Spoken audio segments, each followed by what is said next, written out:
Load.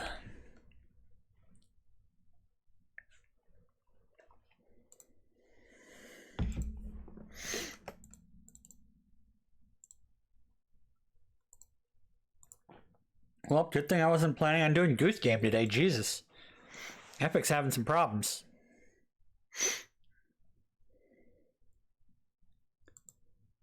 Alright.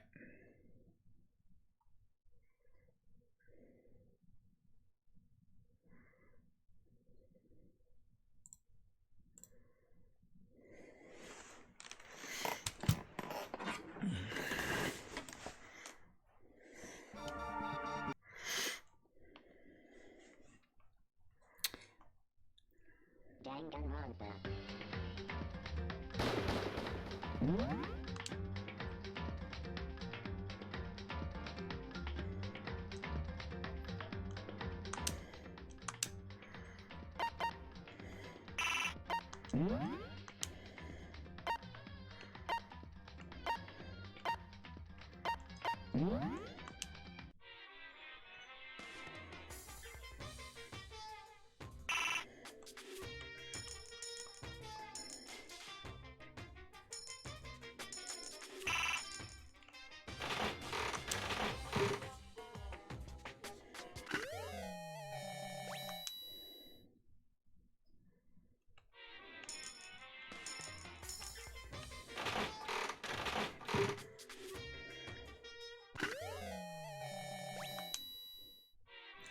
Scissors!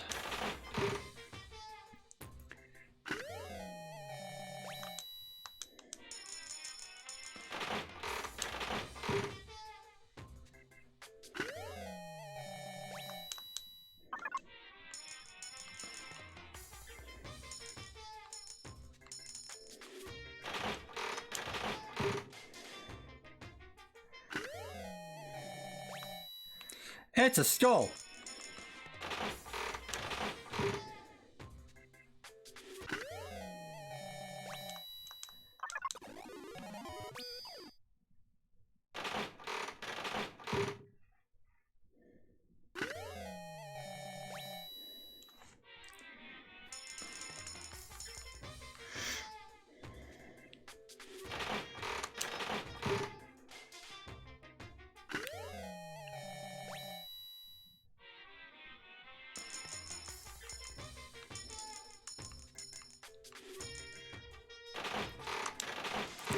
$10 coins.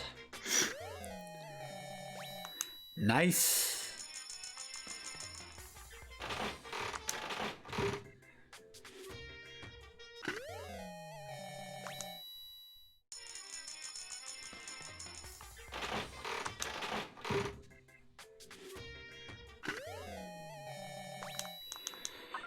I want all the damn shit. Lucky bonus.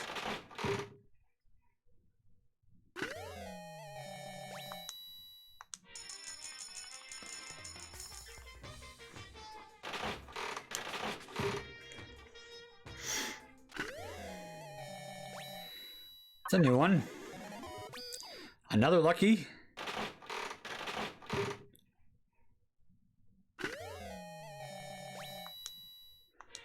Nice.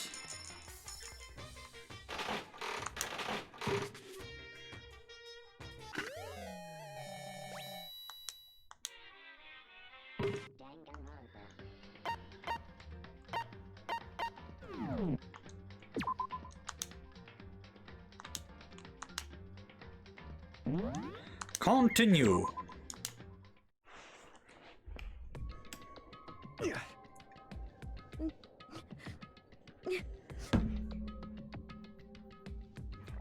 No one even tried to speak. Their faces were stone, their voices were dead. But it was in that moment. Just a second. Makoto, can I talk to you for a second? She moved in close and whispered into my ear. Before we head back, there's something I want to talk to you about. It's about Sayaka, isn't it? I'm surprised you figured it out. I told you before the class trial started. You had to figure out the mystery of this case yourself. You wanted me to realize how Sayaka betrayed me by myself, didn't you? The thought never even crossed my mind. I feel like such a fool, becoming such an easy target like that. True. Sayaka meant to double-cross you. That's a fact that you can never change. Yay! Good news. Even then, she was not sure if there's as she lay dying, she was thinking of you. Hey, Shin! She was thinking of me? You can't just say something like that. I mean, there's no way you can know that. Yo, dude! It's going. Only Sayaka would know for sure, and you can't ask her now. Even if you can't ask her, you can infer it, don't you think? Her final thought was how she could protect you. So... What? The fact that she used her last ounce of energy to leave her dying message proves it. If she didn't care what happened to you, she never would have left that message. Breath of Fire 4's got a lot of R8, isn't it? Certainly. Woo! But I don't think that's what it was. Anyway. She was uncertain. She wasn't sure she could kill someone or deceive you, which is why her plan failed. Her hesitation attracted failure. It's almost ironic when you think about it. Why are you telling me all this? Because you're the kind of person who can overcome this. Okay, this is basically the end of chapter 1. Apparently there's 6 chapters and an epilogue. I did the prologue in chapter 1 yesterday, but TLDR, trapped in this weird prison school where you have to kill someone and get away with it to leave. And you're brought up in a trial with the other students, which right now there's 13 other students. Nope, 12, because, 3 died. 12 students left. So basically, if you are found out, you're executed, but if you're not, you get to go free and everybody else is executed. So it's a really weird, like, Saw type murder mystery shit. And what happened was our would-be girlfriend, Sayaka, apparently betrayed us, trying to kill someone else, and then they killed her and left a dying message saying that, the real killer is this one dude. And now we're after the trial and the execution, so we're kind of doing the, recap kind of.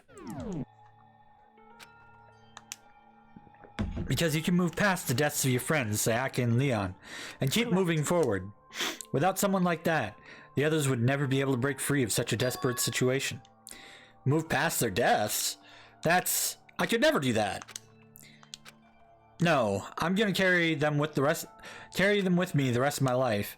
How could I possibly move past something like that? Leon, Sayaka, I'll carry them with me forever. I'll carry the memories with me wherever I go. So instead of forgetting them, you're choosing the hard road. Well, I have high expectations for you. As she said that, she revealed the smallest smile. By the way, I have to admit, I'm curious. How did you know I wanted to talk to you about Sayaka? Oh, well, I'm psychic. Huh? Kidding. I just have pretty good intuition. That's a thing Sayaka would say. Chapter 1. To Survive. The End. 3 dead. To be continued. Now. Despair Bat. Yay! 1 is the loneliest number you could ever be.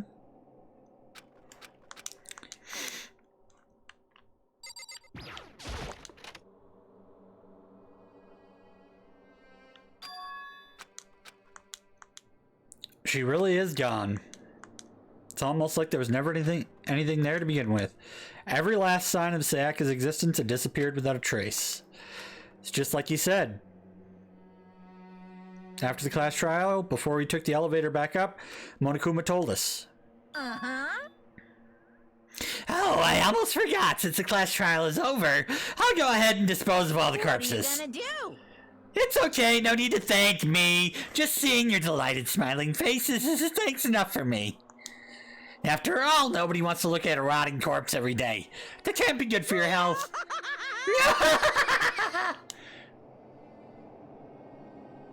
Evil teddy bear! Didn't even have time to mourn Sayaka and Junko's deaths.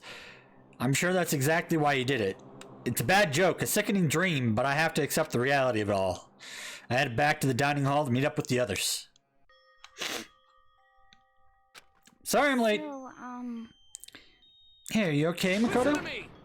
You sure took your sweet time, and I was about to drag you back here. And yes, I'm very glad that your meeting with your Nero went well. So is your room fixed up like you said? I imagine it would be pretty hard to sleep with a rotting corpse in your bathroom. Hey, come on. Jesus, that's fucked up, man. Why would you just say something like that? My room was spotless. There wasn't anything left. It's like the whole thing never happened. I see. It must be tough staying here, knowing what happened. Why don't you stay in Sayaka's room? Staying there, with her scent still hanging in the air, that would hurt just as much. Plus, I've decided that I can't turn away from her death. Makoto? Hey, cheer up. Getting depressed isn't gonna help anything, right? If we all work together, I'm sure we'll find a way out of here. So everyone just try and cheer up and get back on track. Is that honestly supposed to make us feel any better? We were already working together and yet someone was still murdered. Anyone can betray us at this point. Well, you're right. Now that it's happened once, it's a question of when, not if, the next one takes place. Yeah, and because Sayaka made the first move. well, But if we work together against the mastermind, nobody will have any reason to do something like that. Telling yourself that, I'll be over here in the real world. Working together, fighting a common enemy, like it or not, it's not that simple. What do you are mean? you okay with this? The mastermind seems to be much more powerful than we ever suspected.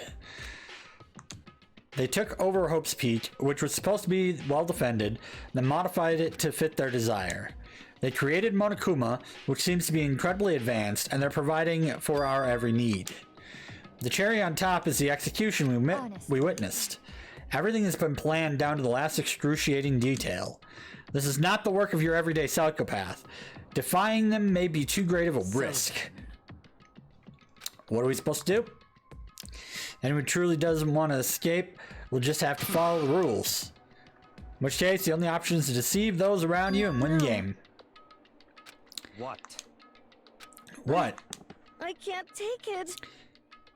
I don't want to live if it means killing someone else to do it. I don't want to kill anyone else.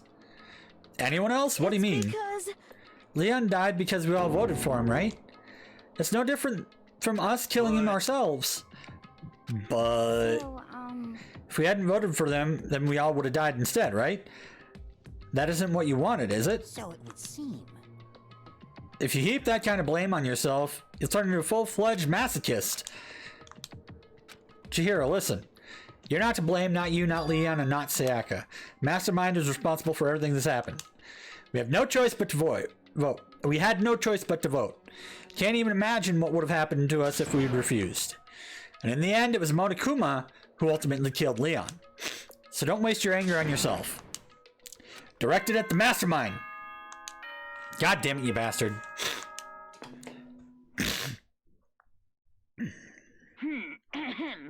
This is a school announcement. It is now 10 p.m.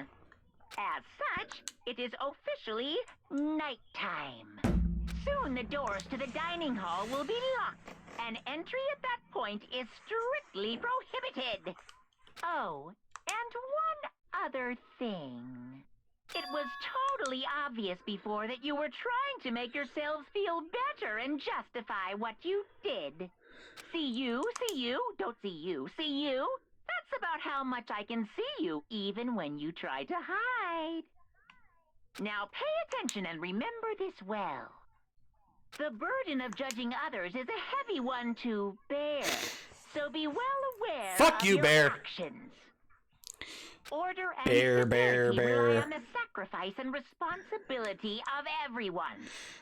Okay then, sweet dreams, everyone. Good night. Sleep tight. Don't let the bed bugs bite. Monokuma can eat my ass. What was that about just now? Was he saying it was our fault what happened? Like, that's pretty Don't cool, fuck man. with me. Piece of shit! Who the fuck does he think he is? A piece of shit bear. That's sweet. So the day drew to a close. Tense, maddening day that saw the deaths of 3 classmates. Sayaka, Junko, and Leon. But this is just the beginning. Our despair has only begun. Boy's life of despair. Woke up the next day to Monokuma's normal morning announcement, then he called us all to the gym. What's he gonna do to us this time? You're practically frozen with fear, but Monokuma was determined to get us involved in his little game. With that goal in mind, he began it. Okay, lift your arms up and down.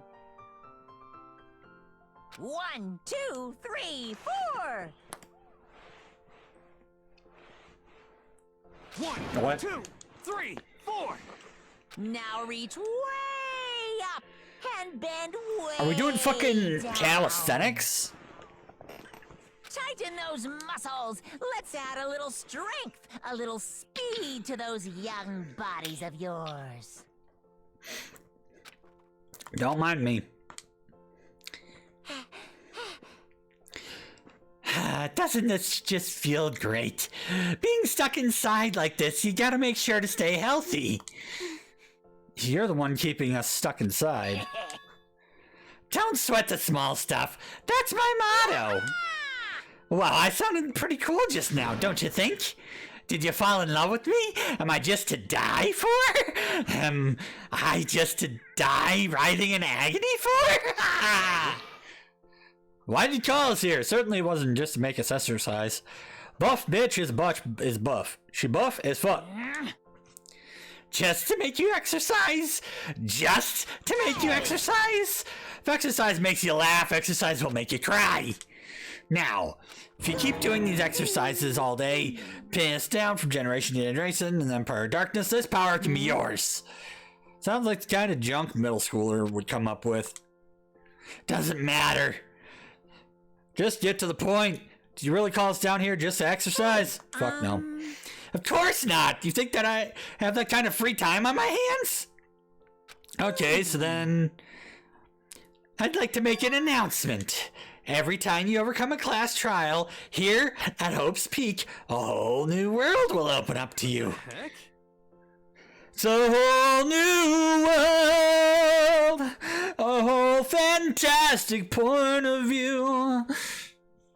You can go anywhere with this dude's hair, 'cause he's a fucking dude. You guys?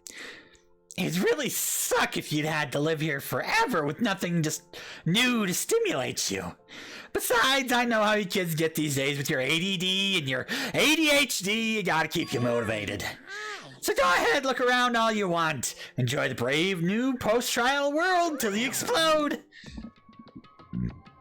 Wait, what? With that, Monokuma disappeared, leaving us even more confused than when he showed up. A new world? Is he talking about a way to get outside? About that. That seems unlikely. Piece of shit. Well, we don't know till we look. Whatever he meant, seems we'll have to search the school one more time. Split up and start investigating. One of the closed off areas must be open now. God damn it, that accidentally clicked twice. You're basically a one-trick pony, you know that? More like a staple food source. Now let's get moving. Seeing his words as their signal, everyone scattered and left the gym.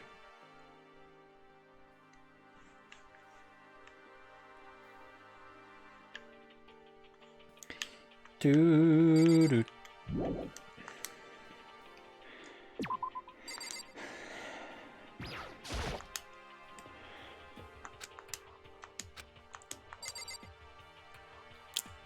Always watching.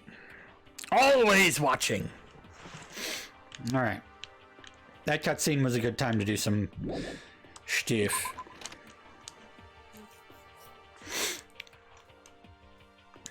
Alright. What the heck? What's up?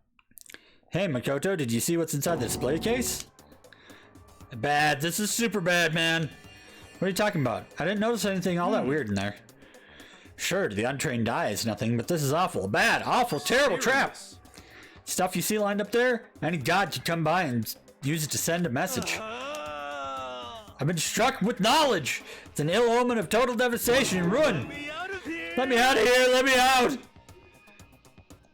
I have no idea what he's talking about, so maybe I'll just leave him alone.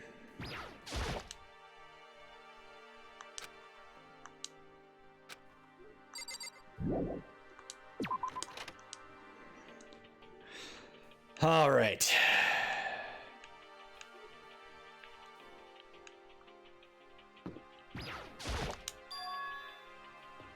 The gate that was blocking the stairs has been opened. What's upstairs? Second floor of the school. Maybe there's some kind of clue here. Yeah, I'm sure of it. There's got to be something here. It's got the girls' bathroom, the boys' bathroom. There's a pool.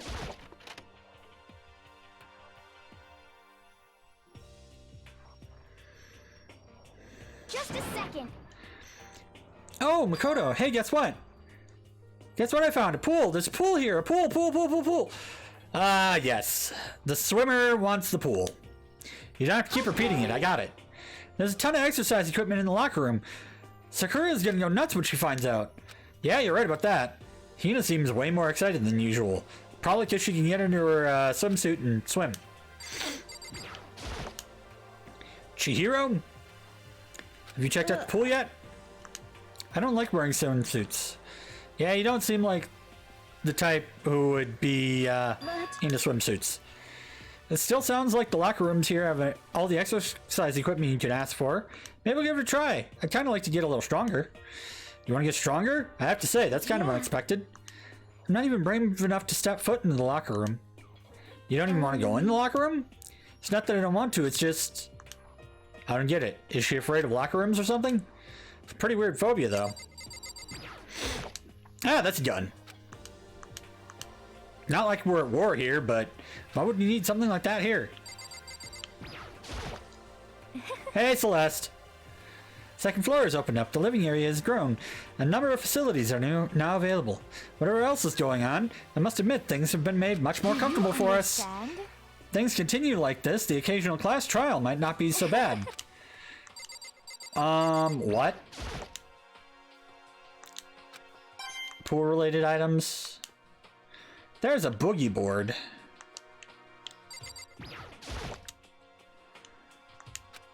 Lifesaver float donuts.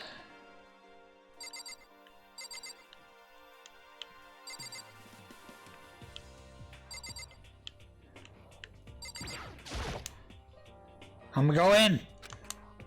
Yeah. And this door is the locker room. Guess you need your handbook to get into locker rooms. Really? Of course. Really? What?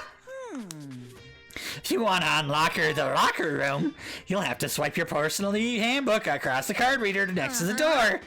However, to ensure maximum security within each locker room, only a boy's handbook can open up the boys' locker room, and the same goes for the girls. That's the bottom line. What if somebody opens the door and then someone else sneaks in? Anyone who commits such indecency will be punished without mercy for their scandalous sexual depravity. I thought he wanted us to live here forever. Apparently he's not into the hanky-panky. See? There's a Gatling gun mounted on the ceiling, right? And they'll be all ducka. Just a second. I bet it really hurt to get shot by that thing. To death, yes. I think it'd be a little worse than that. What happens if someone loans their handbook to somebody else? A boy could borrow a girl's handbook and that would get them into the girls' locker room, would it not? That never even occurred to me. To think someone could be so low, so cowardly, so devilish. Okay. How's this sound? Time for a new rule. As of this moment, loaning your handbook to another student is strictly prohibited. Now nobody can give their handbook to anybody else, right? You like that? Kind of a genius, right? It's because my brain is 100% cotton. Is it soaked in alcohol? Because I could use a drink right now. Honestly.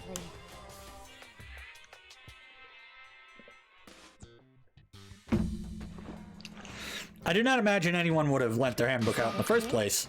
After all, they would likely be held responsible for anything that person might be doing using the handbook. So, You know, you seem awfully concerned with all this locker room security stuff. Of course. It's because all you teenagers are sex-crazed maniacs. You're at that age where you try humping a plastic bottle.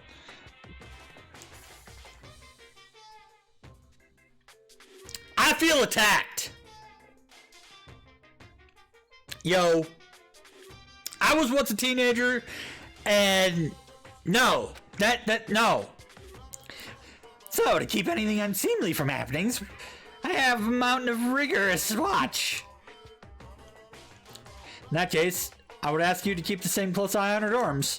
Some man and some woman decide to share a room, there'd be nothing to stop them.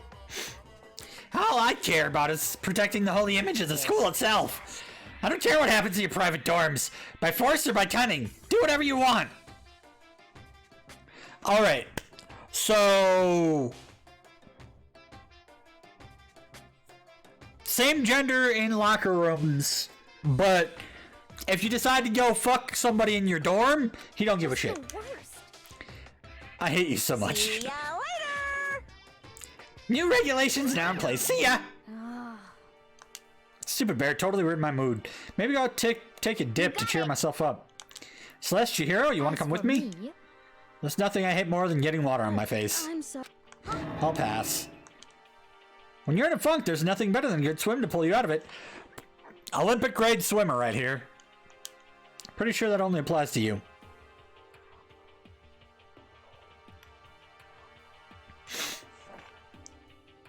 I mean, you've seen Sakura, haven't you?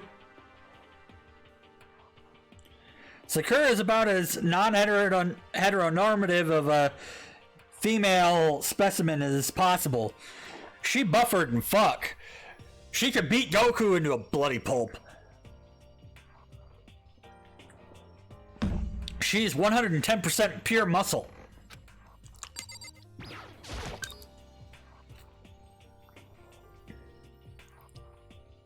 Okay, there's stuff in the weight room.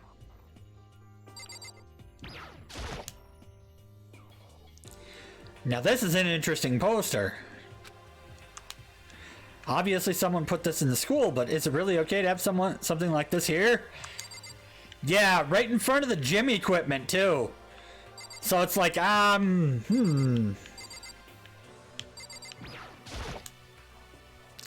a TV.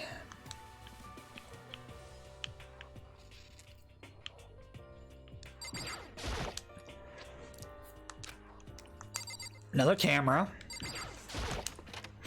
Exit to the pool.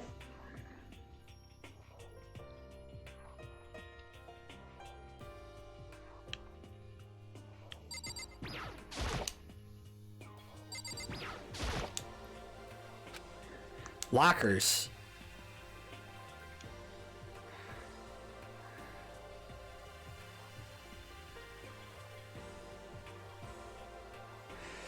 I know, right?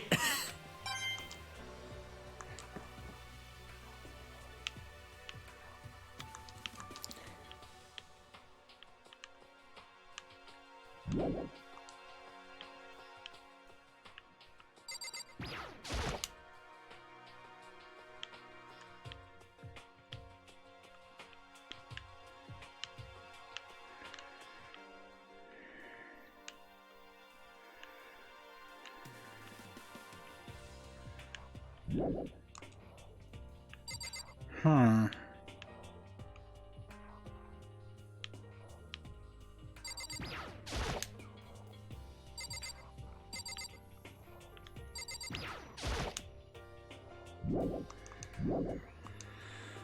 All right, leaving the pool.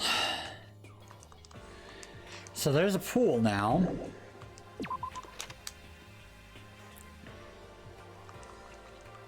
But yeah, I totally agree. Monokuma is definitely not the smartest. Whomever is in control of Monokuma is not that great. Alright, that's room 2A. Check out the classroom and see if there's any details or information here. The baby is sleeping. Please be quiet. Also, hey, Sakura.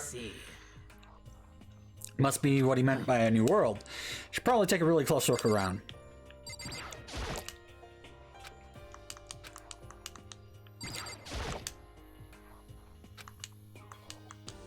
Even if the time was wrong, wouldn't have any way of knowing. I really don't like that.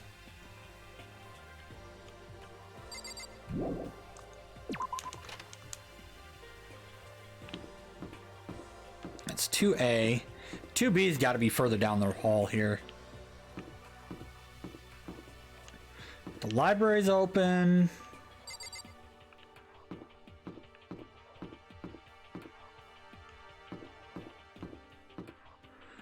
All right, the gate to the 3rd floor isn't open. So not everything's open. Just the 2nd floor. Who's in the library?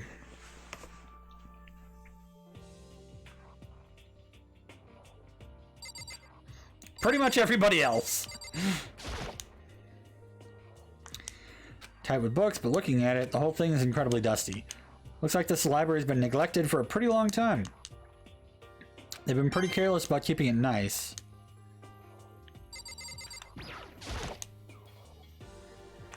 Thick layer of dust on top of the desk.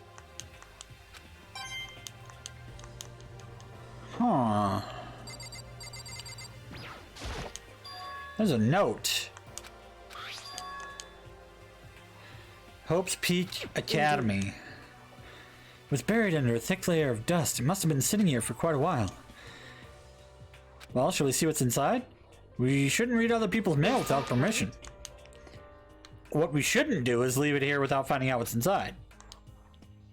Broke the seal, pulled out a single-shaped paper. Throughout the years, we've been committed to shaping the youth who will one day shape the world. A long, proud history of the institution of higher learning with full government support. Graduates in their society ready to take on active leadership roles in every major job field. However, Hope's Peak Academy must now lower the curtain on its glorious history for the time being. Serious issues beyond our control made it necessary.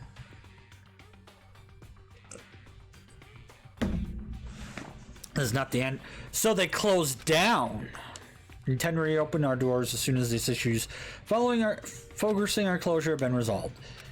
This is the end for now. I'd like to personally and sincerely thank everyone for your help and support over the years. For now, we're awaiting official government authorization to formally cease operations. Contents of this letter are quite interesting indeed. That it has stopped functioning as a school. Judging by the amount of dust the letter had collected, it doesn't seem to have happened recently. This could be at least a year old. Hope's Peak closed down at least a year ago. Mastermind took over the abandoned school in order to put on this little performance. That would mean that it was closed when I got here a few days ago.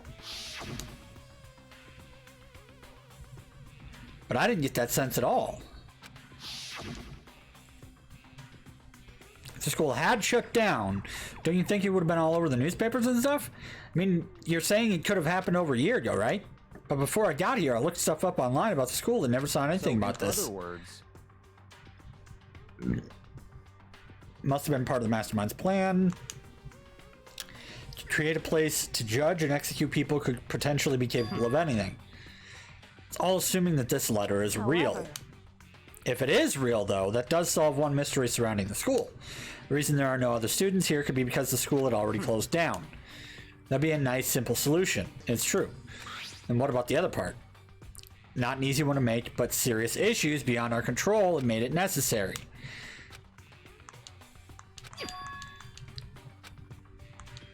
Apparently that's why the school had to close. Is there any connection between that and what's happening to us now? If the two events are in fact connected, uncovering that connection would be a useful clue on top of figuring out the mastermind's motive. Although I can't really say any more until we find more details. So in other words, only the mastermind knows the truth right now. Would that be enough to get us out of here? Fuck no.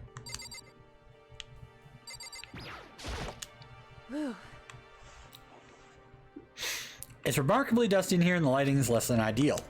For a library, it's not the kind of place I'd want to do much reading in. Laptop. So Covered in dust. It's broken. Tried pressing power button earlier, but nothing happened. hope you can use it, go online and see what's going on in the outside world. It's broken, there's nothing I really can do about it anyway. Now I have a pretty good idea what's on the second floor. But I didn't see anything that might lead to any kind of exit or anything. All I can do now is hope somebody found something worthwhile. Great, they're just forcing us to the fucking dining hall. Thanks. Listen to me. Okay, ladies and gentlemen, how'd it go? Did anyone discover anything interesting or new? There's the library. And a pool, a freaking pool. The locker room's filled with exercise equipment. There was not, however, anything resembling an escape route. Yeah, she's right. There's no reason to get all sulky. Wait till you hear about my amazing discovery. The warehouse and bathhouse on the first floor of the dorms are now open. The warehouse is chock full of food, clothes, and whatever you want. So much insane.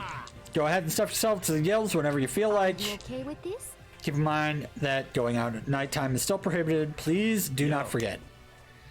What about a fucking way out of here? You find anything? Nope. What? Wasn't anything in the warehouse we could use to get our asses out of here. Nothing. Unfortunately, no. Not that I come saw. on. You fucking people! Who gives a shit if we have a goddamn pool now? Or warehouse or whatever the fuck? Around. We're still trapped in this piece of shit school. We need to find a goddamn way out.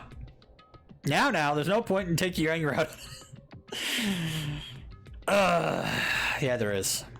Adaption is a key. You piece of... Whatever you say, you fucking loon. Let's just continue our investigation and let everyone know if we should discover anything. Are we done for today? Yeah, I guess. Air seemed to go heavy again. Was this the mastermind's plan? To give us hope, just to turn around and betray that hope?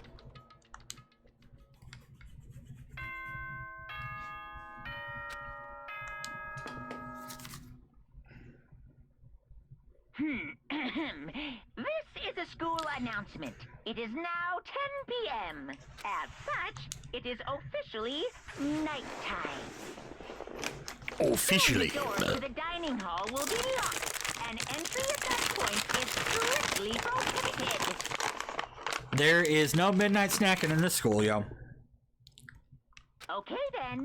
Sweet dreams, everyone. Good night. Sleep tight. Don't let the bed bug.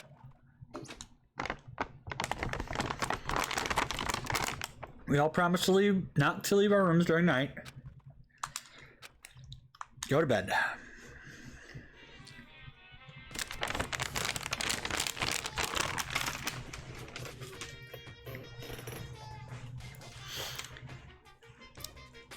Mr. Monokuma, do you have a second? I don't really like myself. I don't have any kind of skill or hobby I can say I'm super good at. My grades are totally average too. My reflexes are okay, not great, not awful. I could get into a decent college where I'd make a few friends, maybe even find a normal girlfriend, which is exactly why I don't like who I am. I understand that now. My life is just one giant copy-paste. I don't have any imagination. I'm perfectly average cardboard cutout. You mean, right, Mr. Monokuma?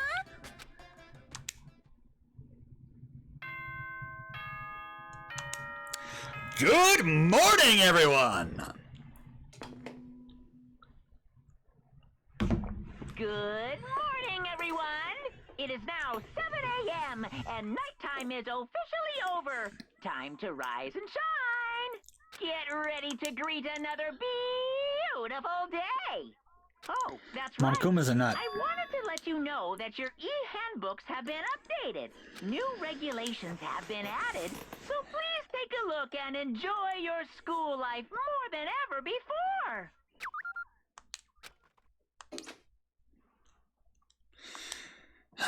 The loaning your e-handbooks.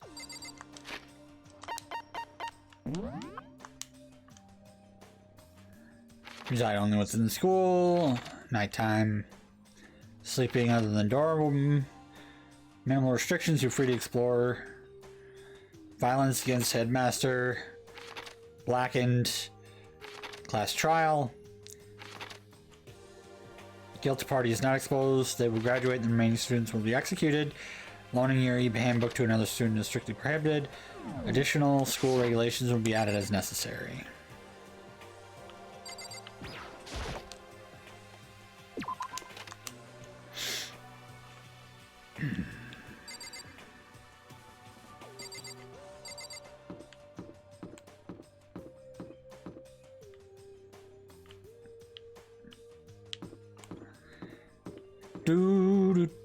Bathhouse is open. I might check out the bathhouse. When I'm allowed free time. This is not free time. Hey, Makoto. Morning, Makoto. Good morning. Is everyone here already? Still waiting by Bayuka and Taka. Bayuka's no surprise, but strange Taka's not here yet. Knowing Taka, I imagine he's trying to get the king of tardiness up and out of bed. Sure, they'll be here soon enough. Just be patient. Don't mind waiting for them, but there is one problem. Hey, I'm thirsty. Come on. How the hell is that a problem? Would you make me some tea? Milk tea, if you please. Well, let's Why see. me? Your roundish figure reminds me of the owner of a coffee shop I used to frequent. This is fine. I can feel my throat drying out. Quickly, please. Apparently unable to refuse Celeste's order, Ifumi soaked away into the kitchen. A few minutes later... Thank you for waiting. Gentle aroma. Finally. Could have made some for the rest of us, you know. Way to think about this I in a emphatically common sense kind of decline. way. You're not my type at all. It's all about the law of causality. Basic instinct, act and react. Well then, if you don't mind. Small smile played across her lips as she held the teacup delicately in her hand.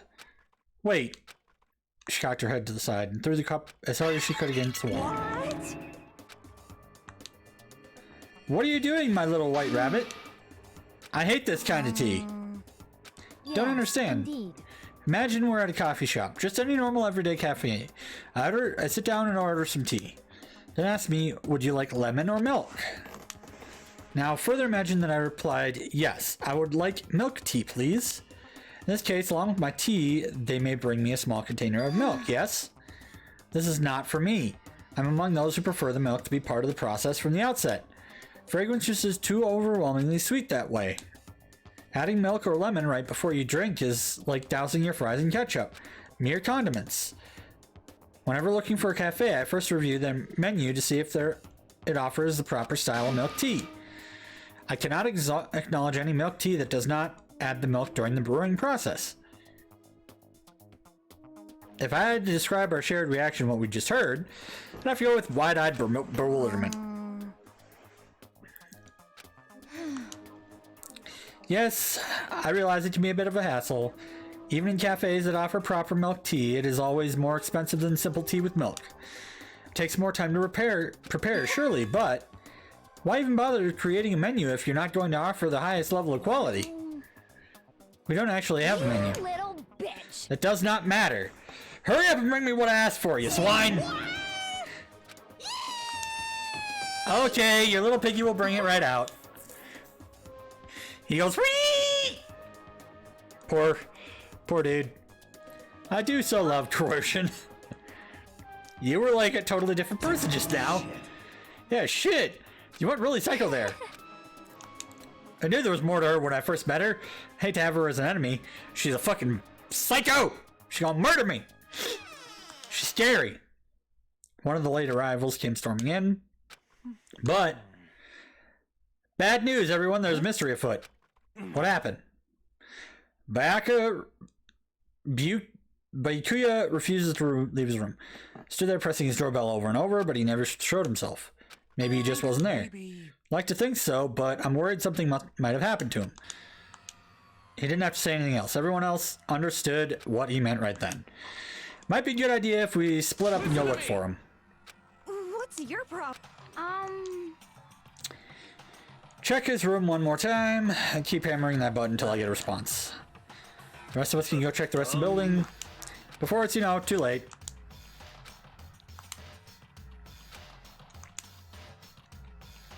Maybe we want to go check on the second floor.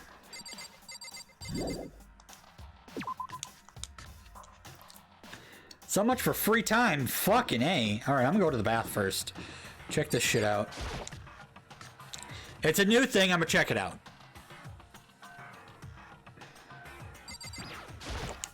Yo. How's it going? You find him? Hey, come Nope. on. Shit, man. Where the hell did he go? He got his head stuck so far up his ass. Who knows what's going on with him? Figured maybe he was talking about taking a bath or something. What about you? You a morning Hell bath kind of guy? Spending a night riding your hog, wind in your face is nothing better than a morning dip. Hot water loosens you up, and the heat of your soul gets your heart and body pumping. Sure thing, I'll have to take your word for all that. What? What, you don't know what I'm talking about? Hell yeah. Fucking nerd. Guys gotta expose themselves to each other, you know? Come with me next time. You'll see.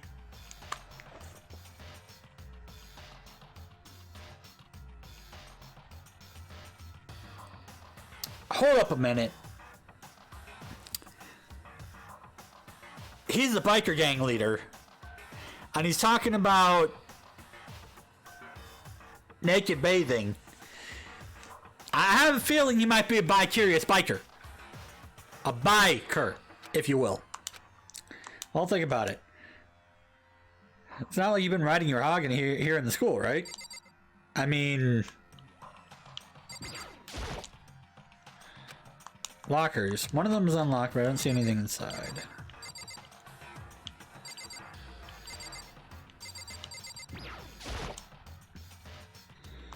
Massage chair would make me feel kind of old.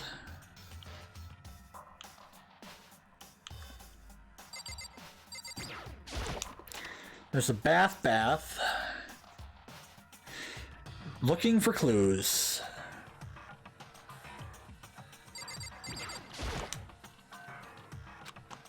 Bathtub is huge.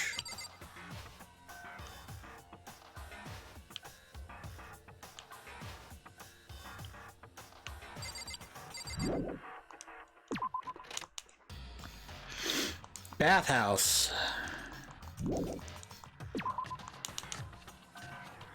Not in the bathhouse. I'm gonna check the warehouse.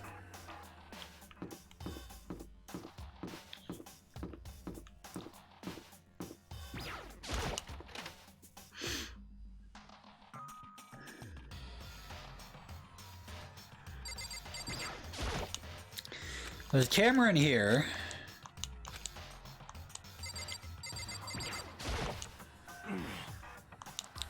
Search this area as well, but you're one step too late. I've already finished my investigation. No trace. In other words, Army marches by its stomach. Let it come here to have its fill. Must all eat. Eat until there's nothing to eat. Now's not the time to get discouraged. We must head somewhere else.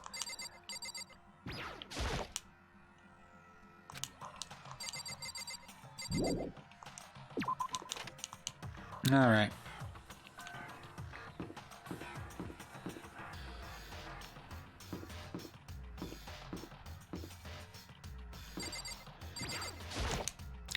Any luck? Keep banging on his door, nothing. Come on already, open up.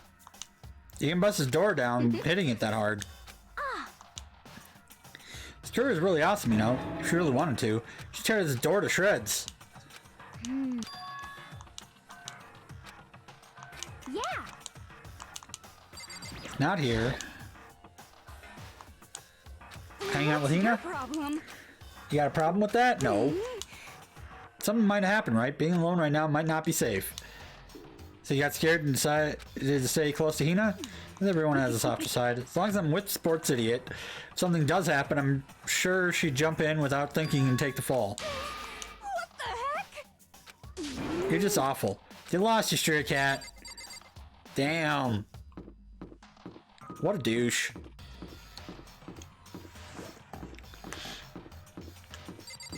Fucking tsundere. She's such a tsundere. It's terrible. Alright, so second floor stairs were where? They were over here, right? I'm gonna go upstairs.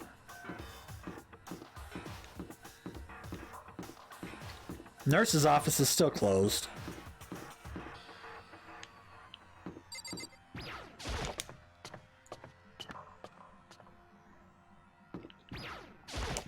What's up? Hey. You thought to come here too? You think about what Bayuka was so interested in yesterday? You probably guess where he is right now, right?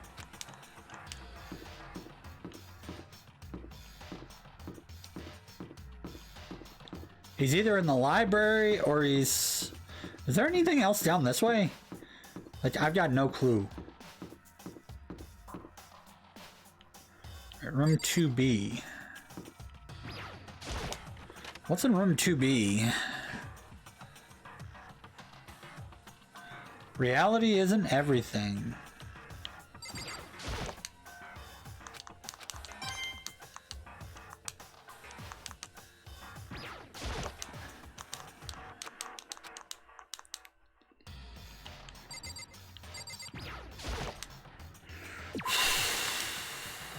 Library then.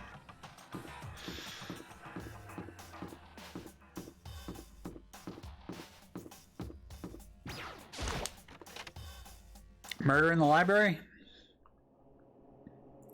Opened the door to the library and looked inside. I cried out in utter surprise. Of all things I imagined, this is most definitely wasn't one of them. I'm fishing. What are you doing? What does it look like I'm doing? I'm trying to read, so if you could be quiet. Oh, sorry. Wait, no, what are you doing here? Everyone's super worried.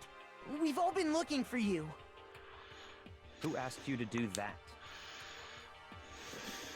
Because we're all supposed to meet up in the morning and eat together. We made a promise. A promise? Can't I get a second's peace and quiet around here? Hell no! You douche. Goddamn. Meanwhile, the others must have heard me yell and started showing up one after another. This is where you've been hiding. Heck were you doing here, man? We were very concerned. You had no reason to be. I was just reading. Never read such a coarse novel before, but it might prove useful at some point. What were you reading? A mystery novel? What do you use? So you can use what you're learning in there to betray us? Don't be stupid. Just something to keep in mind. Naturally. And what? If I decide to fight, of course I'll come up with something original. Otherwise this game of ours will be totally boring, right? Not often you get to take part in such of a high stakes, high tension activity. If you're gonna do it, you have to make sure it's entertaining. An undeniable smile on his face. He's a fucking psycho.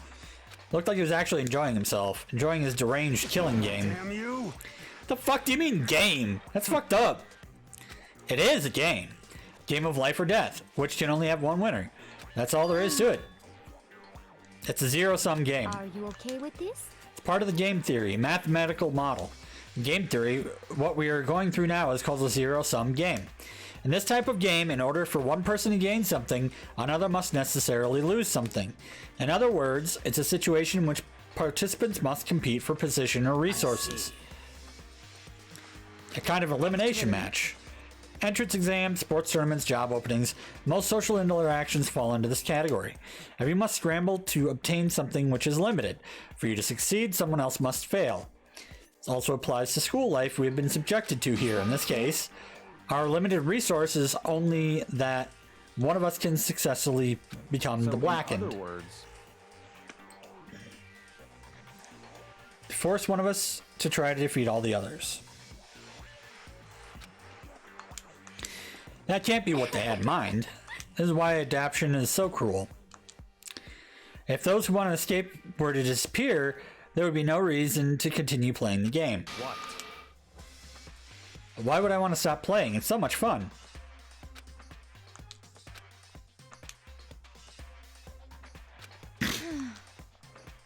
Sounds like you do not acknowledge even the possibility that you may lose, am I right? Of course. You do not speak like the others. Exactly what I would expect from the Tagami heir apparent. It's just normal arrogance, isn't it? Talk like that, but what if you end up dead? Possible. I won't. It simply isn't possible. Somebody stab this bitch. Stab this motherfucker right now.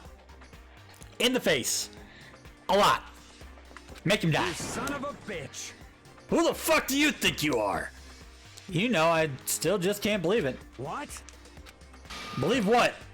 That an uneducated, brain-dead, useless piece of garbage like you survived this long. Shit! I'm gonna fucking kill you! Let me repeat myself. Like I said, I won't die. Keep saying that, but don't bother arguing with him. For him, the concept of losing simply does not exist. arrogant motherfucker is Trump. We gotta murder him.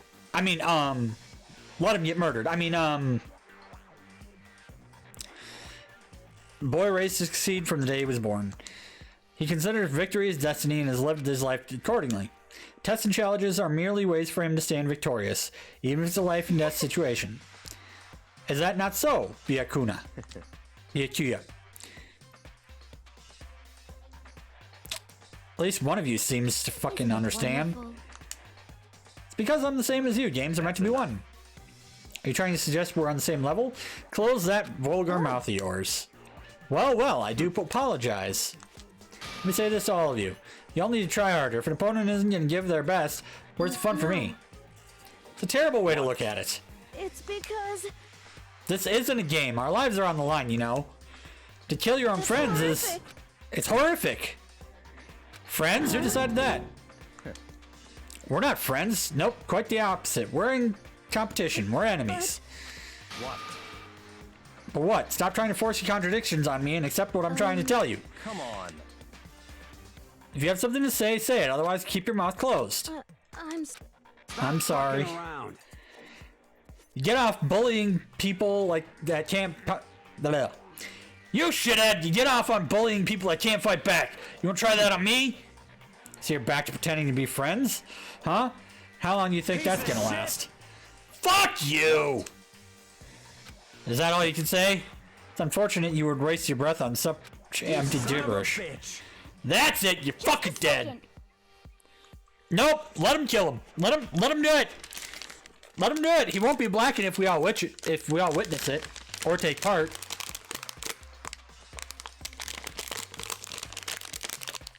Piece of shit.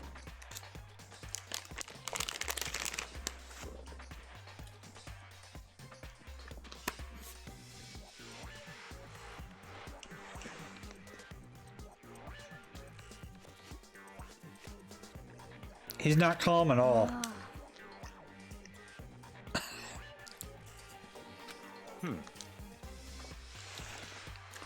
I don't have any intention of working with the rest of you any longer.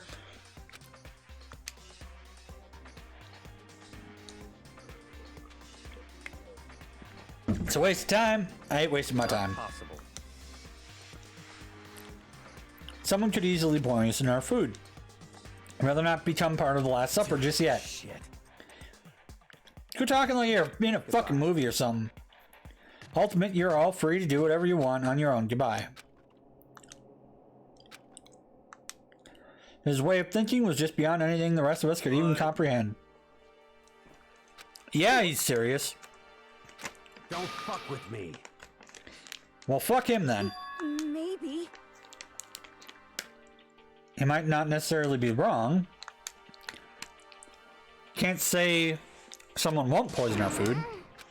Anyway, It's not like anyone would care even if I was gone, right?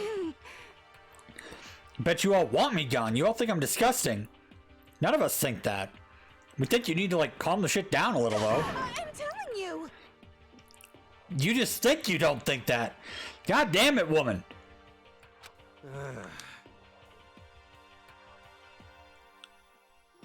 I know some people like to play the victim, but this is just totally out there. Yeah.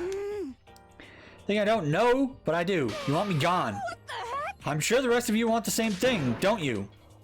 Hey, Toko, wait. Let her go. Once she gets going like that, there's nothing you can say to bring her back. She's fucking nuts.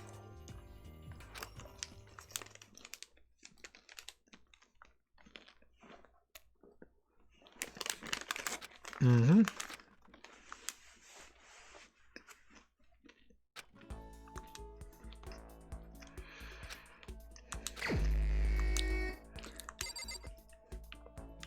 It's free time.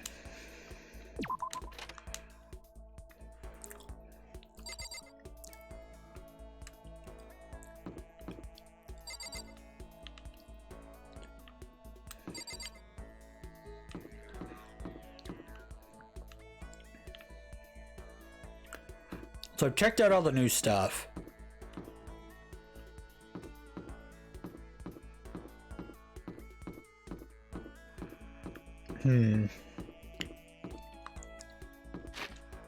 What's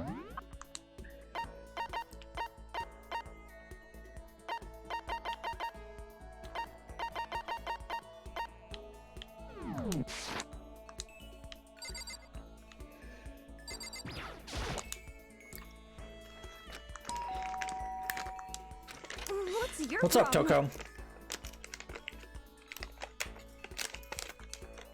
I'll tell him to spend some time.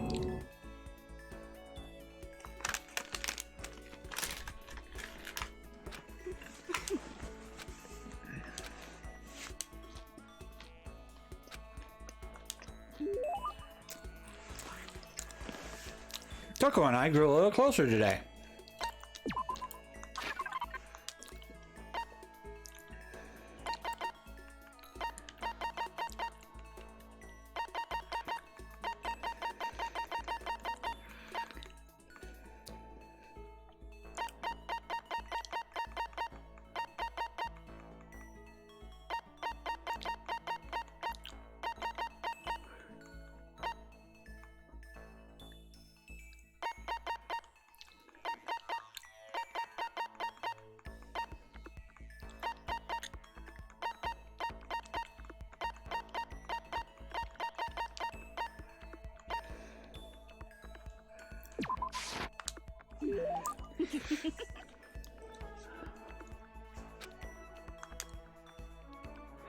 I'm already engaged to Master, so I can't go on a date with you. If you're okay with that, I don't mind if you think about me.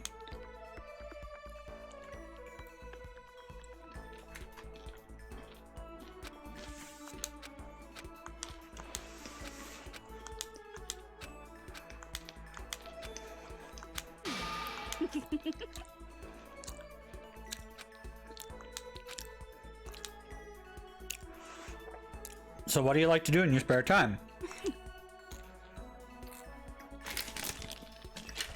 I want to know because I want to get to know you. Maybe, you know, trim off your crazy edges a bit.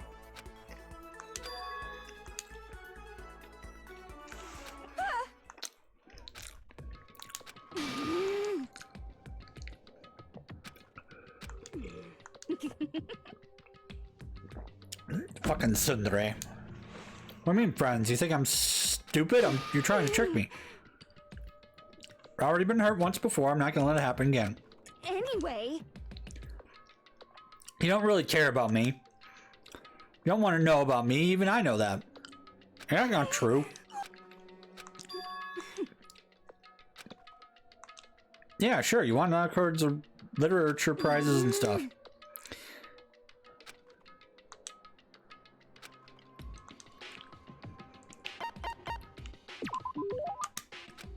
It's romance, of course. She wrote the Notebook type thing. So lingers the ocean. Everyone says it's your masterpiece, right? A book was such a hit that fishermen shot to the top of the hottest men in polls, right? How did you know all that? There's no way you care about me. I'm telling you, I do. I mean, we're friends, aren't we? I'm blind! Your straightforward nature blinded me! His reaction's just like, ah! Honesty! My only weakness! No!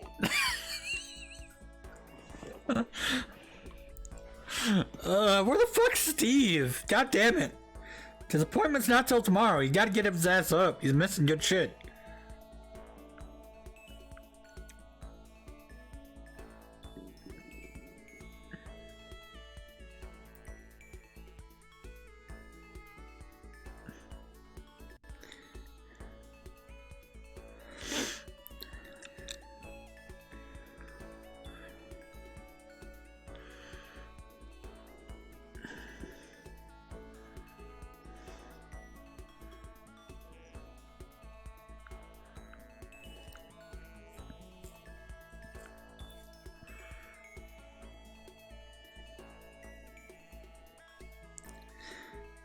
Oh, Jesus, that's why.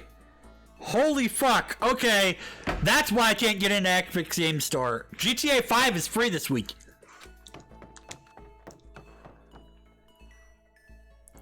Imagine being allergic to the truth. I mean, Have you seen people who work for Fox News? Toko ran off, screaming like a banshee. Not really sure. Does she hate me now? What? Vocabulary. I have vocabulary now.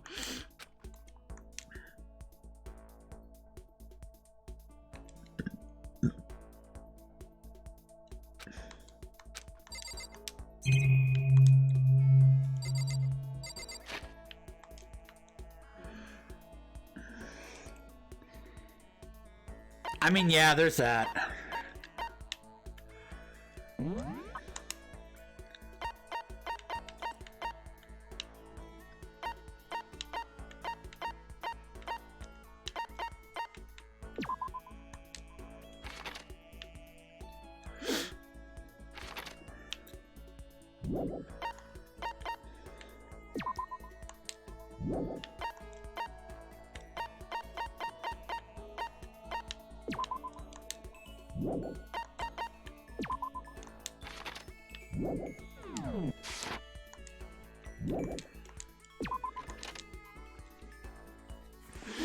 All right.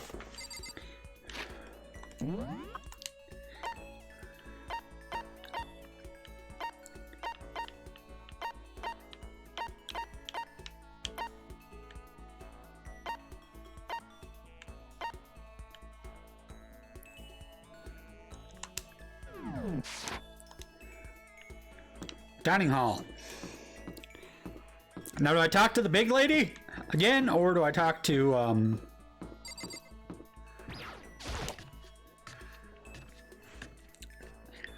the swimmer?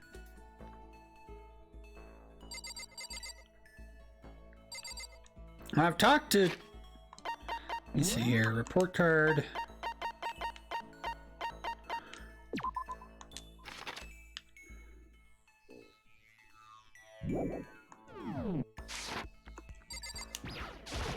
I haven't talked to Oi.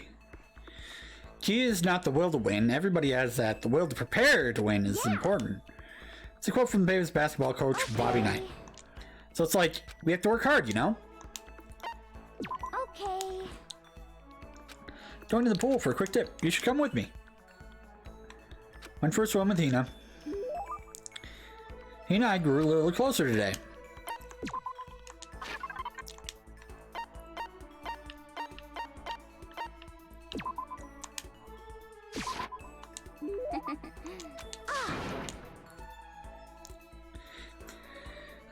I mean, not like, not that kind of like. She's embarrassed. Man, oh man, what's up? Getting totally fired up. How come? How come doesn't matter. Now that I'm revved up, I need to get it out. Let's race. I don't think that's a good idea. I wouldn't stand a chance anyway. Well, I don't mind a solo run. Hold on. You always seem so excited, Hina. You making fun of me? No, I'm just impressed. Really? I used to know one guy who was like, Hina, you're like a super spaz. Yeah, like he'd see me wearing shorts in winter and he'd say stuff like that. But if you lose to the cold like that, it just means you weren't dedicated enough. Did stuff like that and you didn't get sick? Wrong. Getting sick is for the weak. If you're really dedicated, winter means even lighter clothes. It's all part of your training. Are you the type who gets sick easy? See, you're soft. You need more training. That's perfect remedy to keep someone like you fit as a fiddle. Yeah. I do this myself every morning. Strip down to your waist, then take a dry towel, and start rubbing down your bare skin. Huh? I call it what do I call it again?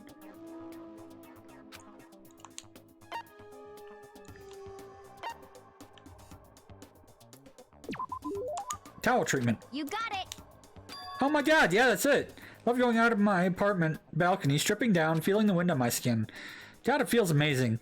Never let a morning pass without getting in a good rub down. Wait, what? She goes topless on her balcony.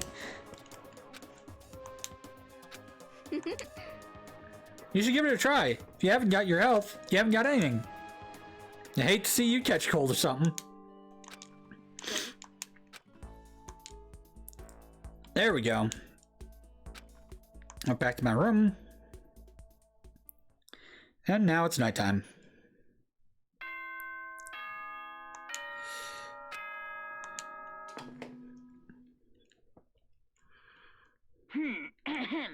This, as such, soon the doors to the dining hall. Okay then, sweet. Bedtime.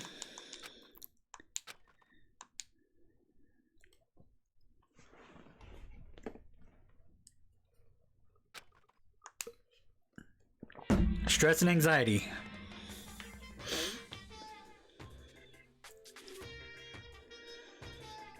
Whenever I spot a cute girl, I have a tendency to stare. I can't help it, I just gaze with intensity. The other day, I rode my bike to the train station. Just looking at myself in the mirror.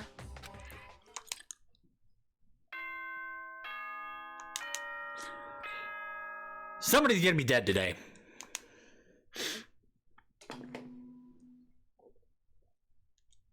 Good. Get ready.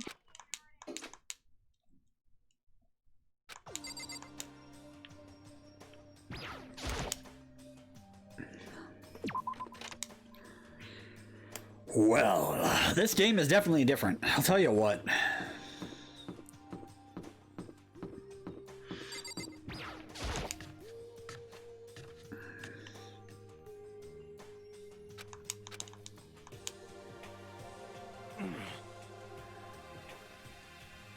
Is this everyone? It feels a little small. Byakuya and Toko stormed off. Even the table looks bigger somehow. 3 people are dead and 2 are abstaining. So we're down 5, so we're at 10. Guess it would feel kind of empty. I know Byakuya's whatever, but shouldn't we go check on Toko? Serious? I vote no, she's super annoying. How can you be so cold? You're like a piece of rock candy. No, rock candy isn't cold, it's sweet. Shit. Anyway, Kuya's the real problem. If we don't keep an eye on him, he might really kill someone. You can see it in his eyes. We got no choice. If we get some rope, gonna have to keep him bound and gagged. Wait, what? Dude! Mondo, I'm sensing some serious bisexual S&M vibes, buddy. Tone it down a little. I know you're a little high strung, but please tone down the S&M bondage shit a little. In this situation, there's nothing scarier than when an ally turns loose cannon. Just like when we were kids, someone would go crazy at sports day or whatever. The fuck you talking about? You gonna use the rope to do tug of war or something? You idiot. I'm not an idiot. You're an idiot! Damn you! Who you calling stupid? What's wrong, Chihiro? You don't look so great. I'm just going through a little self-loathing. Self-loathing? I just got so nervous I locked up. I couldn't say anything. Mondo ended up having to help me out, and even he said I wasn't someone who can't fight back. I hate how weak I am. So Mondo made you depressed? What? How's it my fault? Come on. I wasn't trying to be mean. Besides, girls are just naturally weak anyway, right? Sakura's gonna beat your fucking face in right now. Are you crying? Because you were streaming like a lunatic. Hey, come on. Don't cry. It's my fault, okay? I won't yell at you anymore. Not sure anyone can believe that, buddy. He's got that fucking, like, pseudo Elvis hair. It's great. I love his hair. Why? Just shut up. I got it. I'll make you a promise as a man. Yeah, that's right. Maybe I mentioned this before, but ever since I was a kid, there was one thing my brother told me over and over again. No matter what, a man always keeps his promises. That's what he left me. Yeah, my brother's dead. That's true. Anyway, I don't want to talk about it. Don't want to make you guys cry. Anyway, so you trust me that when I make a promise, you don't have to cry no more. Thank you. But Sure. I still don't like how I am right now. I have to get stronger. I'm so weak, anything make me cry. That's not good. Don't stress out too much about having to get stronger. Maybe I should start working out. In that case, I'd be happy to help you out at a time. then Miss Fujisaki would get smashed into a billion pieces. Hifumi? Nah. Just a second. Shut up, you! I swear to God, Hifumi is Steve. He's fucking Steve. You know? Okay, Vine cracks a smile, huh? Thank you. Yeah. Hey, everyone, thank you. Cheers, got some life back. Keep helping each other out like this. We're bound to get out of this crappy place sooner or later. I mean, someday, I'm sure. You know, or we could just fuck like rabbits. I mean, there's that too. Other two never showed up for breakfast. Gonna need to try and understand those two better. Well, the one's an asshole I'm not gonna bother with.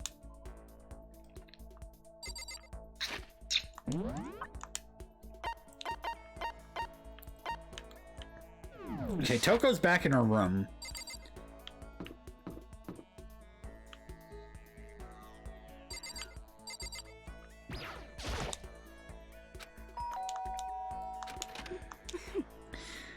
You don't have to pay attention to me.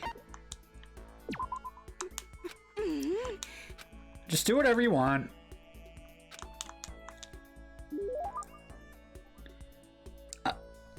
She's got that fucking weird tsundere look. It's like...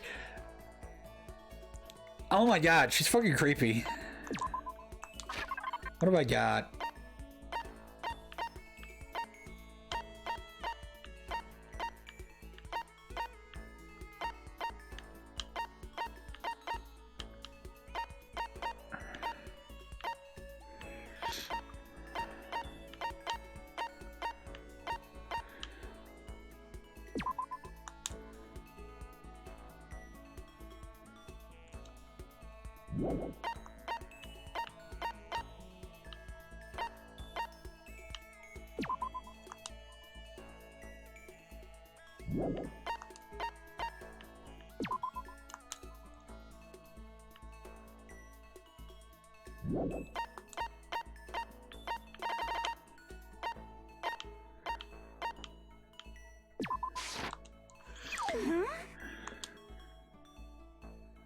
Why don't you just give me a letter filled with razor blades while you're at it? Totally unwelcome. I don't think she was too happy with that.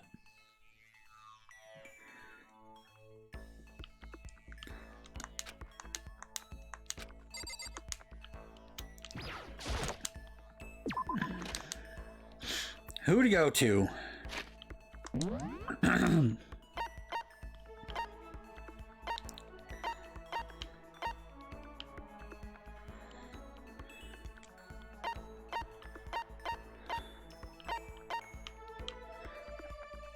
I don't know about Kyoko, but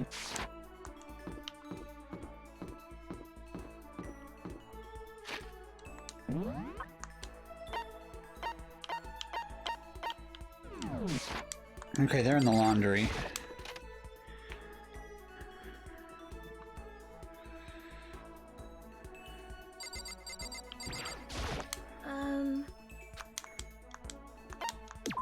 Yeah, spend some time with Chihiro.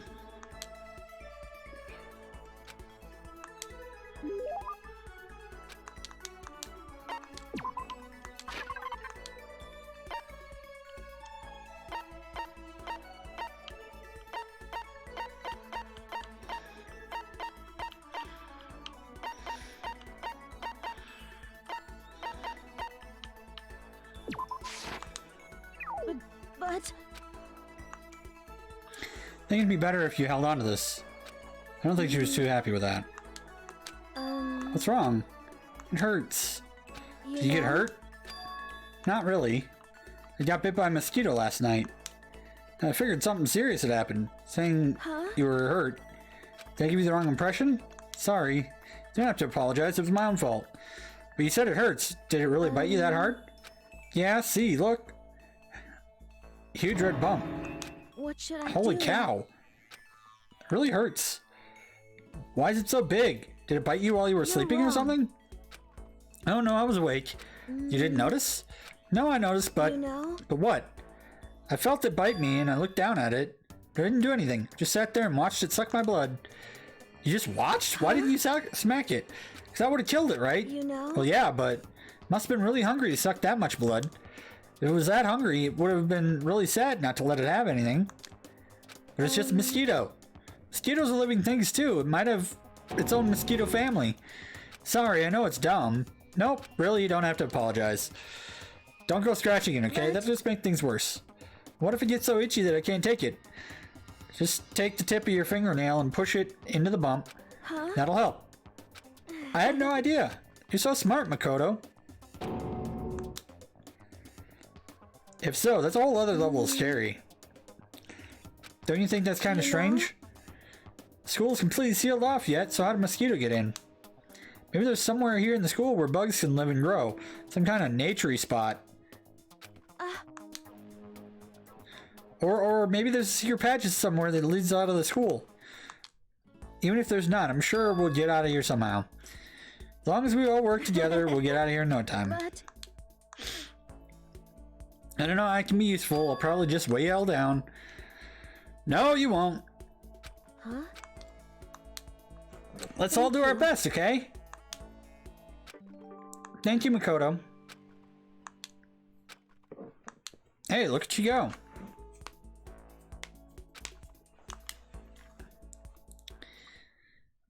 It's nighttime. Once again.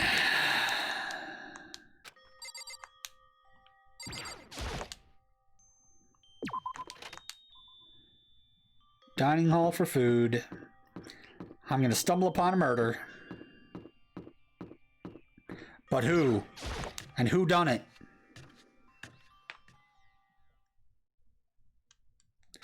Just wanted to get something to eat. Now I'm about to get roped into something like this. You know, I guess I'm already roped in. Listen to me!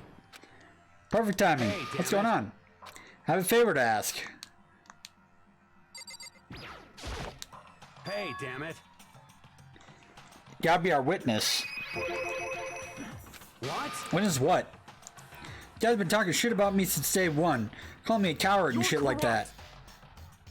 You are a coward. That's why you turn to violence and solve your problems. That's why you can't do what society asks of you. Why you walked around dressed like that. Fuck you say. You don't know shit. You've already lost to yourself. But you're such a coward, you don't even realize it. Damn you. What you saying? That you're not a coward? You think you're tougher than me? I know I am. Okay, then let's throw down. Prove what you got what I don't got. I accept your challenge. What's happening, Makoto? You gotta be our witness. You're gonna throw down? You're not gonna like start punching each other, are you? The bathhouse on the first floor of the dorm, right? With a sauna inside. Got it! We're gonna see what you say in the sauna the longest, am I right? Shit. Goddamn straight! Oh my god. You guys really gonna go through with this? Around. Shit, yeah! Be done in a matter of minutes anyway. People like him are, without exception, all You want talk. to throw down? Bring it on! Hey, now, let's make things interesting. You wouldn't want to win without a challenge, right? Son of a bitch. We're gonna battle with all our clothes on. That's idiotic. You It's wanna suicidal. fight? You afraid? You're gonna regret Fucking this. around. Shut up and let's do this. Hey, Mondo. What, asshole? You can take off your uniform, you know? Go ahead. I won't judge. And you can shut the fuck up and mind your own business. I mean, look at you. Your face is all red. What are you, one of those goddamn hot spring monkeys? Just so happens, I was born with a red face. You don't have to act all big, man. Act, you say? I'm still plenty good to go. I'm so good, I could eat a steaming hot bowl of soup right now. This is fucking hilarious. Are they okay? Try to push my concern aside. A few minutes passed, then a few dozen minutes, then an hour. Don't you think it's about time you gave up? What about you? You can't even hardly talk. Dumbass. Say whatever you want. I'm still totally good to go. fact, I'm starting to feel kind of cold. That's probably not good. Hey, guys, I know you both want to prove how big of a badass you are, but don't you think you've done enough? You've been in there for an hour, guys! Come on!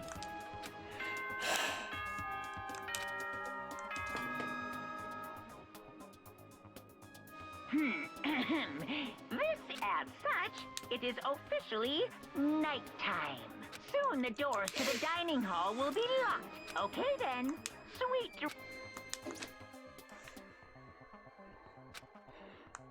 It's nighttime. How we gonna call it a tie? True competition.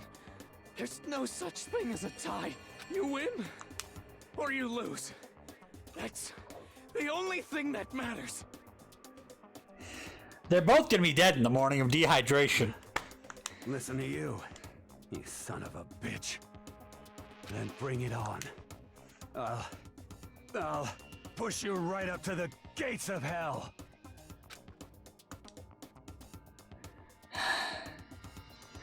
Gates of hell? That's not a good place to push someone. This isn't good, guys. Yeah, you hear him? Better crawl on back to your room. Let you know how it went in the morning. You can start spreading my legend. Come tomorrow morning. You'll fall down in front of me, down on your knees. I'll show you where to do it. Big talk from someone whose face is about to explode. Right back at you. Okay, well then, good night then. They're both gonna be dead in a heap in the morning.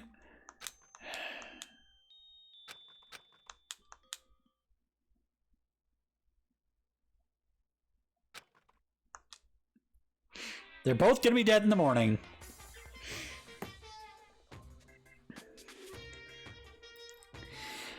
If fate does exist, does that mean your future is decided the moment you're born? If all your yesterdays pile up to create your tomorrow? Is your future as final as your past? That's why I just I'm don't so know. alive, because I don't know. That's why I desperately cling to life.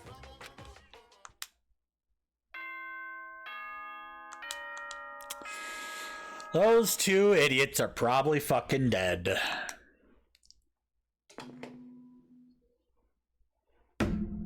Good morning, everyone. Get ready to greet.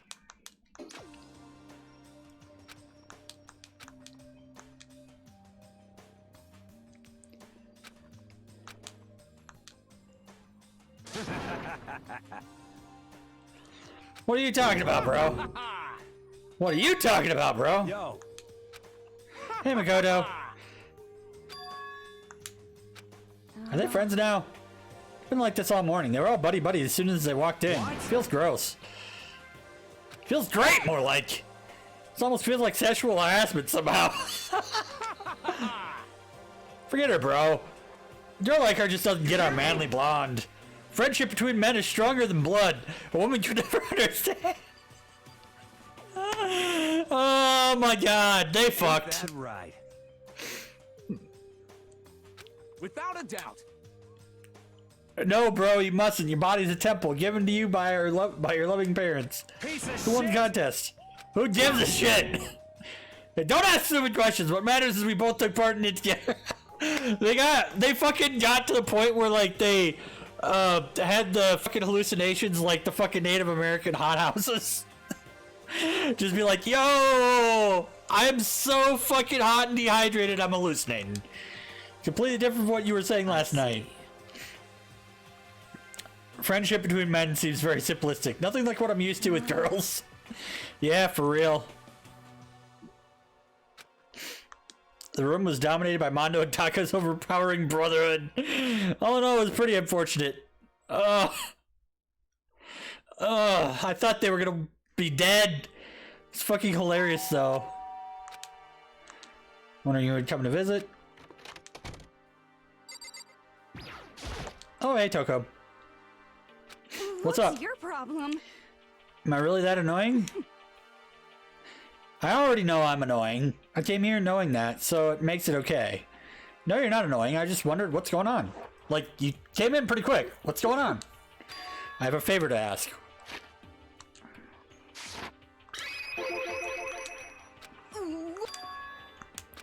The library.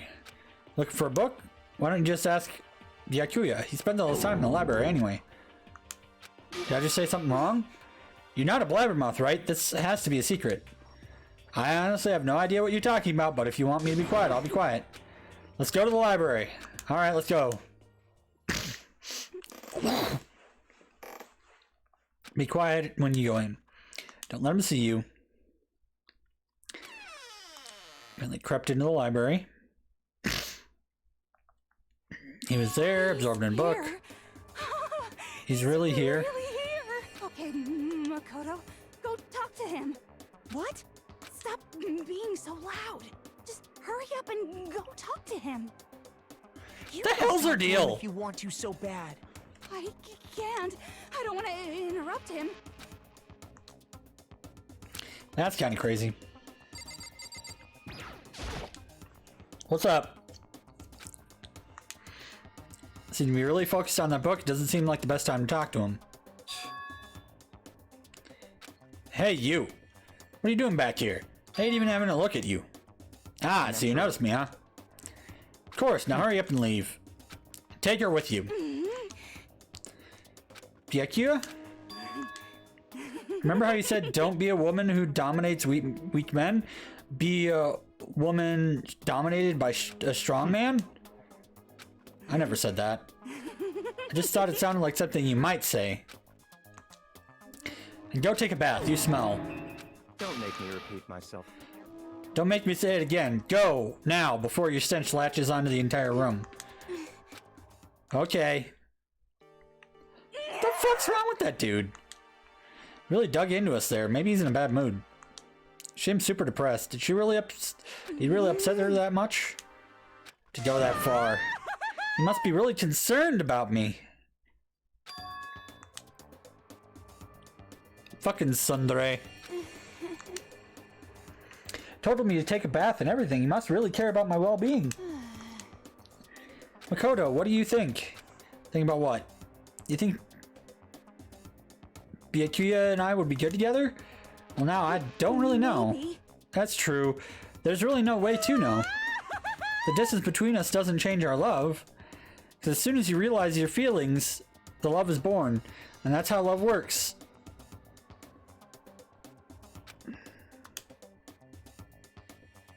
Sundere. There might come a day when you understand. Maybe. Someday. Bye-bye. Ah, young love. What? Who would have guessed that she would go for someone like him? But your passion can also be scary. Sometimes that leads people off in the wrong direction. All of a sudden, I feel exhausted. Maybe I'll head back to my room for now.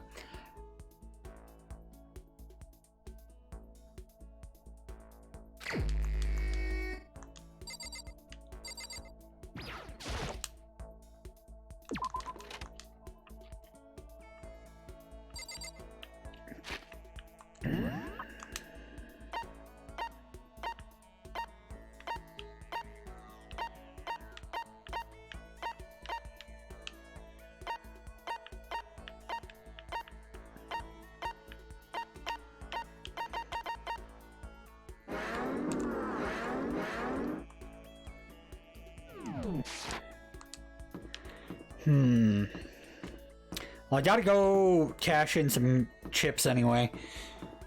I'm debating if I want to go talk to the weird goth Lolita or if I want to go talk to somebody else.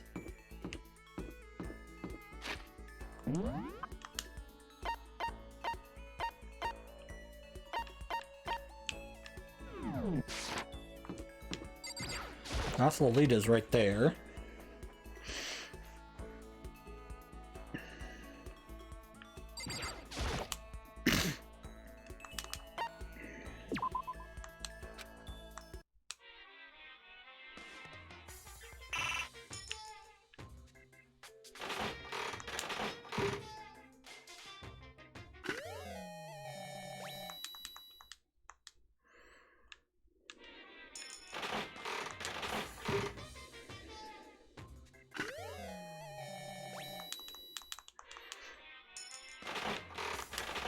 Interesting. That's a repeat.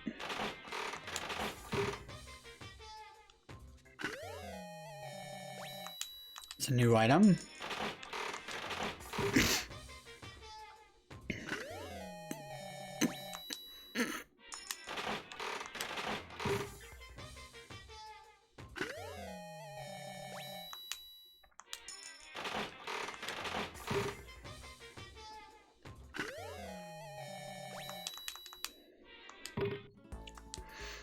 All right. Leave the area. I'll talk to Goth Lolita. Most unfortunate. There is nothing to be done. Okay.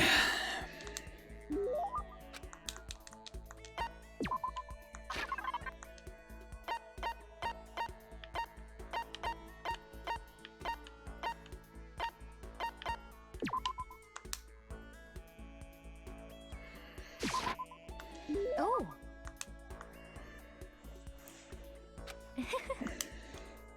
Must be a gift from the heavens. I will receive it happily. Let's see. Do you like Mahjong? Most unfortunate. Never played. Is that so? A pity. I was hoping we might play Yes, together. Indeed. Did I? Good? No, I'm not merely good. Once played a game of Russian roulette Mahjong and won. Russian roulette. Truly a fierce contest, but on by a half-insane billionaire in the basement of a manor. My opponents were a fierce old man and a silver-haired boy who was said to have the devil's unluck. Played with a modified rule set. I remember well the glass tiles we used. I defeated them both at once. I'll never forget the angry, twisted looks on their faces.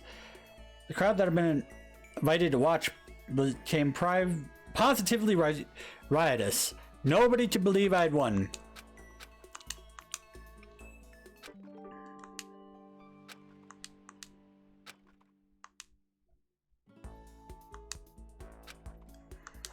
Unable to comprehend our fearsome past. It's nighttime.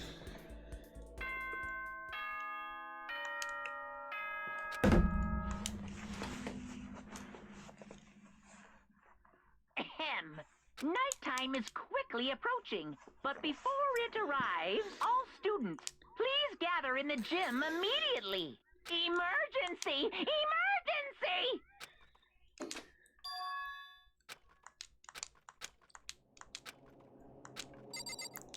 Ah, somebody's dead.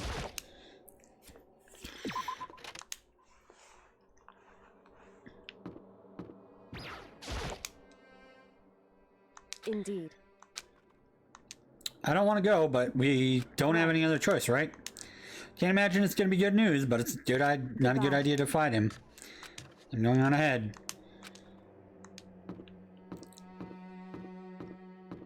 All right.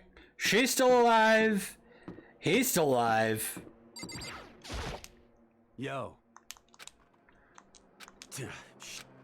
Looks that way. I don't like it, but nothing good's gonna come from ignoring that goddamn bear. Are you sure you're okay? You kind of went all out in that sauna. Who went all out? That shit doesn't even faze me. But, you know, there at the edge of hell, a promise between men was waiting for me. Never saw it coming.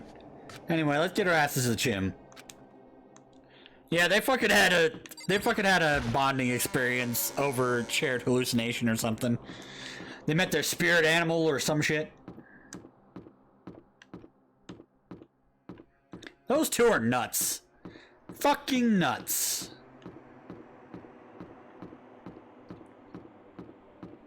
Very concerned I haven't met anyone else on my way out here.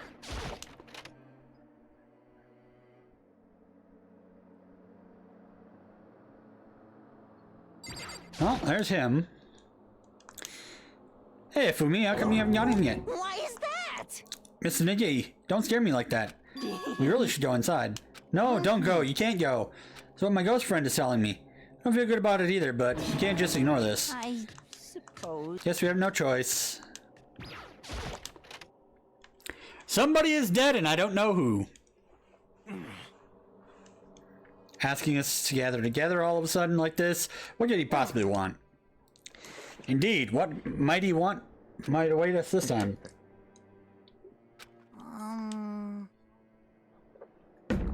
How's that funny? Can't you smile like a normal person once in a while? Like how the housewife on a classic TV show smiles at the end of an episode? Something totally messed up with you if you can laugh at a time like this. Which of us is actually messed up, What's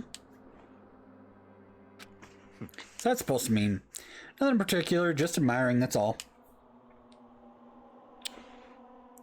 Don't want to kill anyone, but I don't want to live here, living in blind denial day after day.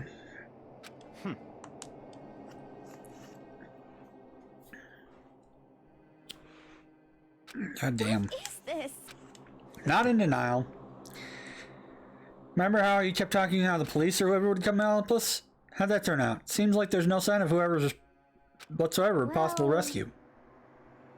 Huh? That's just... I wonder what actually happened. It's strange, that's true. No way the police wouldn't know about it. We were right in the middle of a major urban area. The police suck. Mastermind may be that powerful to take control of... I mean, there's not that possibility. And don't say it. Nope, gonna say it. It's about last night. I was near the main hall, just staring off into space. All of a sudden, I heard it. Heard what? A sound that I don't really know what it was. What kind of a sound? Like I said, I don't really know. But if I had to describe it, it's like a construction site, I guess. Serious. I mean, I could just be making that up. I only just barely heard anything. You definitely made it up. Must have just been the sound of the ocean in that head of yours. Say what? What you talking about, Toko?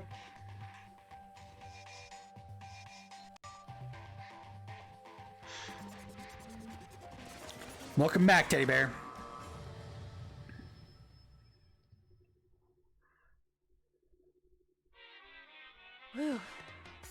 He's arrived. What Hero heard wasn't the sound of construction. It could have been an explosion.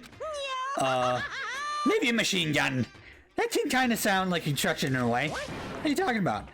Beyond this point, my mouth is zipped, my lips are sealed, and I'm fully puckered. It's a secret, little secret. Fine, let's move on to what you can tell us. Why'd you call us here? Don't beat around the old bush, do you? Ready for me to get to the point, huh? But before that, do you mind if I can vent a little? Low on energy these days, my stitching's even losing all its shine and luster. Thinking it's probably because of this ho-hum, boring old everyday life. Looking for something with a little more stimulation, something rife with danger and intrigue. Listen, can I just be frank? The next Blacken hasn't shown up yet, and I'm getting bored! I've decided to come up with a new way to motivate you. Is it another set of videos or something? Are you gonna show us some demented thing to try and drive us all to murder? Drive you to murder? What a mean thing to say. No matter what you do, I swear to God we won't. Lies. That's very big talk. Do your best to back it up, okay? Now then, without your permission, let me begin. So this time it's... embarrassing memories and secrets. As long as you're alive, it's a given that there's things that you don't want other people to know about you. So a little investigating my own, and I dug up some of your darkest secrets. And those embarrassing memories and secrets are all contained in the envelopes I have right here. I'm going to hand them out now, so take a second to take a peek.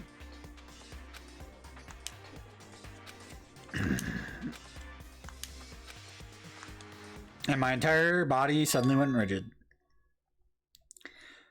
Makoto wet the bed till he was in 5th grade.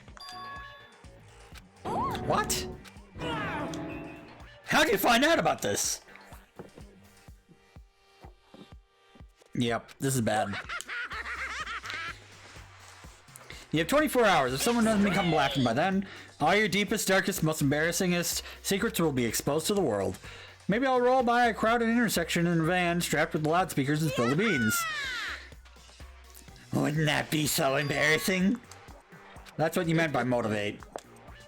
They're all pretty unpleasant, trust me. None of you want me to reveal that stuff, right? It's definitely something I'd rather people not know, but we'd never kill it with something like that. What'd you say? He's right. Your plan is doomed to fail. No one's gonna murder someone for this kind of thing. Oh no. Is it because for better or worse your memory is still a way to connect to the outside world?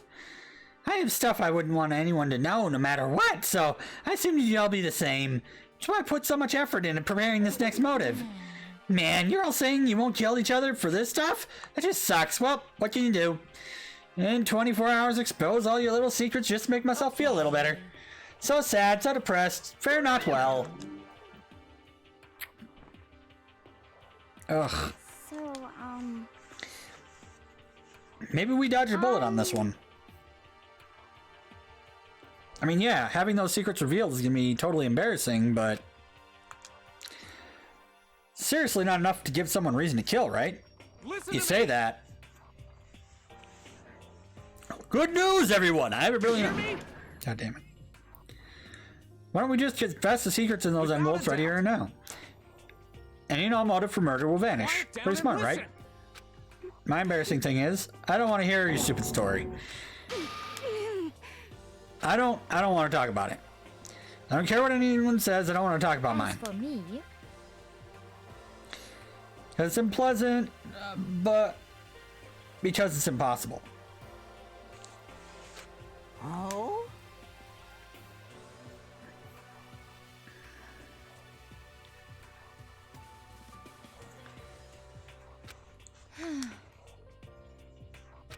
Come on, Absolutely not. come on. honestly, Here we go. As I said, then I don't want to talk about it. You human bag of lard. I agree with them. There's no need to discuss it. What do you think, I'm Chihiro? sorry. Don't really talk about it right now. I also don't want to leave things the way they are, so maybe I can talk about it later. After I try my best to become strong, then I can tell everyone. You don't want to talk, you don't have to. I'm not super excited to talk about it either.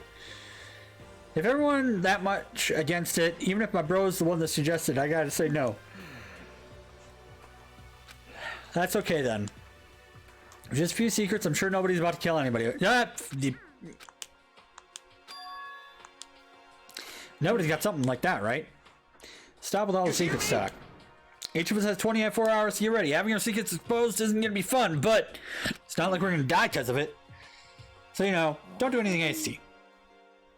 The way you keep repeating it makes me worry even more.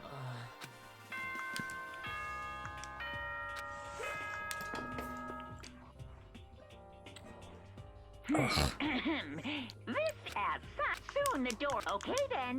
Sweet. Bedtime. Of course. Let's call it a day.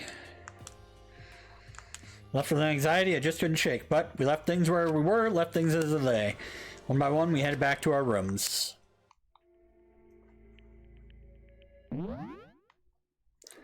And I will be back in like 20 minutes. I'm gonna do a lunch break. I has the Dane Bramman. Damn it! Whee! Ah! Snort ghosts every day. I'm fucking done. New from Ben and Jerry's asshole flavored ice cream, just for you. Trying is awesome. And you are bad voice acting. Help! Help! Poke him right in the ass.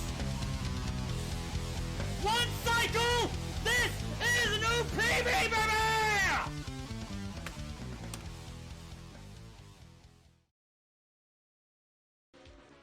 Thanks for the host, Steve.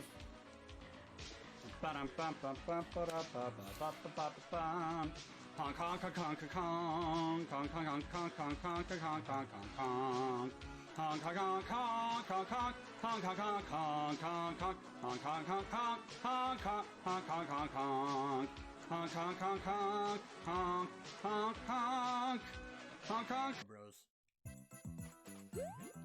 I want Sumo Bros so bad though. Like legit.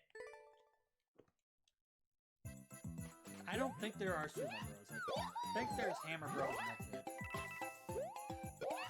But I want a 5 o'clock shadow fucking turtle, motherfucker.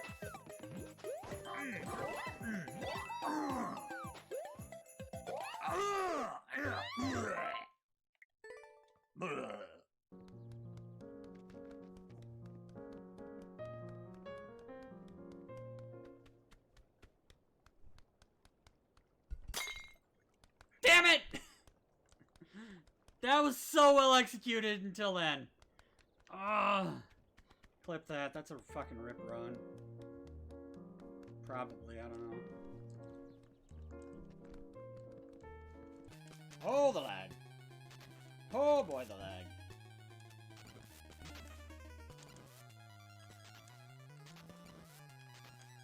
Get back here, you fucker. Hey! Ass! Hole!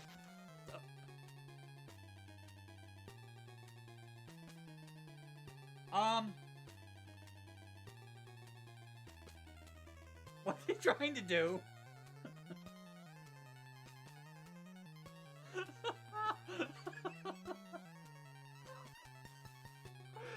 can't! What the fuck?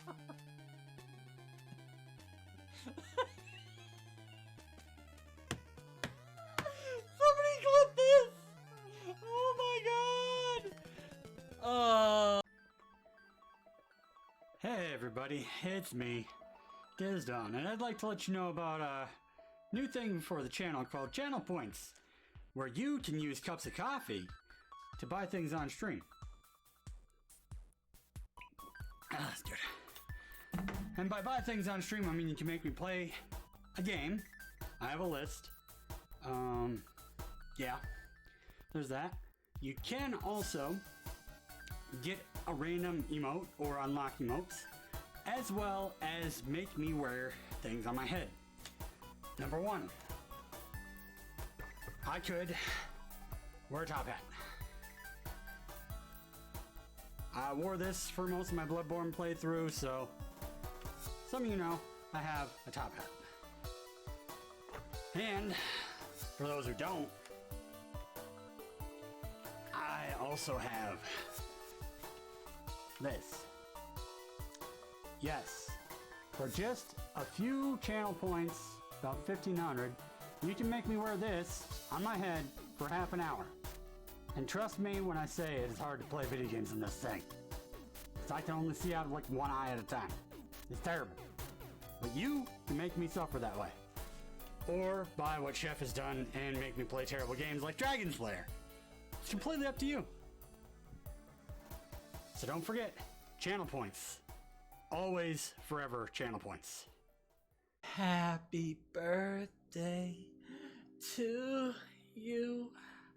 Happy birthday to you. Happy birthday, Mr. President. Happy birthday to you. I have a feeling someone's clipping that already. I've had the time of my life, and I never felt this way before. And I swear it's the truth, and I owe it all to Mary.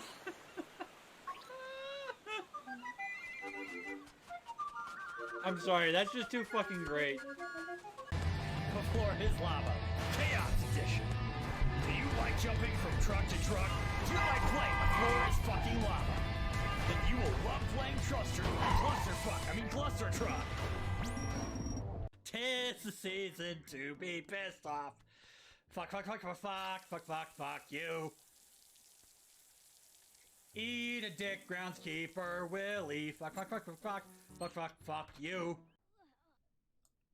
Why is labor taking so long?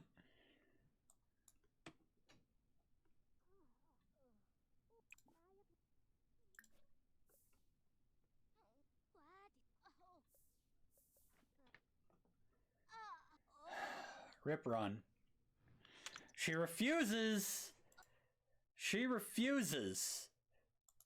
to have the baby. Okay, well, that's her own damn problem then, huh? Alright. I'm gonna have that clip later because that is the weirdest way to end a run.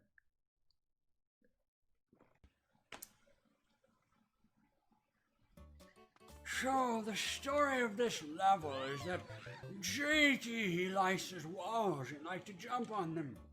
But he forgot that there were spikes on top of every one of these walls. And, well, he did a lot of things that involved dying. And, well, his life was cut short, and this level was made in his memory.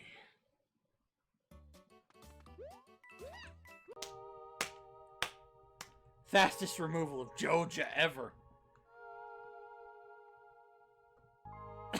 There's 7,000 fucking... Oh my god. What the fuck? It's a Mayor Lewis shrine.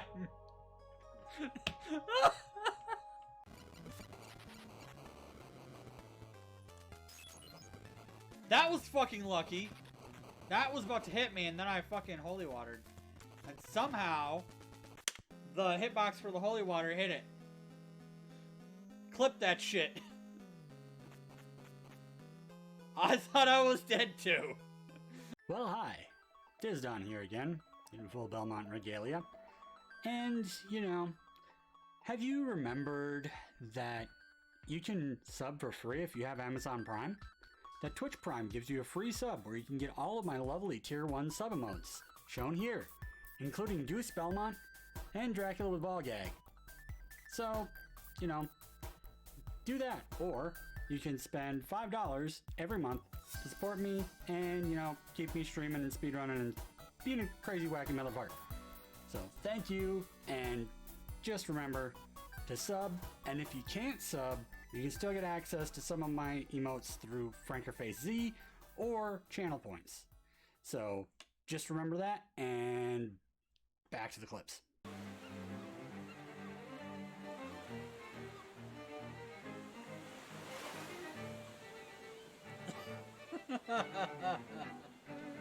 This is what I get for stealing the bow. The game is shaming me. Oh, thief!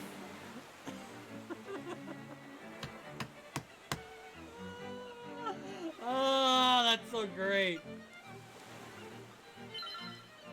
So fucking badly routed.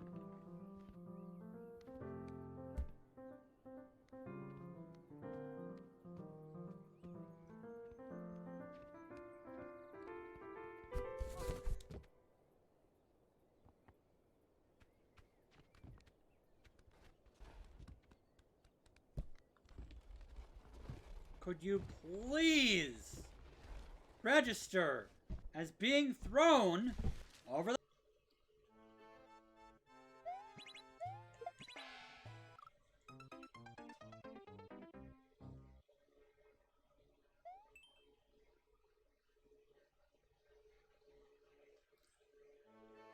That was marvelous. Instead of shell jumping, I grabbed it mid-air and wore it as a hat.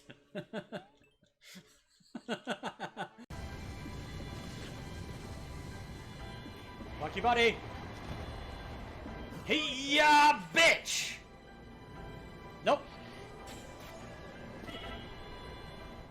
Ow.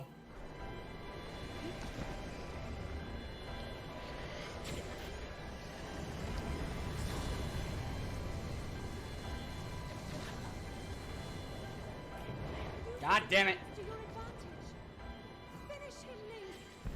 I was a little high on my first aim. Don't know where this is gonna wind up in the lovely little be right back or intro vid here, but I have a little bit of an announcement as far as scheduling stuff goes. Speedruns are gonna go Monday through Thursday, being the first part of any streams that I do. And then after, I will do my long play game. However, Thursday is going to be special, coming up here near the end of February, where I return to Speedrun Spotlight, where I start learning speedruns on stream, and every week it'll be a different run, and I'll incorporate that into my new schedule. Fridays will be for various games, depending upon if people have redeemed during the week using their channel points, or if I have something new, exciting, or multiplayer, like Temtem, or Mario Maker, or Stardew, stuff like that. So just letting you know, sort of new schedule, not necessarily going to nail down times, because Depends on when I get other things done around the house, but expect, 5 to 6 hours, half of it speedruns, half of it long plays. Right now, the long play is going to be Final Fantasy VII until it is done, and then after that, the next one that I'm going to be going on to is going to be The Last of Us, followed by returning to Horizon Zero Dawn, and from there, I'll figure it out. But just remember, I'll be around pretty much 4 to 5 days a week, couple hours a day, so...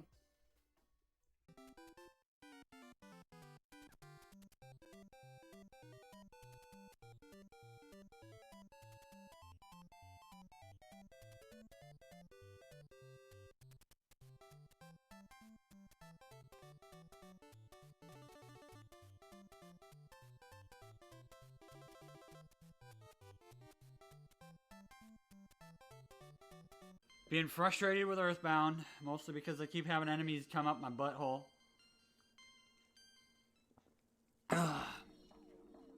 Please don't paralyze me. Golden statue that you've seen before. Oh, baby. Here's with everything else. What was that? Whoa, like, he just looked like he was doing a surf move in the air. The fuck, Trevor? The fuck, man? The whip animation did not happen. Wow.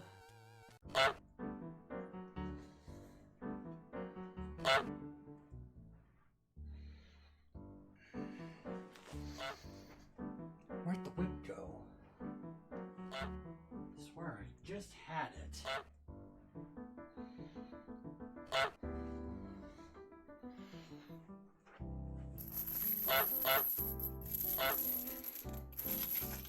Just had it. Hey!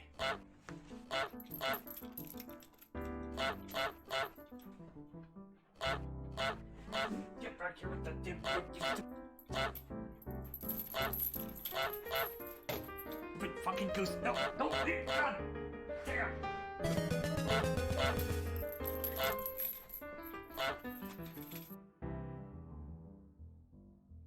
Hey, Dizdon here, and I'm here to remind you about a thing that a couple of friends of mine and I have done, which is called Retro Rainbow. !Rainbow in the chat for more information, but basically it's an LGBT charity / streaming channel where we raise money for LGBT charities. We're going to have another event here at the end of March on the 28th and 29th, so don't forget to join our Discord and apply.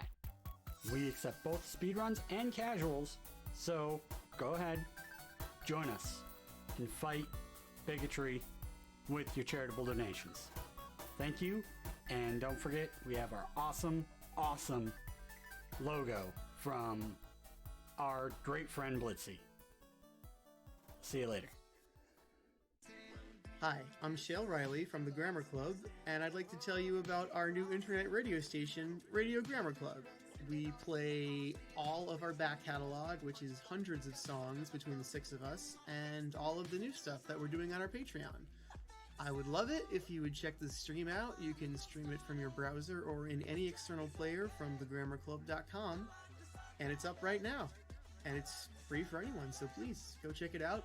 I hope you enjoy it.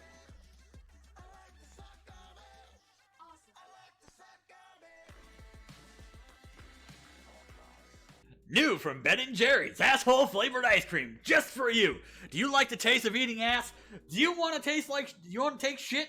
Does 2 girls 1 cup give you the fucking hardest of hard-ons and you wanted to be in that video? Well, here's new asshole flavored ice cream from Ben & Jerry's, just for you. And you asshole motherfucking, now it's gonna now with peanuts and corn as well as fucking actual rabbit turds. Why don't you slap on a couple of nipple rings and change your name to Buffy the Wonder Gimp?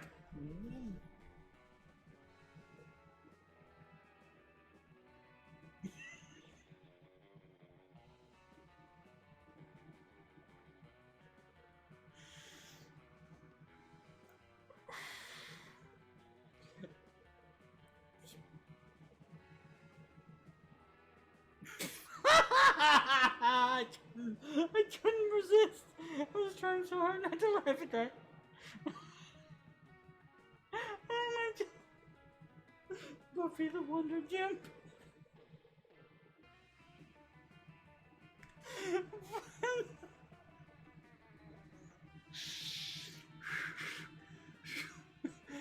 Wow, Steve's missing a lot, isn't he? Buffy the Wonder Gimp. Wow. Fuck Chef Ass. Clip it. Clip it and share it with him. He fucking deserves it.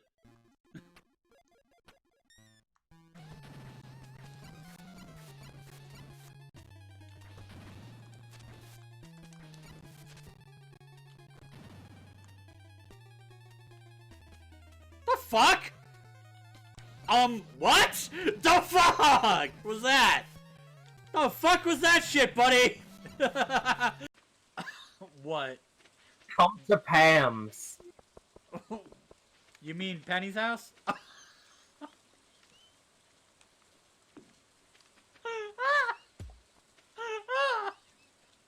Alcoholic!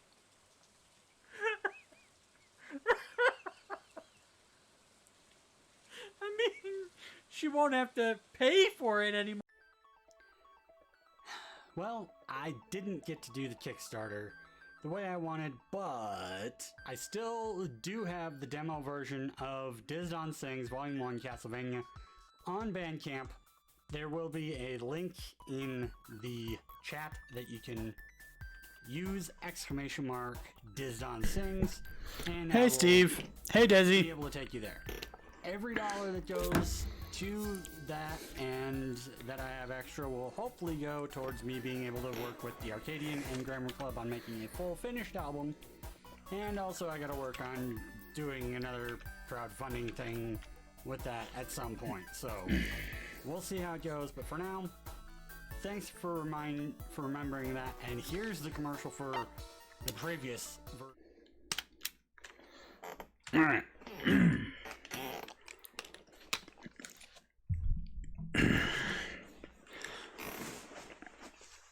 Yeah, I'm gotta make an update to the clip reel anyway. But yeah, it's long enough so that I can go take a lunch break. So if you don't see it that far into it, usually it's because I've been away on lunch. I do think I'm not sure if I have that one posted on YouTube or not, but I might actually wind up posting them to YouTube. Just because they're interesting. Anyway, we're back with this goddamn bullshit.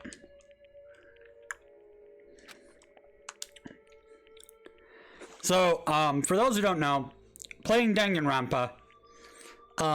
Yesterday I started it, got through chapter 1. 3 people are dead out of 15 that started. And now the evil teddy bear motherfucker. Yeah, I know. It's a good one. But yeah, now the evil teddy bear has threatened to reveal their deepest, darkest secrets to the world in exchange to try and get them to murder someone before tomorrow. Because remember, the rules of this school prison thing is last one standing gets to leave. And the only way to be the last one standing is to be the blackened, which means you murder somebody, and then you get away with it. Honestly, all that crap Monokuma was sprouting didn't have any effect on me. There's no way anyone would kill over stuff like that. At least that's what I thought.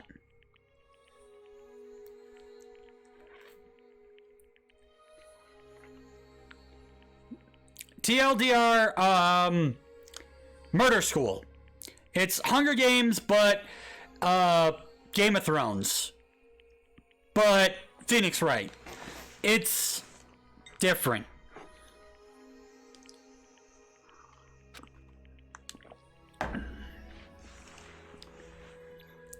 Maybe I was just being optimistic, which is probably why, without too much of a struggle... Geez, I'm more tired than usual. Super tired today. I fell asleep.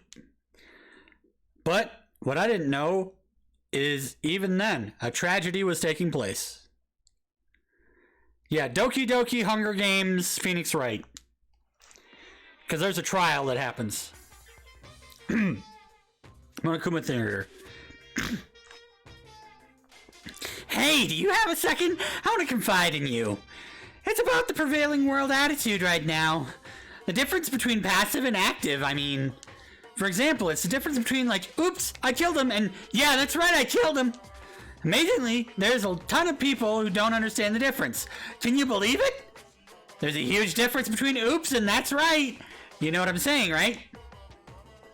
Anyone can kill someone in the heat of a moment, but surprisingly, if you can do it with a calculated intent. To make that choice and put it into action, it's way harder than just letting your emotions lead you. It's all about preparation, resolve. So maybe you're wondering what's the point I'm trying to make. I'm not totally sure myself. Maybe you should try reading between the lines. Evil fucking teddy bear, yo. Monokuma. Morning. Good morning. Good morning! God damn it! Nice reaction. I'm glad to see you didn't disappoint. What the fuck are you doing here? I wanted to spice things up, so instead of the school announcement, I decided to wake you up in person. What the hell for? Because it's fun. And as long as I'm here, I figure I'd let you hear it right from the bear's mouth. Hear what? Are you sure you should be acting this laid back? I mean, even though something happened to one of your buddy classmates?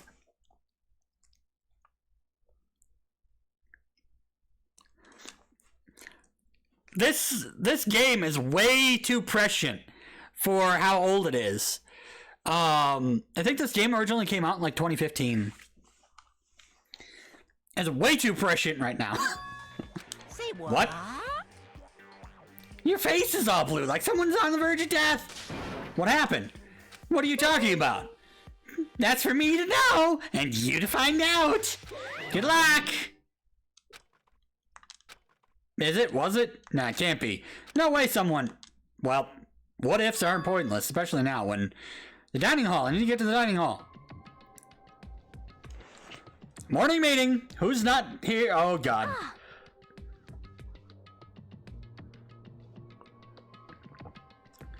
There's a lot of people not here. This is not good. Ah, Makoto. Are you okay? Did Monokuma talk to you too? Hiro, Hina, Sakura, and... that motherfucker. Sakura is a very buff chick. She looks like what would happen if Sheik was an MMA fucking fighter, yo. Byakuya? You're the only ones here. Where's everyone else? Dead. They're already trying to verify what Monokuma said, or they've fallen victim to the something that Monokuma mentioned. I like titties too. Perhaps. Can't be. Has it happened again? Murder. Hearing what Monokuma had to say, the worst possibility forced its way to my mind. How to summon Steve. Tits. Well, I mean, you know, I'm gonna try. In about 15 minutes, the state of play is supposed to start, so I'm gonna try and get through part of this before switching over to that. Because PlayStation announcements is gonna be big. PS5 shit's going on. Took everything I had to drive through that way. So if something really did happen, does this mean someone did it because of what happened yesterday? It can't be. That stuff was just a bunch of old memories. Just old memories? Don't be so sure about that. Clearly someone felt it was more important than that. To judge someone else's values based on your own outlook, do you realize how dangerous that is? Why didn't you say something yesterday? Did you already forget? This isn't a co-op game. It's every man for himself. What good does it do me to go out of my way to help you? Motherfucker, I want you to die. Something wrong with him, for serious. Did he get brainwashed or something?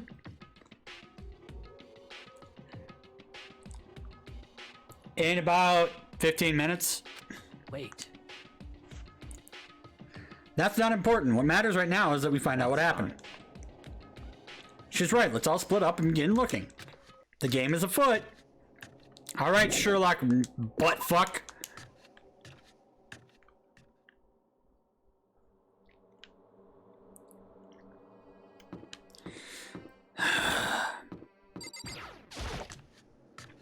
Two people are missing.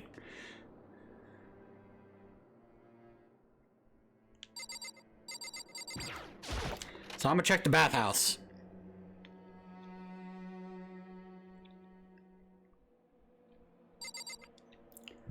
Kip, no corpses in here.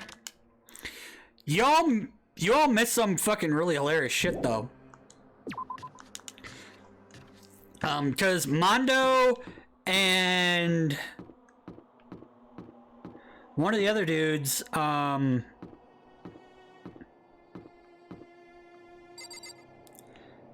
Mondo and Taka had a weird bath thing. What's up? I knocked on the doors, nobody answered. I'll go out to see what happened. What about the second floor of the school? That's one place new to all of us, so it seems like a natural place for... Fuck!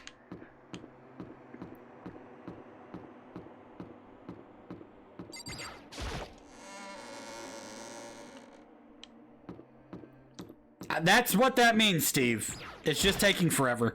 Because they usually take forever. Honestly, what do you think? Serious? About Byakuya? You think he's being brainwashed, or what? No, he's just fucking asshole. He's a very young Trump.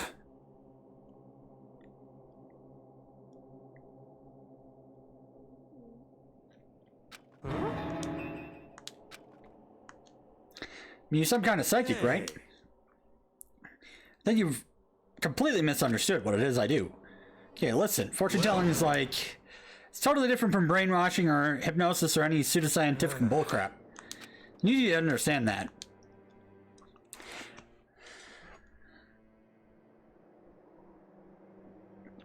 Yeah, it's nice that they're doing a redo of the flooring, though. The fact that they did that means that they really want someone to, you know, not think it's a piece of shit place. I'ma guess library? Upstairs is the library.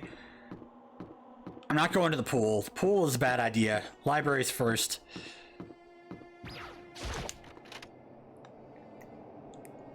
Yeah, it's about damn time is right.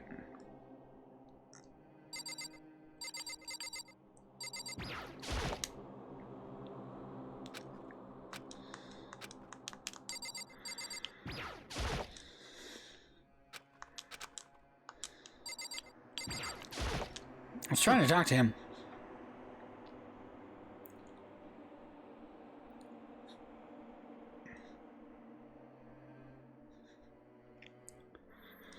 Nothing of interest here. Should go look somewhere else. Alright, well, I'm gonna go to the pool.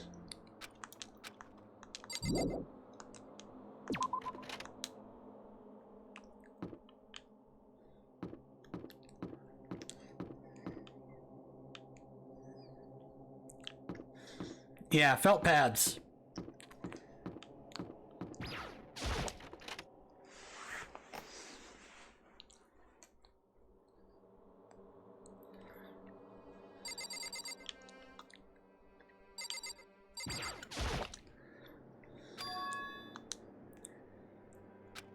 Doors open.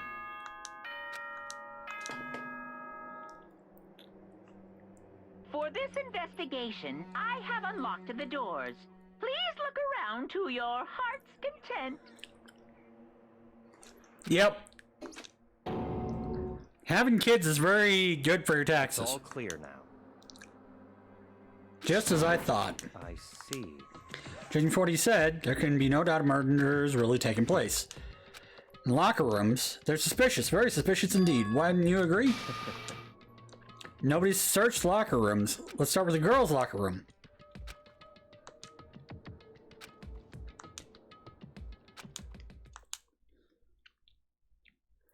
In that moment, time just seemed to freeze. Yeah, I know.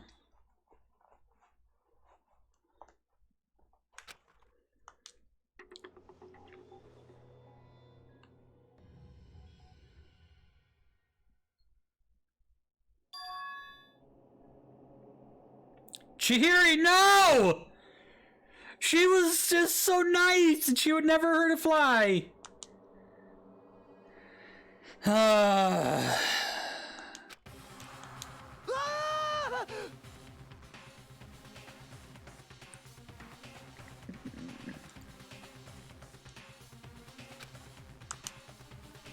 Wild animal, almost primeval scream escaped from my mouth.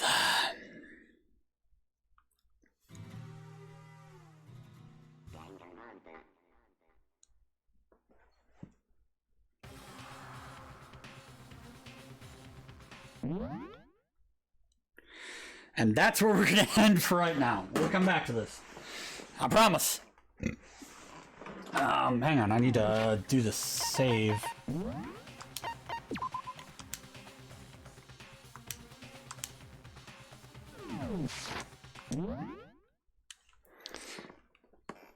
Ah, the plague.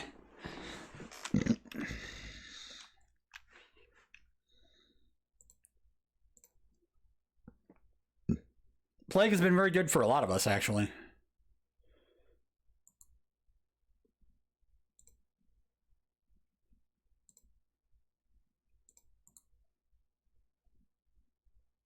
Transform. Fit the screen. Gotta change a couple things.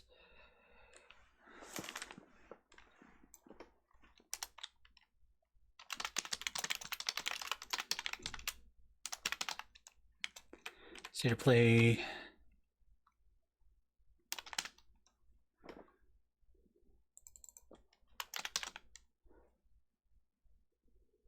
Watch parties.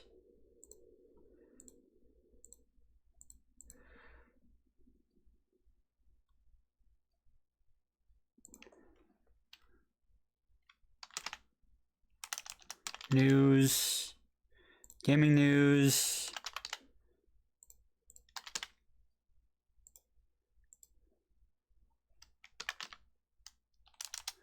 Try to find what we're gonna do here. I'll go with analysis. Add stream marker.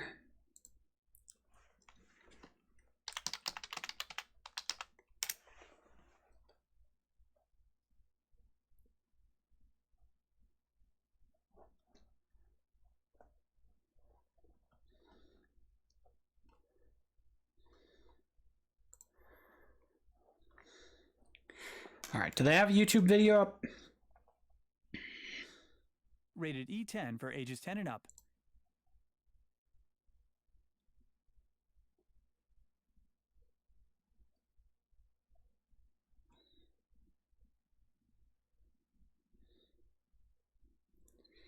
It's at 2 p.m. Oh, shit. Okay, so it's another hour. All right. Allow me to be...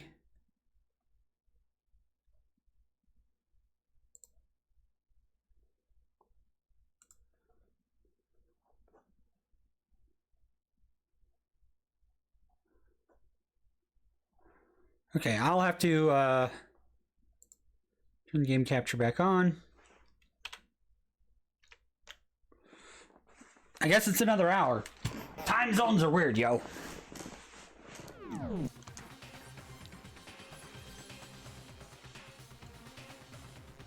All right, so we got another hour first.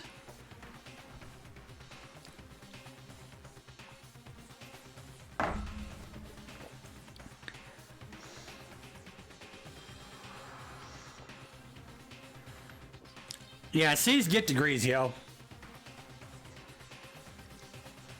Tried to suppress my screaming, but it was useless. Surged out of me like water from a spring, gushing out of the ground.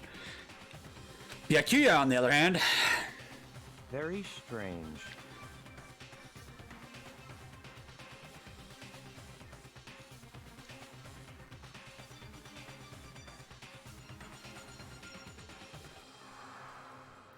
Most unusual, don't you think? He was totally calm, almost like he was watching this all unfold in front of him on the fucking TV screen. I see. Chihiro's corpse has been suspended somehow. Something's been written on the wall in blood. Bloodlust. Such a brutal way to kill someone. Nope, this is beyond brutal. Wouldn't you agree? They killed her. How could it not be brutal? No, that's not my point.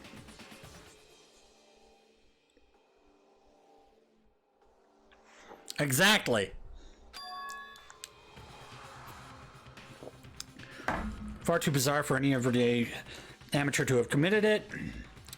Unlike with Sayaka, this murder was not a crime of passion or necessity. Interesting. It's almost as if whoever did it for fun. See what I mean? Don't you? My head was swimming. I was still reeling, too. Too confused to understand what he was trying to say.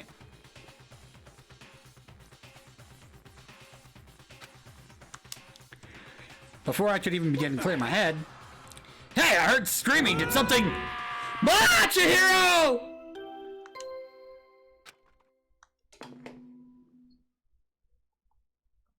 A body has been discovered! After a certain amount of time, which you may use however you like, the class trial will begin.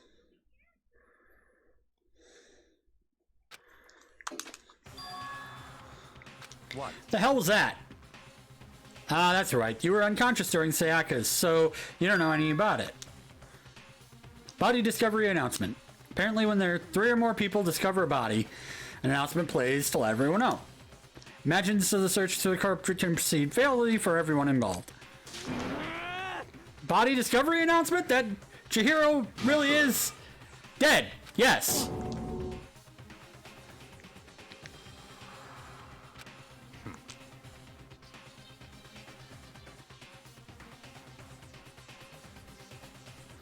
Before you start screaming your head off, go around everyone else. It seems like another game has begun. Another life or death game to uncover a killer.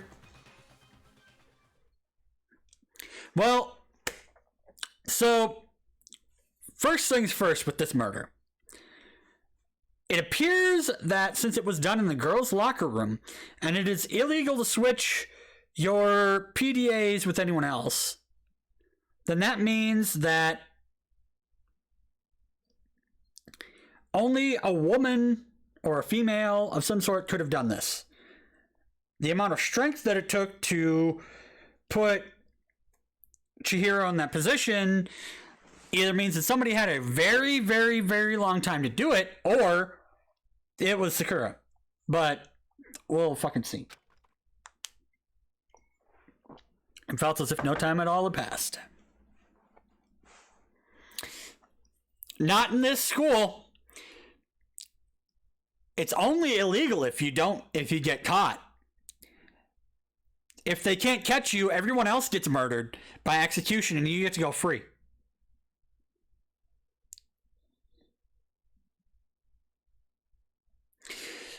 Yes, but there's a machine gun that's preventing people from going in the girls' locker room. If they're not a girl. No, the laws are different in this game. This is like being in a fucking Jigsaw situation. Yeah, there's a machine gun outside the locker room. So if a boy tries to enter the girls' locker room, they get shot to death. This is a death trap, Desi. This is Doki Doki Death Trap.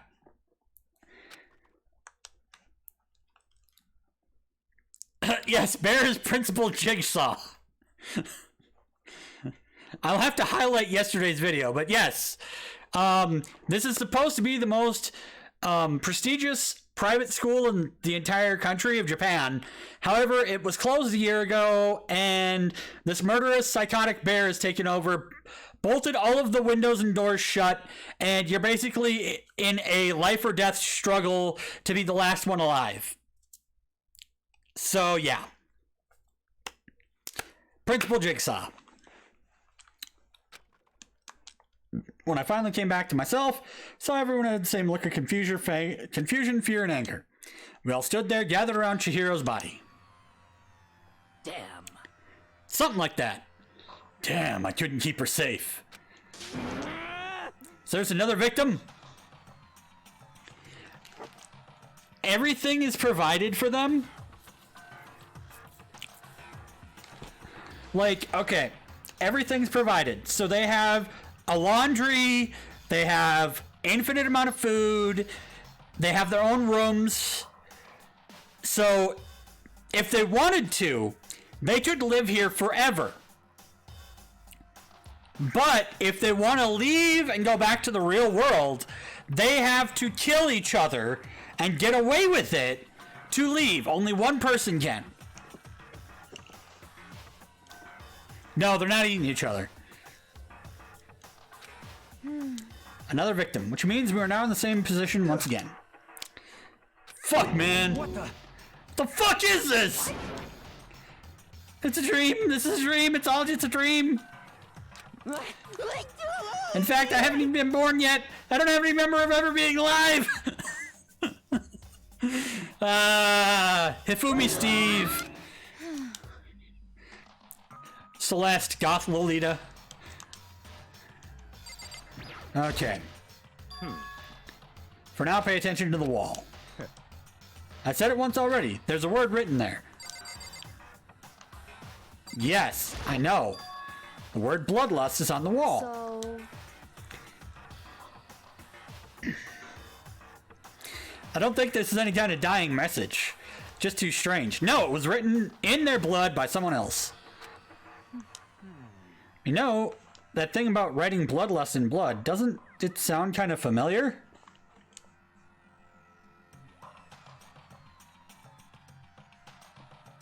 Oh yeah, we were having a conversation in yesterday's chapter about the serial killer dude who we think that is in control of this.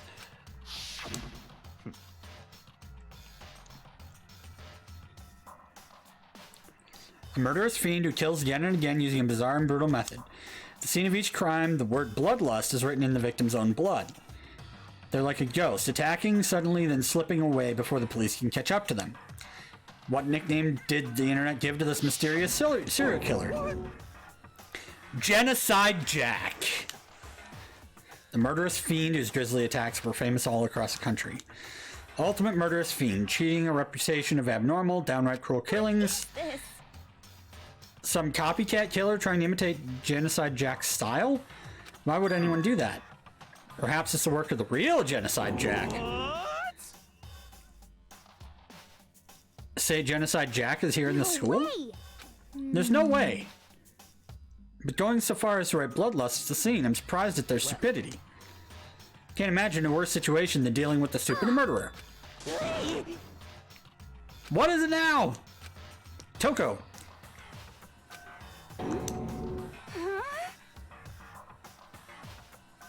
Sundre! Toko was the last to arrive and now she was just standing there. No, why? Why?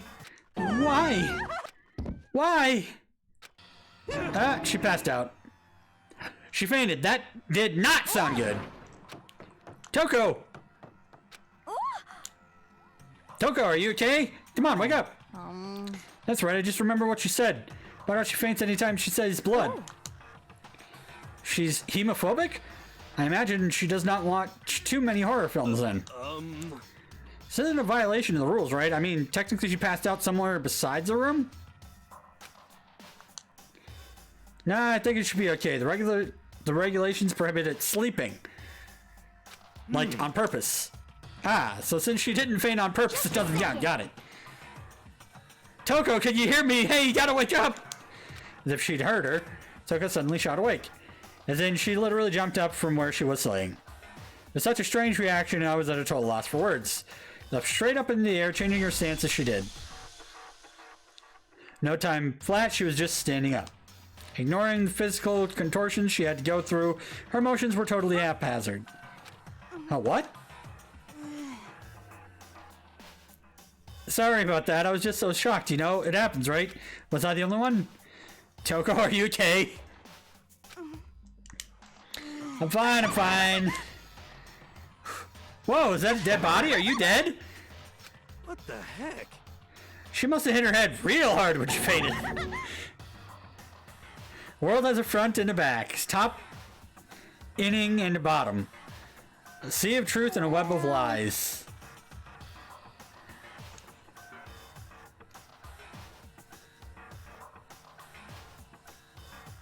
Fucking nutcase. Everything's fine, at least the stutter's all gone. That's a good thing, right? It's clear to me that everything's not fine. Your eyes seem extremely vacant. It might be best if she's gone fucking into a fugue state, and I am concerned. So, I don't mind taking her, but could someone help me? If you need help, I don't mind. Tonka, could you help me? Yeah, don't take the perv. Do not take the perv. Very well. You take care of the girl, and the rest of us can begin the investigation right away. I assume nobody has a problem leaving Sakura and Mondo on guard duty again. Hold on a second, rushing into an investigation. Mastermind isn't behind that. After what happened last time, surely you realize that. Don't make me repeat myself. There's no question that Chihiro was murdered by someone among us. Isn't that right, Monokuma? Of course. Right as rain! But don't take it as a bad thing, it's just a fact of life. Because that's how graduation works. Then it's happened again. Is that what you're saying? Another one of us? Another one of us is killed? A fellow classmate?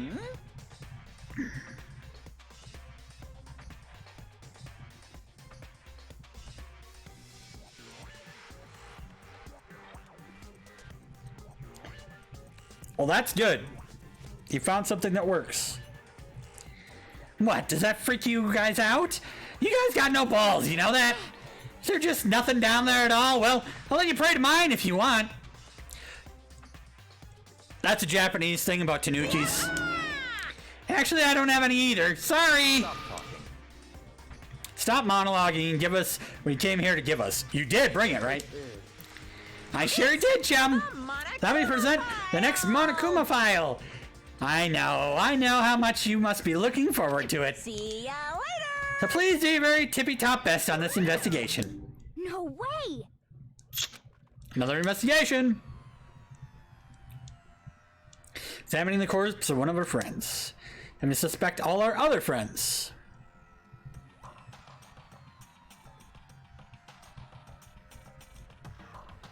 Yeah, I itch a lot too. But only in a couple spots. Why? I hate this. I can't take it anymore. Oh, I hate it too. Yeah, stoner. Had enough. I'm getting out of here. Where do you plan on going? There's nowhere to run. Yeah, beat his ass, Skira. Ignorance. Just accept it already. After all, blood is just a liquid. A dead body is a simple object. Wow, dude, you're fucking cold. You are very enthusiastic about this, all, are you not? Naturally. How can I not be? If we don't amass the culprit, we all die.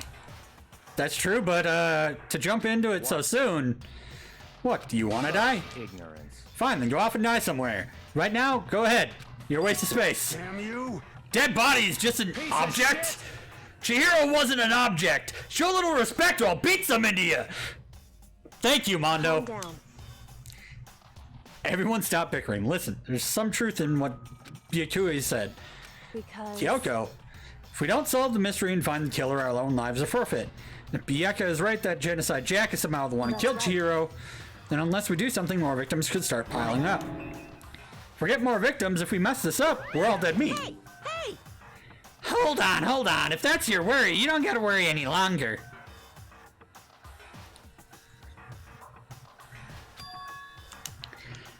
In any one killing game, the guilty party may only kill a maximum of 2 people. Wait, I don't remember any rule like that. I don't either! Actually... I just came up with it.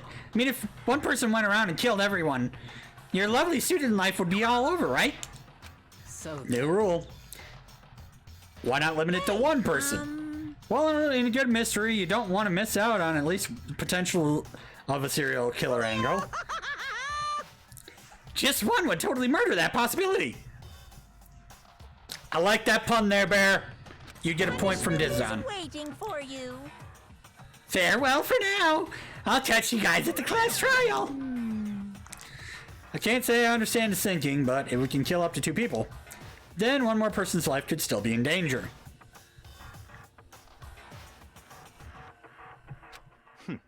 Interesting. Which is definitely not good. We need to uncover the culprit before something else happens. Bitch. You need to shut the fuck up! Well, for now, Taka and me are gonna drop Toko off at her room. Nice, I'm gonna get dropped off. To be done. We have no time to stand around. We must begin our investigation. Toot sweet. If we do not solve the mystery of who killed Chihiro, then we will quickly follow her into the afterlife.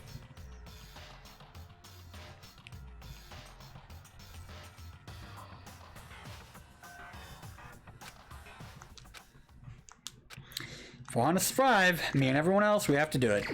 Don't have any other choice. Investigation time!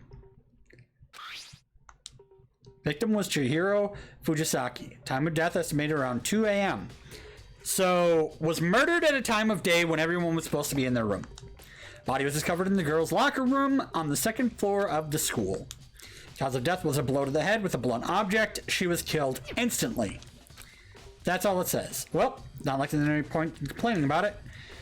No matter what, I gotta do what I gotta do. Truth bullets! Hey, Makoto, do you have a second? Do you need something from me? Life without purpose is quite dull, you know. What do you need? I'll let you cooperate with me during my investigation. I'm purchasing your talent, the same talent which allowed you to solve Sayaka's case. Solve? No, you seem to have some limited use, which is why I've chosen you. You have the honor of contributing to my investigation. Tagami, you motherfucker.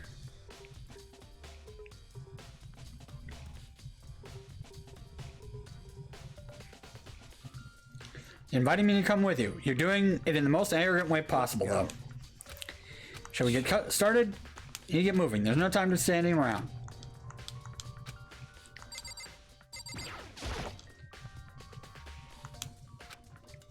Feel the life draining out of my own body. It's a dead body. Chihiro's dead body.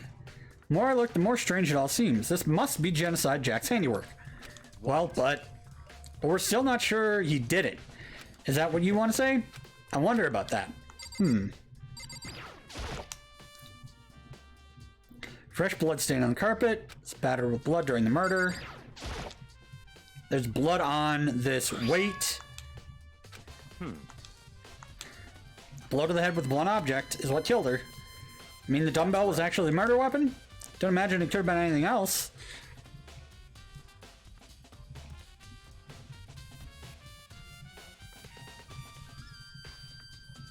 Yeah, something like that. Locker room dumbbell. Bloodlust.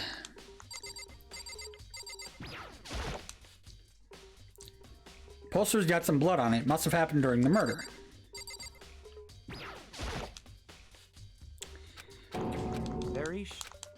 What?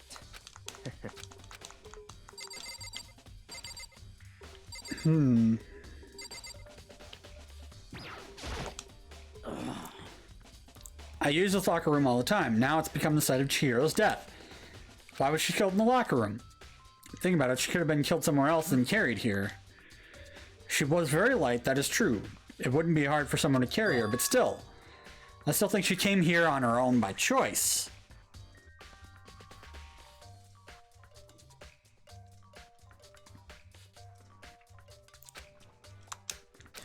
Makes you say that. She's been talking a lot lately about how she wanted to get stronger. You're saying she came here to exercise? According to the Mokume file, she was apparently killed around 2 in the morning. Would she really be exercising that late? Hina or myself are usually in the locker room during the day, so she's probably avoiding it then. Although we invited her to join us more than once, she never showed up. So I can only assume she was trying to avoid us. She was very, very concerned about bulking up, but she was also afraid of other people seeing her. She also made a mention to say that she didn't want to go swimming in the pool because she was afraid of people seeing her in a bathing suit. However, perhaps, but it's difficult for me to imagine she would have come alone. She did want to start exercising, but she specifically mentioned she couldn't do it by herself. She needed support from others. But she would also have come with someone else. No shit. She was too shy. She got killed for it. There you go. Secure his account. Okay, Mondo, what do you got to say? Dude had a real complex about being weak. You heard Chihiro talk about it, right? All I need to get stronger. Yeah, I do remember she said that more than once. Sure did, which is why I guess explains the trip down here. But did she really need to get stronger that baddie? You already mentioned it, but she was a girl after all. Most girls aren't all that strong. I don't know, man. Haven't really thought about that stuff. Alright, we got Mondo's account. What? Already? New clothes won't magically appear by staying around here. Need to check every aspect of this case.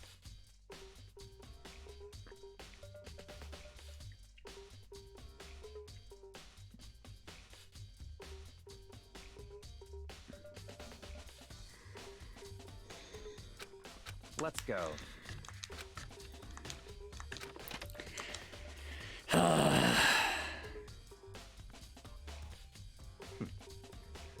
This is our next location. This place is related to the... Yes, it is! Figure it out for yourself. It's no fun if you don't, right?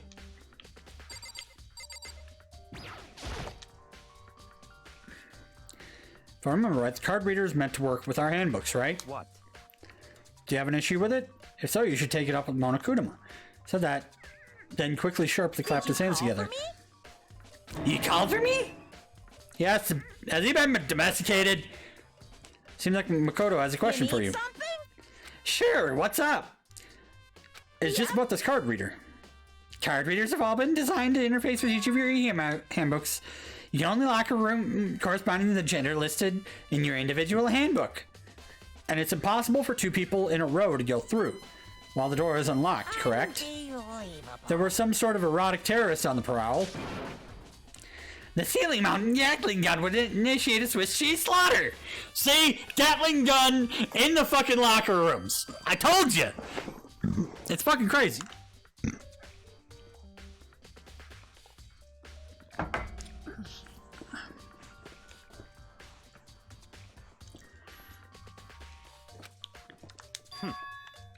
And the school regulations prevent anyone from lending someone else their handbook, right? Of course. Correctly correct. So then, that means only girls can go into the girls' locker room and only boys can go in the boys' locker room. In other words, Chihiro's body being found in the girls' locker room means, hey, Makoto, I can see right through you. See right through me? Allow me to tell you what you're thinking. Since Chihiro was found in the girls' locker room, the killer must have been able to get in there. As such, the killer must be one of the girls. Did I get it right? Ignorant. Good lord, you're simple. But am I wrong? You should pay closer attention to the regulations. The answer has been in front of you the whole time. Loaning your handbook to another student is strictly prohibited. Only the act of loaning a handbook is prohibited. Borrowing someone else's is perfectly fine. I wouldn't expect nothing less from the prodigal son of the noble Togami family. So you managed to sniff out the loophole in the regulations. Knowing you, I would bet you created it on purpose, didn't you? To add a little more excitement to things. Shut it, Steve! How, you're treating me like a puny little appetizer instead of the main course that I am. Now then, since the dead can't actually talk, there are not people anymore, they're things. Get it? Got it? Good. Wait, hold on. You're saying that's a loophole, but in order to borrow something from someone, then that means someone would have to loan it to... Why you? So sleepy. Just listening to you makes me want to pass out. Be more like Byakuya and get your poop together. Dude, get your shit together. Or else I'll charge you with criminal negligence. No more questions. Figure out the rest on your own damn self. That's fine. Well, I know you're unfortunately lacking mental faculties, so I'll fill you in myself. Let's head to the main hall. The main hall? That'll help you understand what's going on.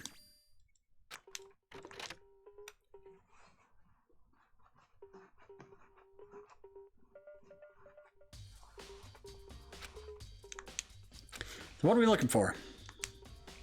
I mean, I have to figure it out for myself.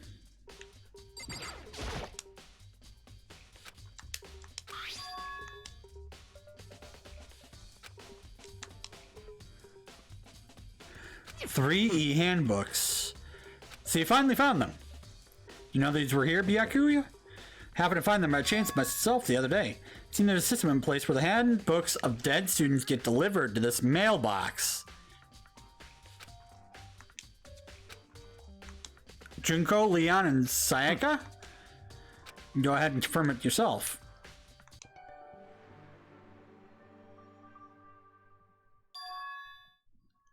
You're right, this is Sayaka's handbook. Now, do you understand? This is key to that loophole I revealed earlier. You feel like I'm starting to get it.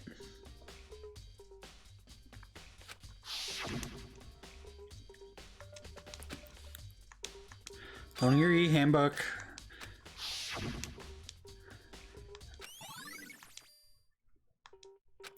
What? Alright, so it could be anyone now. Because anyone who knows about the fact that those e-handbooks have been put there, then yes. Very strange. One of the handbooks won't turn on. Is it broken? Whose is it? The one that won't turn on must be Leon's. It would make sense, yes. After all, he did get pummeled with dozens and dozens of baseballs. The memory of it came flooding back. The cruel punishment which led to Leon's death. Execution that the mastermind concocted. A cruel, heartless death. It wouldn't be surprising for the handbook to break during that kind of assault. Damn it! Hey! Hey! What? That handbook is essential to student life here. Crucial, integral, instrumental, a super big deal. There's no way it would break that easily. But it did. I say it wouldn't break. It wouldn't freaking break. It can withstand up to 10 tons of pressure and it's waterproof up to 100 meters, okay? I don't care how many baseballs you hit it with. It wouldn't do crap. Oh, but, even my amazing handbook does have one with single weak point. Can't hear you! It's a secret! I wouldn't want to have you go breaking any more handbooks.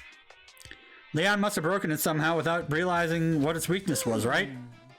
Hard to say.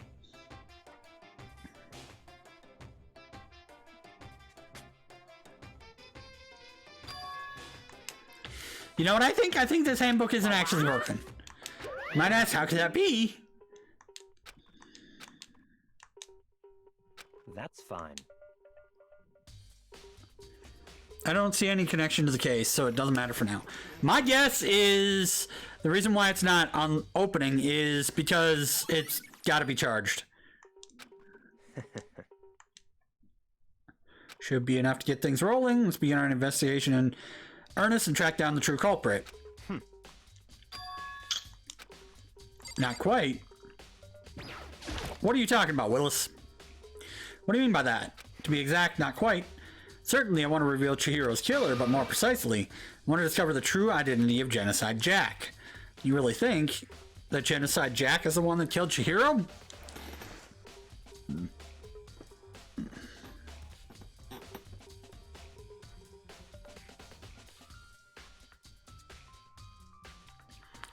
Yeah, some of it does work, but some of it is just the placebo effect.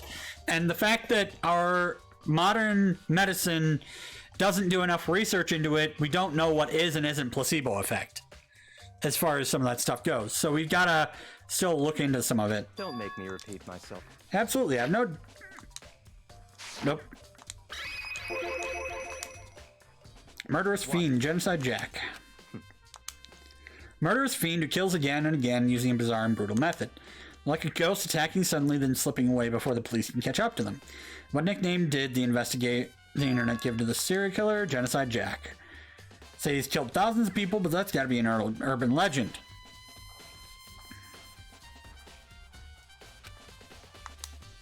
Still, could one of us be the demented psychotic killer like that? You're not wrong to wonder. Well, yeah. I have something that will prove it, and I can show you.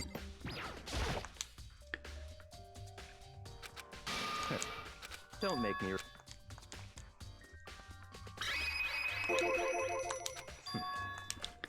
Somewhere I'd like to take you. This will provide all the evidence you need.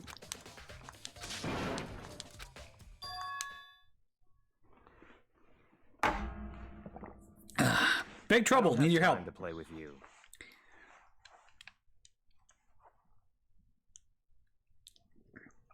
Yeah, speaking of which, do I have a cough drop down here? Ah, fuck, I used all my cough drops. I'll have to go grab one. But it's an emergency! Come on, please, you gotta help me.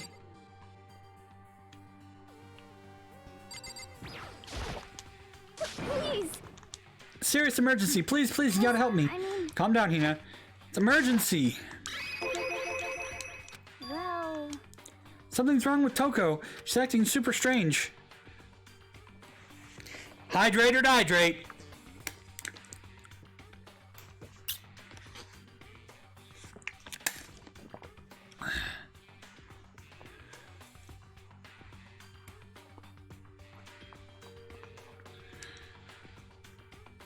No, it's more like I've been doing some voice acting with this and it's got my throat a little scratchy. What should we do? Strange. It's Toko. I must admit I'm intrigued. Suppose we could take a second to see what's going on. Repeat myself. Don't make me repeat myself. Yeah. Okay, come on, hurry. Let's go. Wait for us, Hina. So she's headed to their arms. Let's go.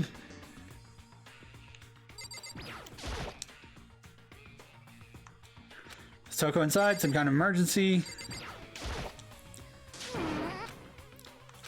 I think you're just too fast. What's the emergency? What after in the girls' locker room? We left Toko in her room. She can lay down. For a while, we came back to check on her. You know, see how she's doing. But it was weird. She refused to come out, and she kept saying all this weird stuff. Fine. Oh, hold up! Somebody's at my door.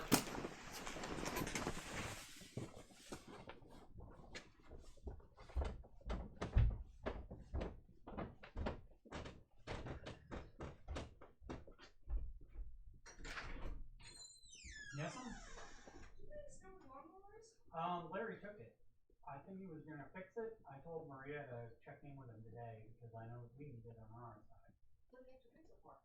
I don't know. Yeah, I know, right? I didn't know it was taken, so I'm freaking out. I'm like, I think you were. Someone stole the Yeah, you were either in your house or at the school, but he drove with his truck, checked both of our sheds, and grabbed it and put it in his truck and took it back to the school for something. I don't know if he needed it or if he needed to fix something on it, but yeah, he took it. Monday or Tuesday. Okay. Yeah, I know. Okay. Well, at least you know where it is. Yeah, I know. It's freaking out. No, thank you for doing that. I will. I texted him, but I know he's in Israel with he has no service. Yeah, well, when he gets service, maybe he'll be able to get back to us somehow. Yeah, we'd like to have it, and it doesn't need to be fixed. Well, I don't know if there was like something that he was gonna do, like just general maintenance on it, because it is technically the school, right? Yeah. Yeah, maybe he was just doing routine maintenance now that it stopped snowing. God. I know, right? Well, hopefully we'll get it back sometime this week. I know. Well, I'm up there. I'm gonna go grab my.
right.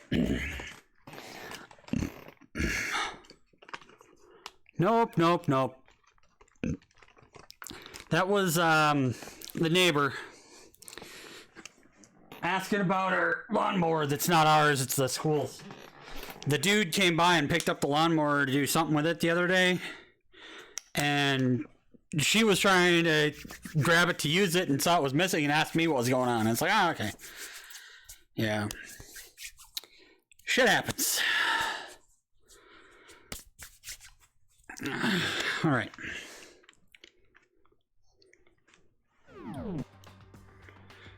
Yeah, so it starts at 2, so...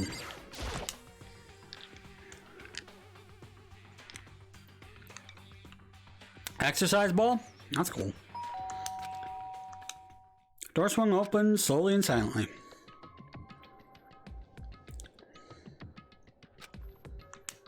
Holy crap. Aura of negativity flowed out from behind the door, forcing a gasp out of me. Oh, nothing. It's just that, Hina was really worried about you, pulling yourself up in your room. Leave me alone. Yeah, sure thing. But, could you open up, just for a second? Won't allow it. Huh? I won't let Genocide Jack have control. And just like that, she slammed the door. She's psycho. What was that? She was acting like that the whole time when I rang a little time ago.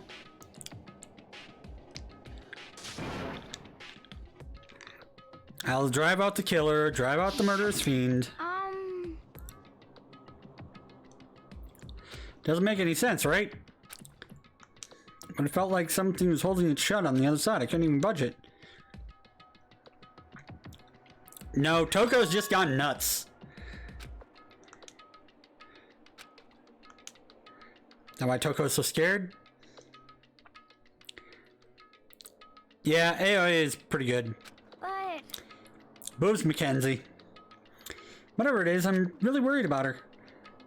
Isn't there anyone who might be able to persuade her?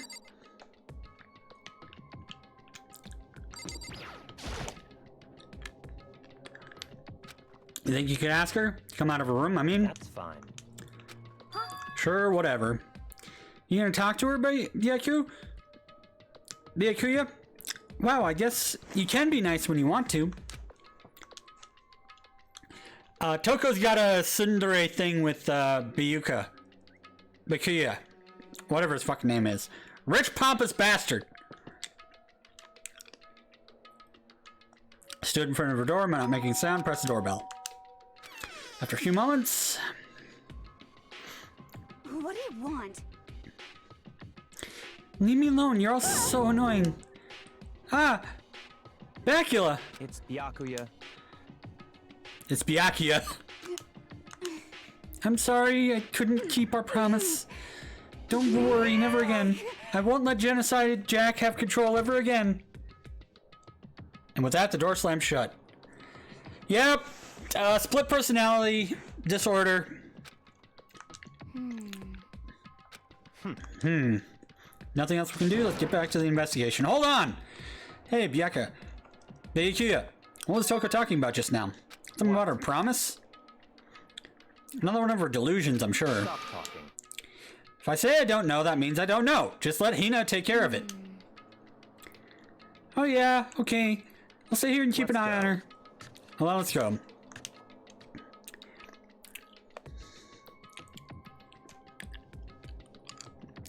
Oh yeah, she's a fucking tsundere from hell.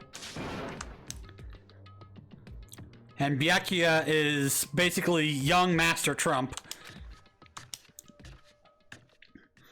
The main character is the naive idiot, because we're supposed to be the main character, so they're basically a blank slate. He didn't even look back, let alone say anything.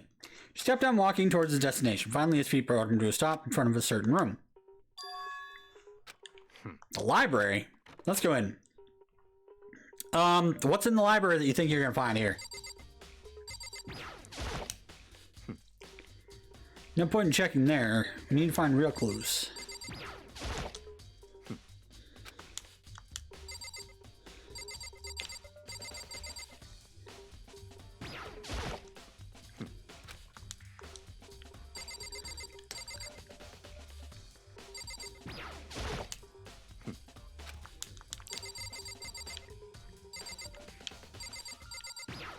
The hell do you want? Is the evidence that proves it was Genocide Jack really in the library? Don't make me repeat myself. Don't make me say it again.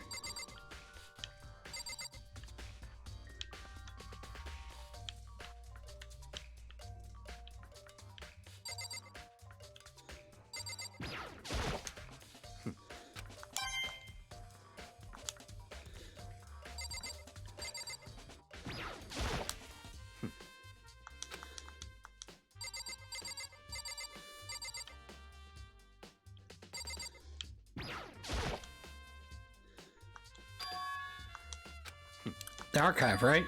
Let's go. Yeah, I haven't seen shit. I haven't seen this room. So much in dust. other words, Enough value in this place to endure the dust. that's enough. What is in all these things? The documents are dangerous. They detail all the people who control the world from behind the scenes. Dangerous truth for a commoner. Members of the Diet or something? Secret Council. Controlling everything from Satos. You ready to be disappeared for it? Take a look. There's some very, very interesting people in there.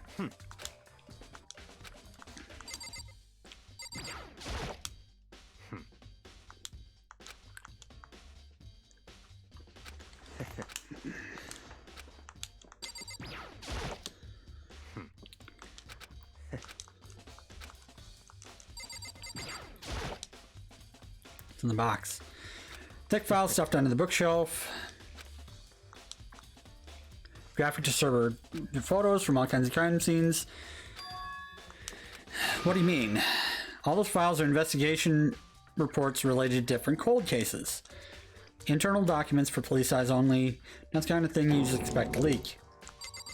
Oh,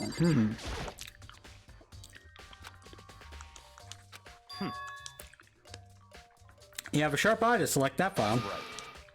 It's a report on presidential assassination. Originals kept at the National Library. He's a spoiled boy. He's a rich, spoiled kid whose family basically rules everything with money. Won't be declassified. Plus, he's been spending all his time in the library. You sure you want to look at it now? No telling whose crosshairs you might want to end up in.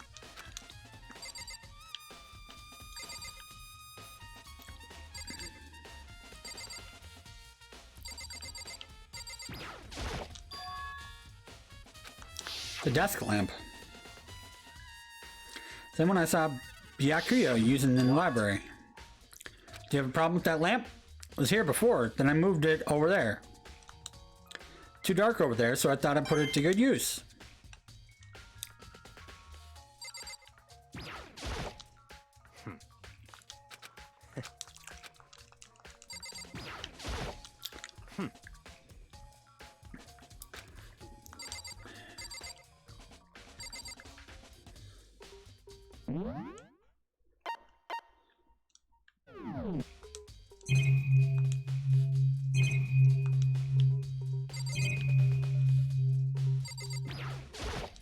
That's right.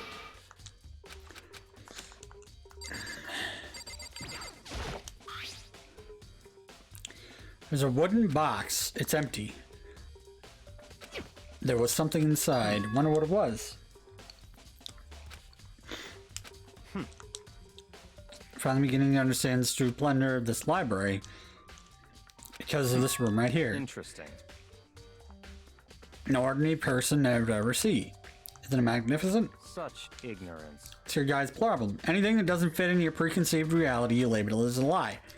Well, it's not that. It's just, it's not like I totally refuse to believe it, but I mean, there's just so much. How could anyone have put all this together? Just goes to show how much Hope's Peak really truly wields. Or perhaps Mastermind may have wanted to provide us with enough entertainment to keep us from getting bored. What's wrong? You still can't believe it? What about you? How can you simply believe it so easily? Things like that are usually impossible. What do you mean usually? Usual, normal, ordinary, simple? Well, it's very prescient right now. It's kind of weird. Things don't exist anywhere in the real world. If you don't understand what they actually represent, you don't understand the nature of anything. Don't pull any punches, do you, you fuck? What you consider usual is based on your common sense, right? What makes you think of your own common sense applies to me at all. The documents gathered here are genuine. I've reviewed them multiple times, so there's no doubt. You're saying that you've read all these documents and more than once? All this has to be top secret and confidential stuff, right? So why? My family has a reading room just like this at our home. Ours is bigger, of course, and not so dusty. Members of the Takagami family have access to any variety of government-related documents. That includes foreign powers as well as domestic. So, in other words... I already told you, there's a secret council that controls the world from the shadows. My family is a member of that council. Right, Mr. Illuminati. Have within me the bloodline that will allow me to one day bend the world to my will. But to become such a ruler, I must know all levels of this world backwards and forwards.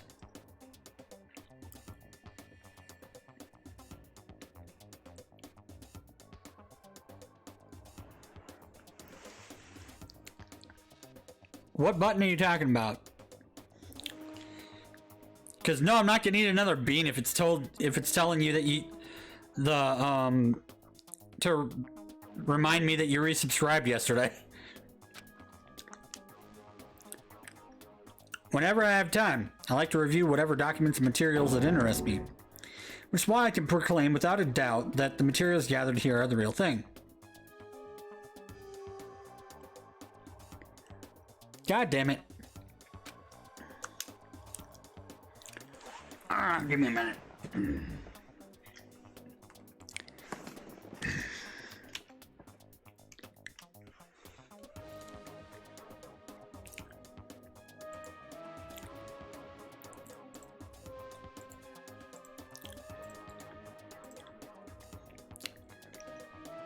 Did you have a plan? Do you have a direction you want me to give that?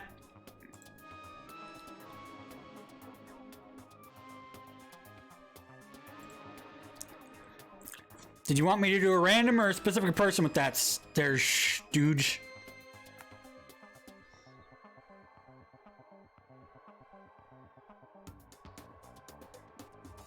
Frosty, random or someone specific? Okay.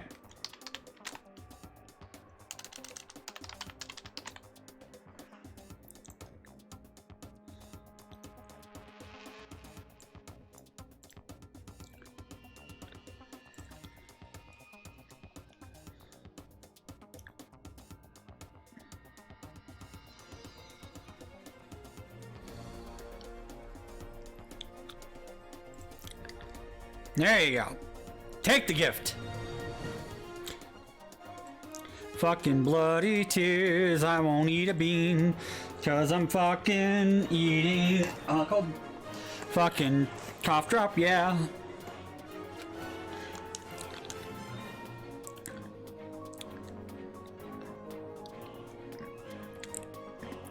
Well, yeah, I was asking, 'cause with that you've got the options to do community or a specific user, so that's why I asked. And so I gifted it to Desi. Frosty must be lagging a lot. The idea is starting to scare me more than an actual mastermind. What always interested me were these cold case police investigation reports. Reading through those reports has always been a hobby of mine, ever since I was little.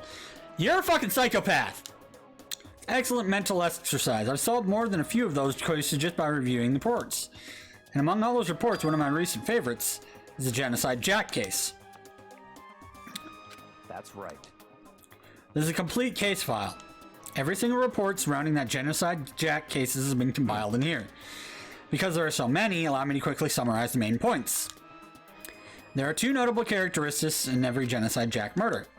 First characteristic, that every crime scene, the word bloodlust is written in the victim's own blood. The second is that the victims are murdered, their bodies are suspended in a certain way.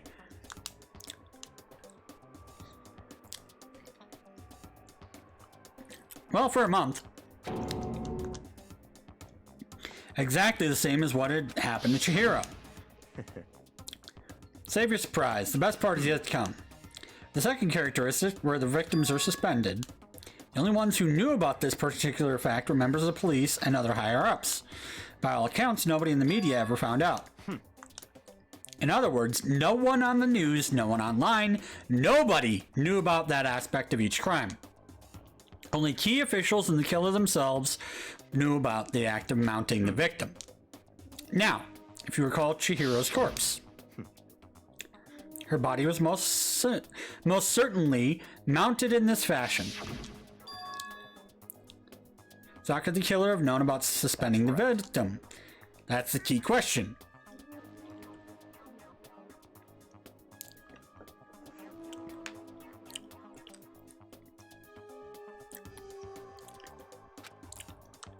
But in fact, the answer is quite simple. In other words, the culprit isn't a copycat, it's the real Genocide Jack. In other words, that right there is the evidence that Genocide Jack has hidden himself amongst the rest of us. Why you say himself? Why you assuming shit, buddy? A woman can be just as brutal as a fucking serial killer as a man. Do not gender this shit.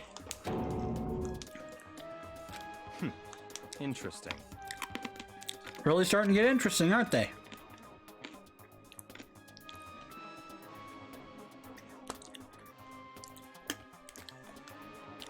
Ha.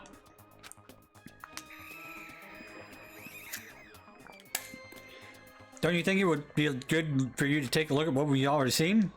Such ignorance. If you get down on your knees and beg, I might even show you myself. Well, fuck you!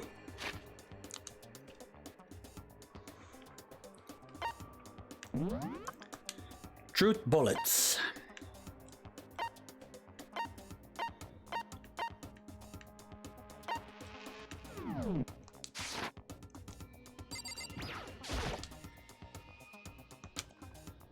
That's fine. You didn't beg, but I guess it's okay this time. Feel free to look at it. You can take it with you. You can't take it with you.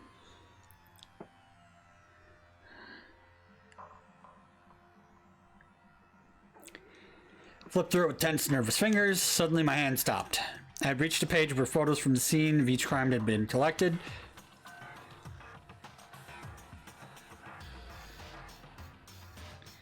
The names of Genocide Jack's victims ran on for several pages.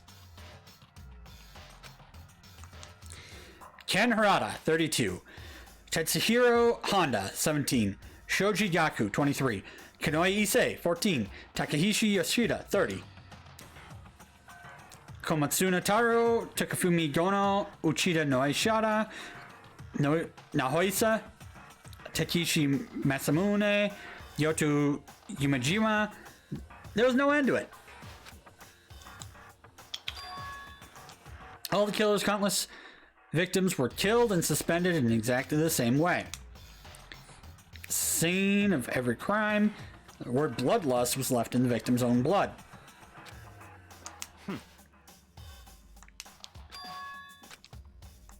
The next page. Profiling results. All crimes took place on either weekdays at night or during holidays, either day or night.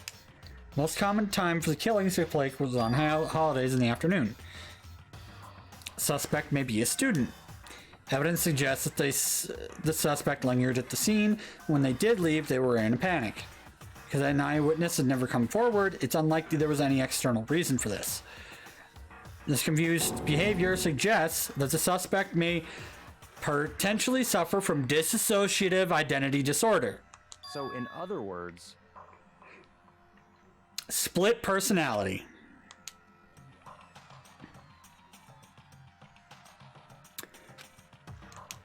I'm part of another totally unbelievable story. This one is way more unbelievable than anything else up till now. Or maybe it really isn't. I don't know. I feel like my mind has gone numb. Let's go. We should get going. Anywhere but here. We finished our business here, haven't we?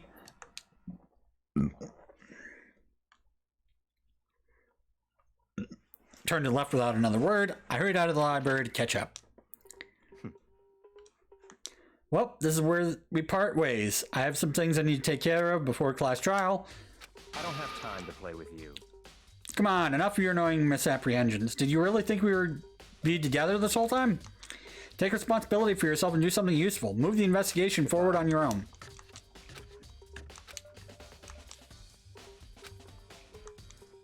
In the end, I felt like I was just some plaything getting tossed around. Same time, I'd uncovered some really important clues thanks to him.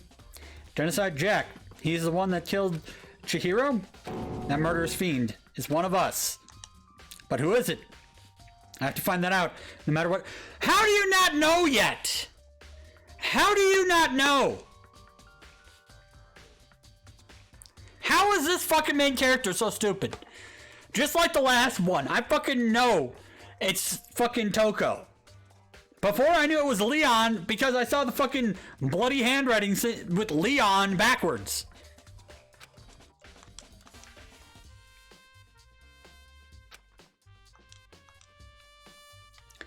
Yep. Check out the locker rooms, talk to people. Yeah, I know. I know the plan. Now the third floor is probably going to open up after this.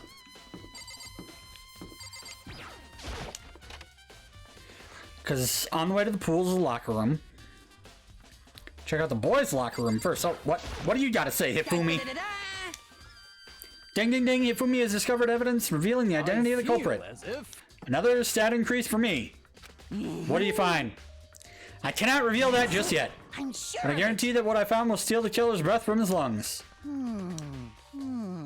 Miss Lindenberg said she'd witnessed something worthwhile too. Well, She refused to tell me. It's like when a girl bullies the boy she likes, right? Okay, so where's Celeste now? Warehouse by the dorms.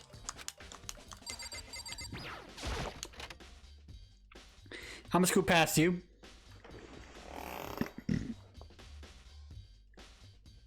Yep, exactly. Wait. That's a different poster.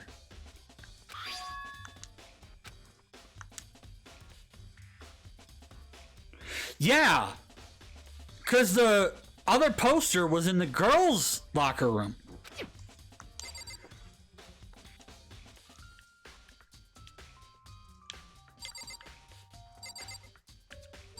So wait a minute.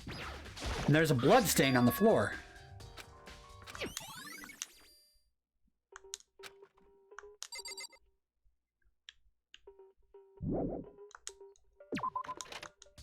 Huh.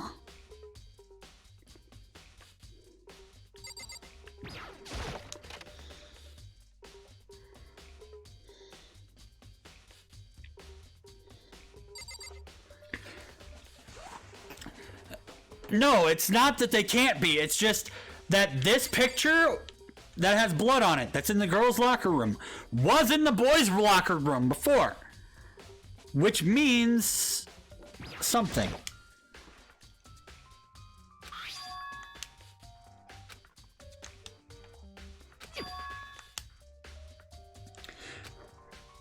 That's right. There's definitely something strange about this. The boys' locker room, there's a poster of a popular boy band.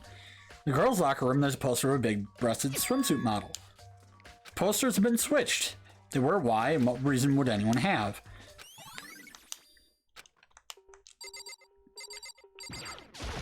What do you got, Sakura?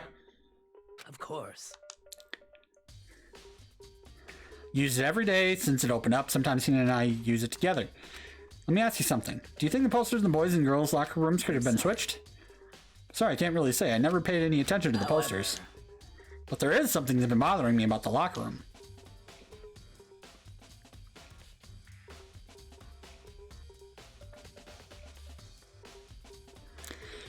I like to drink a little protein coffee every time I finish exercising. We have protein coffee in the warehouse. It's not the highest quality, but I don't have a lot of other options. Mix protein powder with coffee and down a glass of it after exercising. The other day I spilled some on the carpet in the girls' locker room and it left a stain. But I didn't see any stain on the carpet now. Exactly, I noticed it earlier. The stain had disappeared. And only assumed someone came along and cleaned it up. If there was never a stain here to begin with. Nope. Wait. It's 1 p.m. Pacific. So it's another hour, sadly. Trust me, I wish it was now too, don't worry.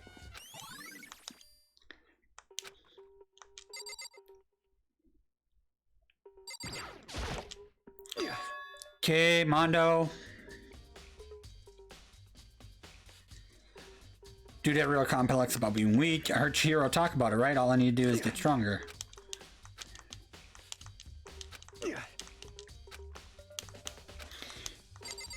Okay. Yeah, the state of play. You made any progress? However, Generally speaking, I have to get going. I have something unrelated to take care of. Something besides Well. What is it? So then, Before I go, let me give you one piece of advice. You should examine Chihiro's body one more time thoroughly. Her handbook is missing. You might want to determine its whereabouts. That's it. I'll be praying for your success. Definitely worth looking for.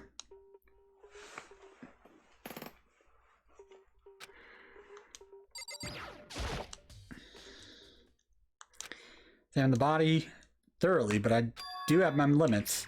Give it a shot anyway. Let's see. Hands are tied with some kind of rope. Rope was used proper up in kind of crucifix position. The rope is an extension cord.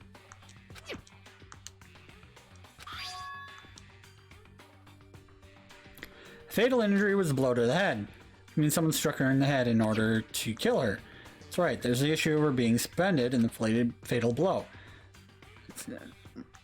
At first I didn't think too much of it. Seeing them again after looking through the Genocide Jack file, something's not quite right. What does this all mean?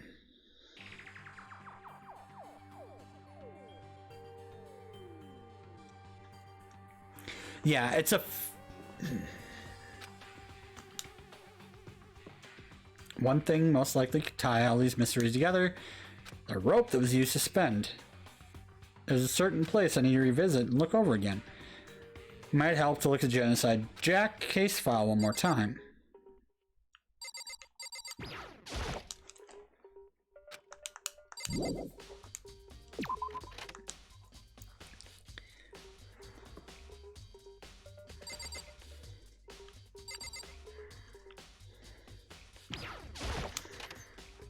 Yeah. It's definitely different. Alright, so... Just gonna double check some shit.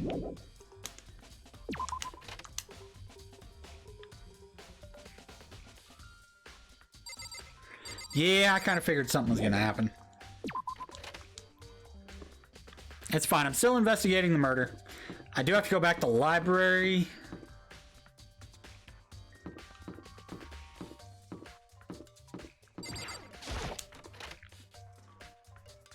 Trying to think what the fuck is going on.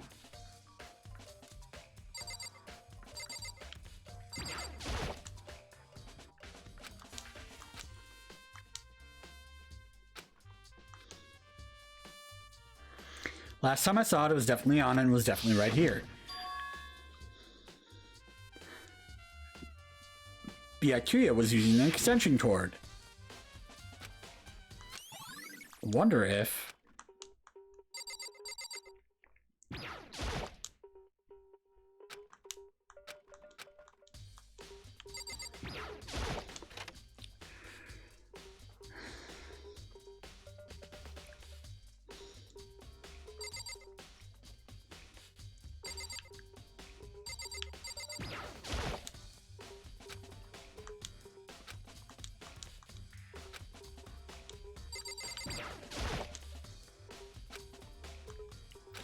Extension cord was in there before.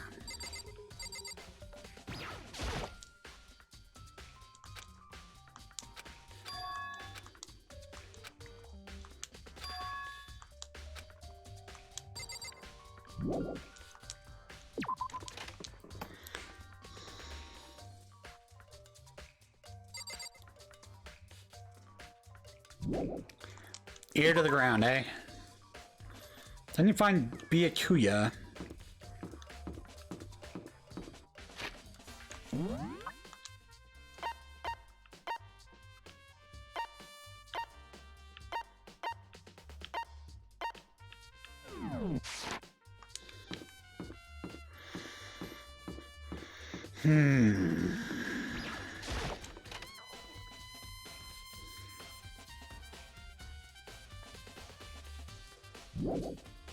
No one's in here. I'm just trying to think where the fuck he went. Damn it.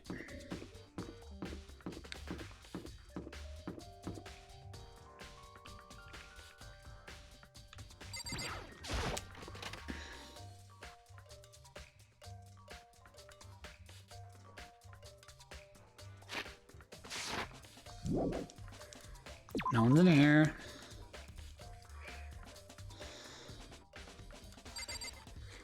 Yeah, I mean, they do kind of limit your style options a little, but... I need to go to...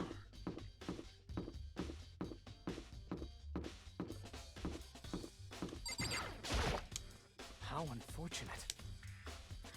Maybe we should confess our embarrassing secrets after all. Sorry, Chihiro, it's all because I wasn't strong enough. The embarrassing secret for somebody was a little bit more embarrassing and deadly than others. So don't worry about it.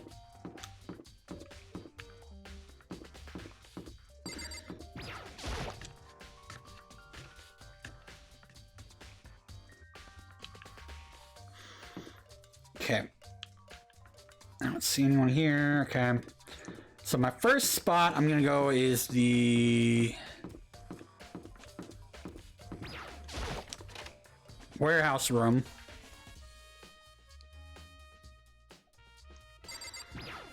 I'm wicked suspicious of Toko. But Bukaki, yeah. What are you doing here?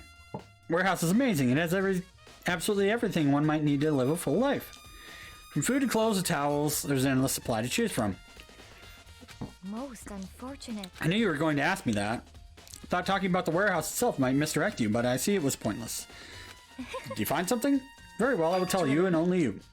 I saw her here. Chihiro was in the warehouse. Indeed. Really? This was right before the nighttime. Hmm? What are you doing out this late? Oh, I was just...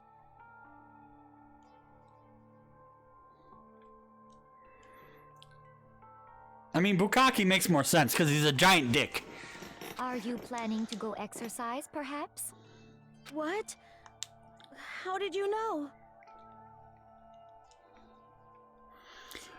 Fucking Celeste's hair is like that one chick from ARMS, just fucking springy as hell. Because I can see a blue track jacket sticking out of that duffel bag you're carrying.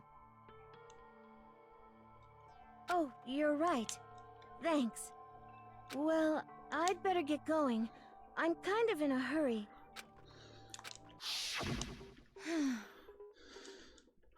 She stuffed the jacket into her bag in a hurry. It was almost like she was trying to hide it. Just like that, she was gone. I assumed she was merely stocking up to go exercise in the morning, but it would appear she ignored the nighttime rule and headed directly to the girls' locker room. If she hadn't broken our rule, none of this would have ever happened. You get what you deserve, I suppose. She went to the locker room at night in order to exercise without anyone knowing. But the strange thing is, there was no trace of the track jacket or duffel bag. Which means the killer would have gotten rid of it somehow.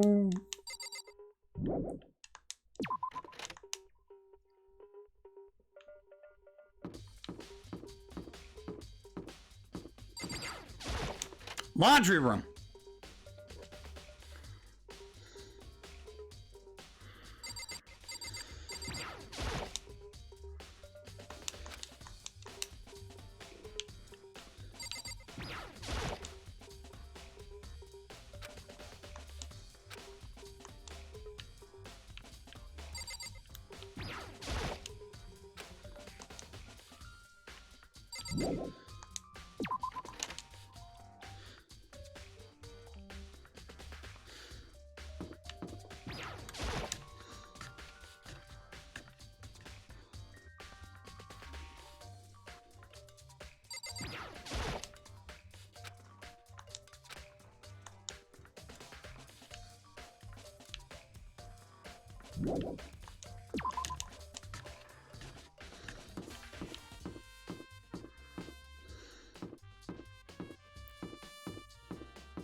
Check the trash room.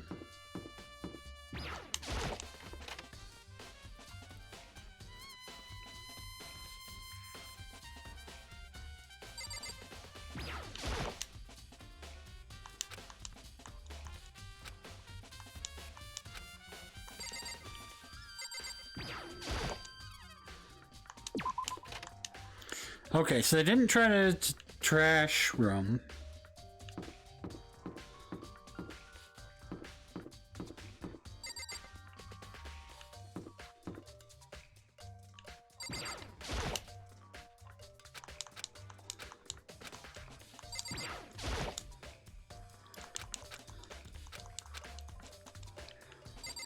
Okay.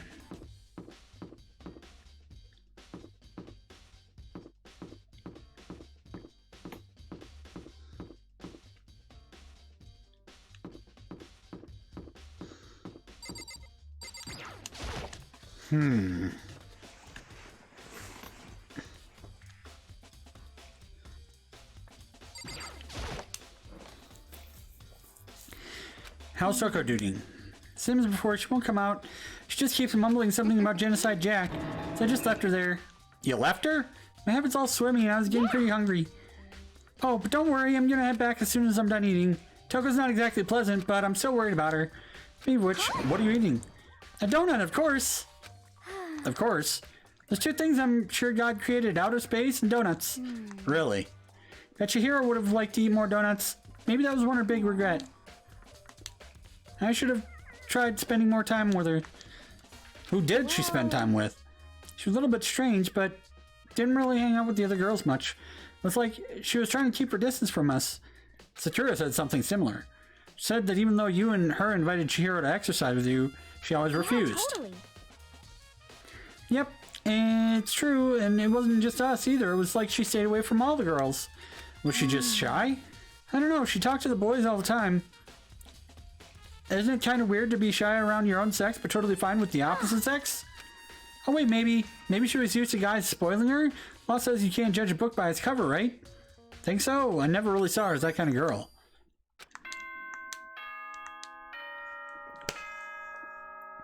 Trial time.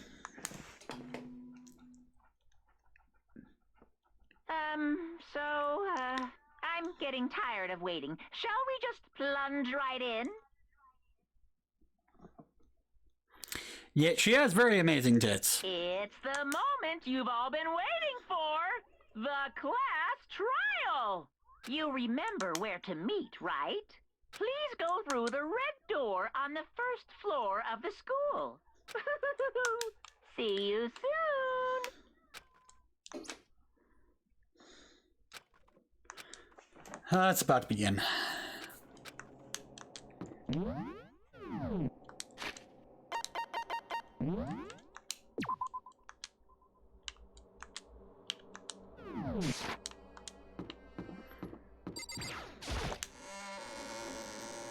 This is gonna suck.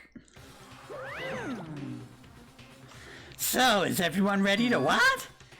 Am I blind or are we missing someone? Yo. Toko's not here. And Toko is? You really don't remember? Kidding, I'm just kidding. How could I forget that little nut job?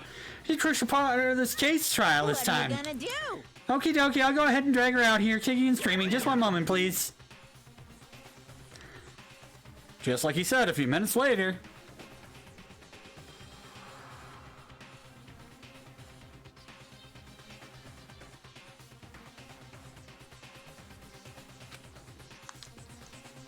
He reappeared, dragging Toko behind him. I told him what I didn't want to, but he forced me. I can't believe you would drag a girl around. Terrible, you're terrible. Oh, so now everyone's here, right? Okay, hustle down to the elevator. Let's get this show on the road. See you guys down there. So, shall we get going? All right, fucking Bukaki. It's time to find out who killed Chihiro. So gentle, so calm and meek. Nobody had any problems with her. Someone made the choice to kill a girl like that. That's because they had no fucking... Someone standing right here. It's true. Let's go. Elevator began to descend. Couldn't get a handle on my emotions. Couldn't stop speculating. It's Toko. It's fucking Toko.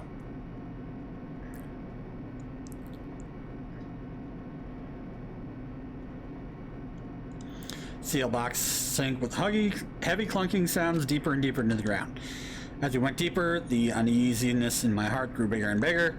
Elevator was unaffected, however, and continued to descend without hesitation. Where's the spider?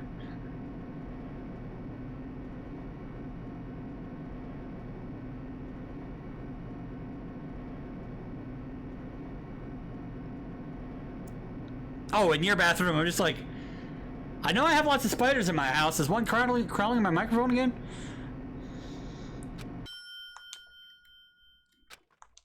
Came to a sudden stop. Yes, spiders are friendos. They kill bugs. What do you think? I redecorated it. Isn't it so fresh? Isn't it so exciting? Don't waste our time with stupid questions. Let's get this over with. Good, good. You're raring to go. Gotta say, I don't hate it. Not at all. Okay, then. Let's get the show on the road. Everyone, please find your assigned seats. Curtain open once again. Deadly judgment, deadly deception, a deadly betrayal, deadly riddle, deadly defense, and a deadly faith. A deadly class trial!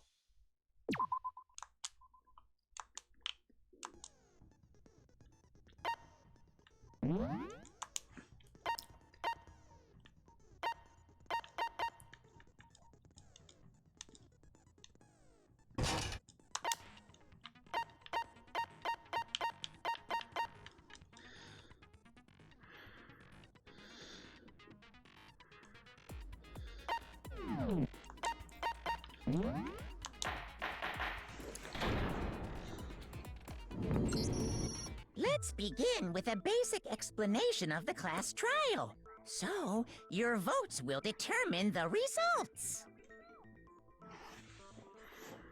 If you can figure out who done it, then only they will receive punishment. But if you pick the wrong one, then I'll punish everyone besides the blackened, and the one that deceived everyone else will graduate. Okay, then. So, first off, let's talk about the murder weapon! We have to make clear what was used to deliver the fatal blow. Make your argument! Locker room dumbbell. Chihiro's fatal injury. It appears it was a head wound. According to the Monokuma file, the killer used a blunt instrument. But what kind of blunt instrument could it have been?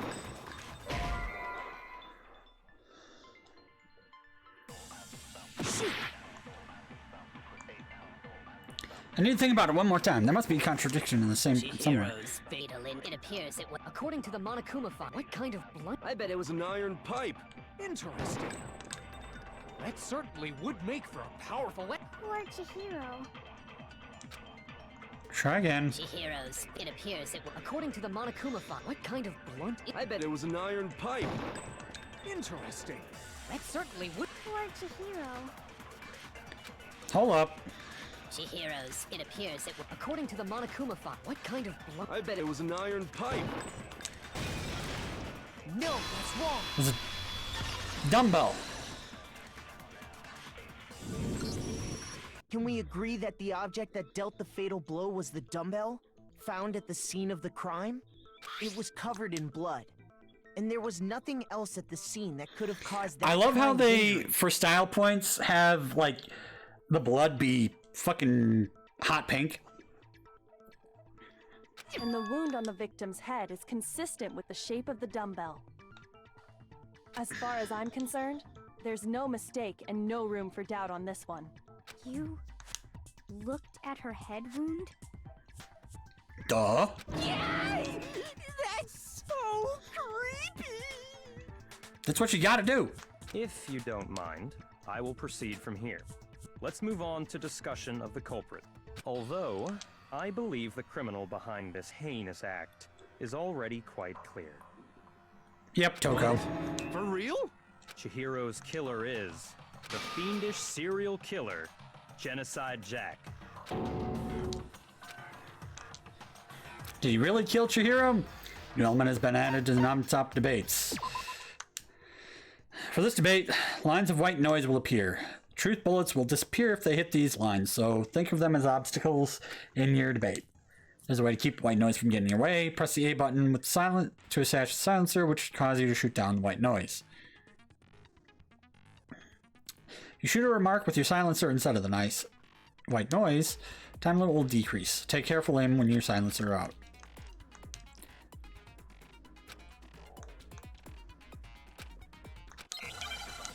It's set to the middle. The Genocide Jack case file.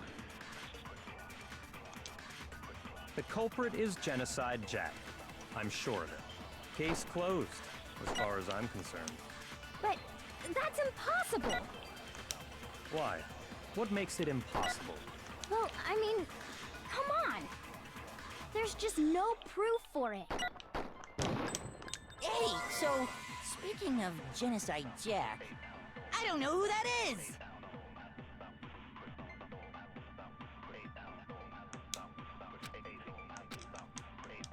The culprit is Genocide Jack. I'm sure of it. Case closed, as far as I'm concerned. But that's impossible. Why? What makes it impossible? Well, I mean, come on. There's just no proof for it. No, that's wrong.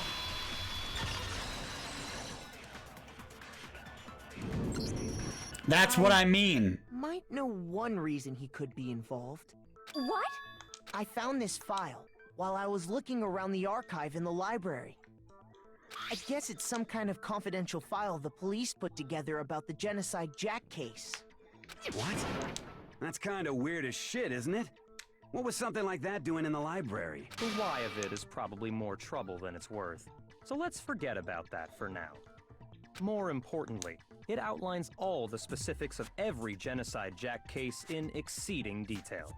According to the file, there appear to be two defining characteristics in every Genocide Jack case. The first is that a bloody message is found written at the scene of every murder. Mm-hmm. Oh, that's right. Boob lust. No. It's actually bloodlust. Boob lust. Yup, that's what Steve was thinking about. More important is the other characteristic, and it's something that has never been made public. Never made public? What the hell is it? Why don't you tell them, Makoto?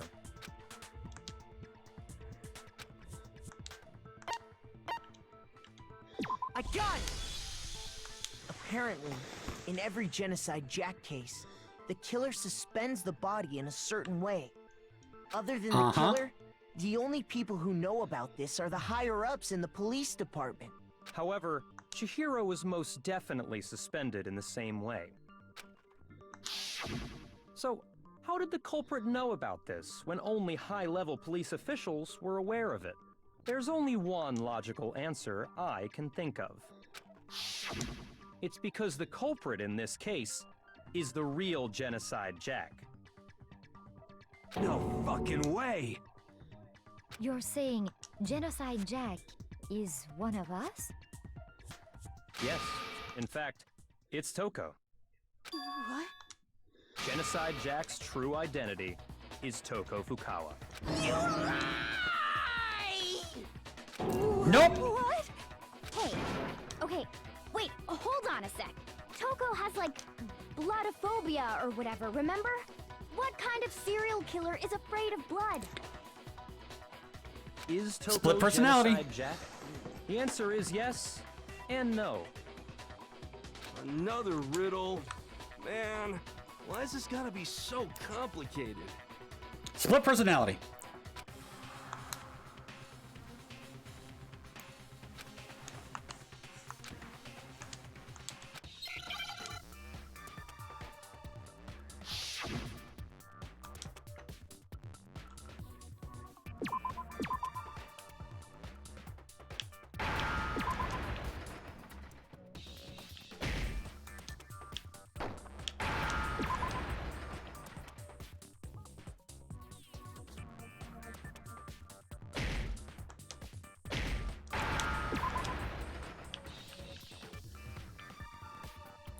Where's the zero? Where's the no?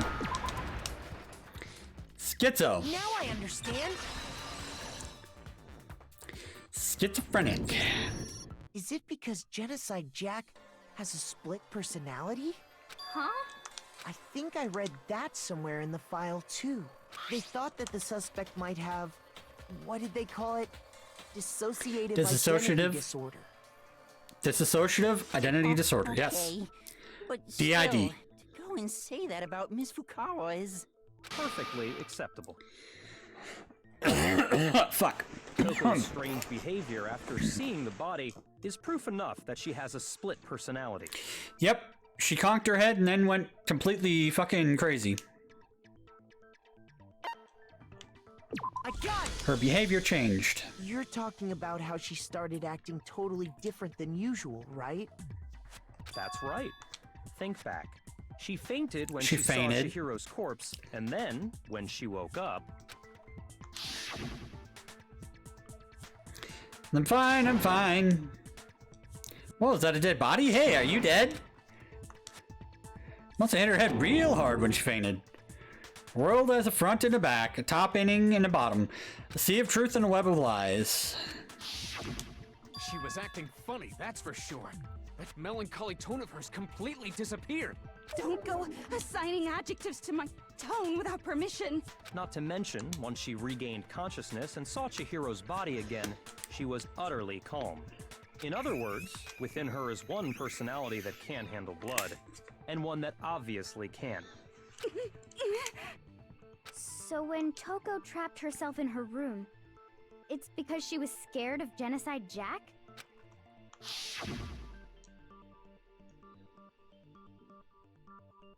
I won't let Genocide Jack have control.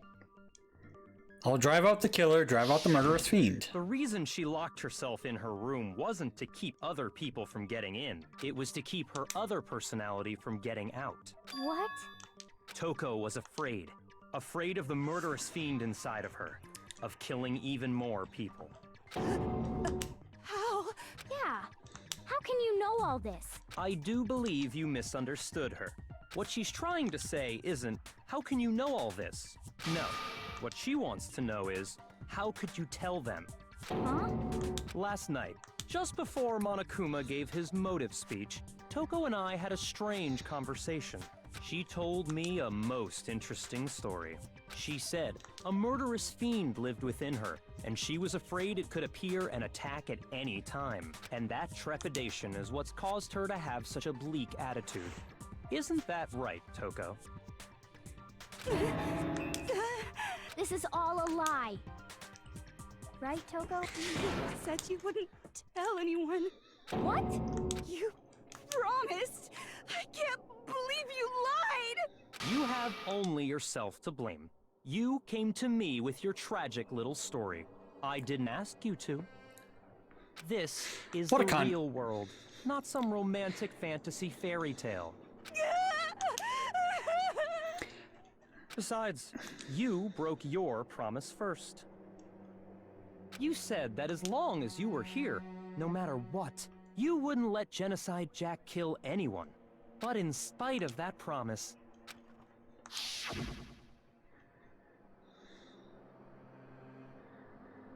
I'm sorry I couldn't keep our promise. Don't worry, never again. I won't let Genocide Jack have control ever again. You said if I kept my promise, you would go out with me. Fucking Tsundere. To a T. That's the only reason. Slash I Yandere. promised. She has the split personality is the Yandere part. How many times do I have to tell you? I never said that. But you weren't able to do it. You just couldn't resist that rush you got from killing, could you? God, that fucking voice act, the voice of Bukaki sounds so goddamn familiar. I tried. I swear I tried to control it, but... But your efforts were useless.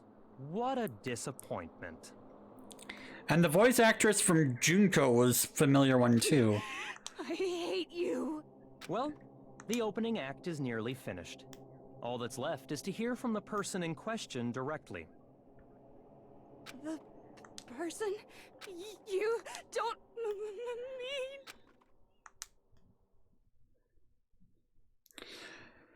Toko's body suddenly lunged backwards. A huge thud echoed across the courtroom, but in the next second... Well, hello there! Is it me you were hoping to see? What the heck? So you figured it out, huh? Well, whatever. What are you gonna do? I'm the ultimate murderous fiend, Genocide Jack! Or better yet, let's go with Genocide Jill! What the fuck is this? She's psycho! What happened to you? Not Toko. That's a loser name. And what happened is a textbook split personality. So what if one of them happens to be a serial killer? You should turn a blind eye to one's faults.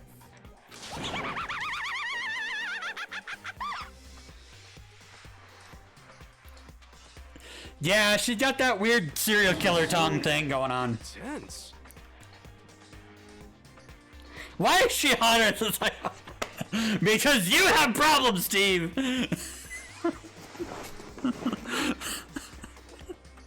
I don't mean to kink shame you, buddy, but you got some problems that you gotta work out. Because apparently psychopaths turn you on. And that's a little dangerous.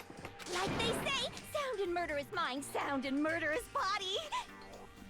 This one is so different from the one we've come to know. Yes, Yeah, well, Sakura. the world is composed of a front and a back, you know. Just like how every inning has a top and a bottom, or how in the depths of every truth lives a little lie. Behind every dark and gloomy soul lives another that shines as bright as the sun! This is the murderous fiend Genocide Jack. This is, beyond insane. Yep. Miss Jack, Jill, can I ask you a question? What's up? Oh god, the tongue! Steve has a thing for Froppy. From, My Hero Academia.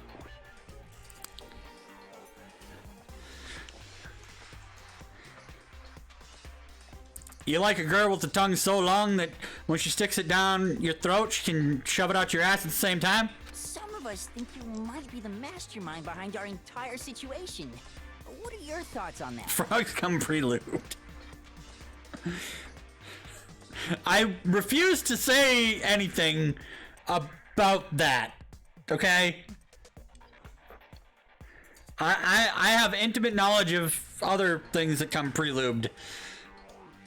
Well, I'll tell you, I am the mastermind of all masterminds! Just kidding! Then it's not true?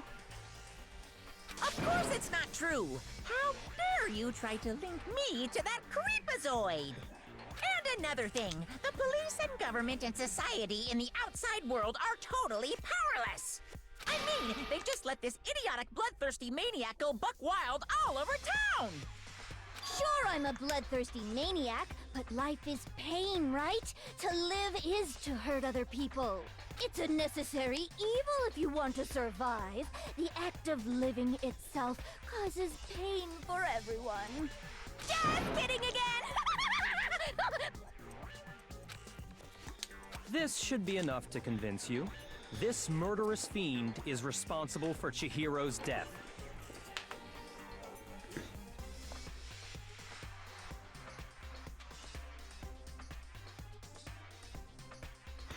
Okay.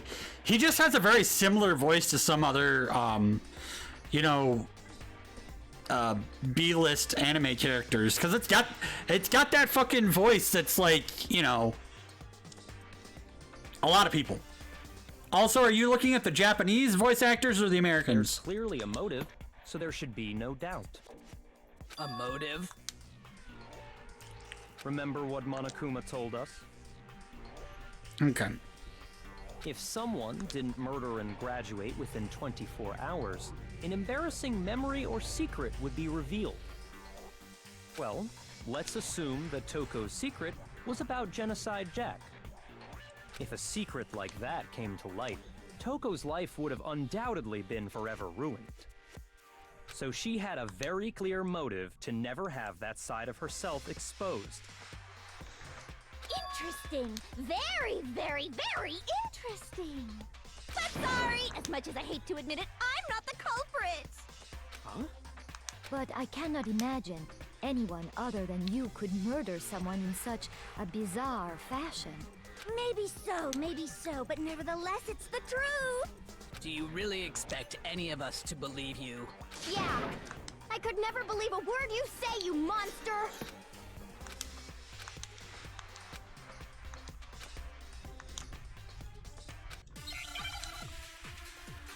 You get more details.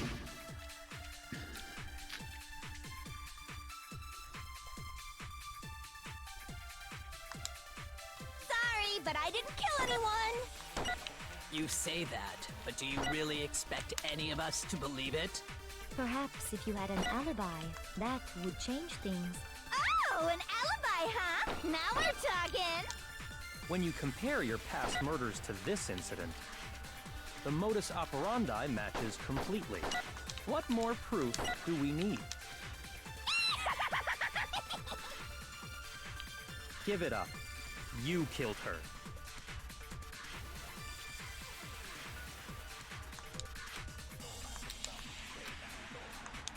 Sorry, but I didn't kill anyone. You say that, but do you really expect any of us to believe it? Okay. Perhaps if you had an alibi, that would change things. Oh, an alibi, huh? Now we're talking. When you compare your past murders to this incident, the modus operandi matches completely. What more proof do we need? Give it up. You killed her. Sorry, but I didn't kill anyone. You say that, but do you really... Perhaps if you had an alibi. Oh, an alibi, huh? When you compare your past murders to this incident, the modus operandi matches completely. No, that's wrong. No, it doesn't.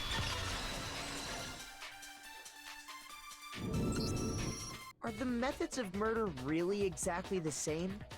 I'm not so sure about that. There was no blunt objects used in the other ones. Huh? How's it any different? Uh-oh, you don't know? Well then, human garbage, let me tell you! I murder with passion and conviction. I consider myself a professional, and I have a very particular way of doing things. Stab. Imagine you go to a fancy Italian restaurant. They're very picky about the noodles, the sauce, everything. But what happens Blood is to the sauce. Chihiro?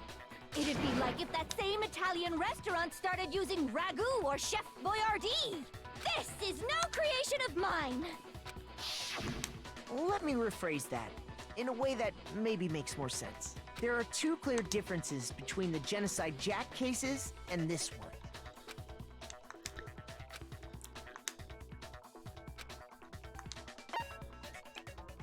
I got it! For one, Victim's fatal the injury cause is a of death stab. is different.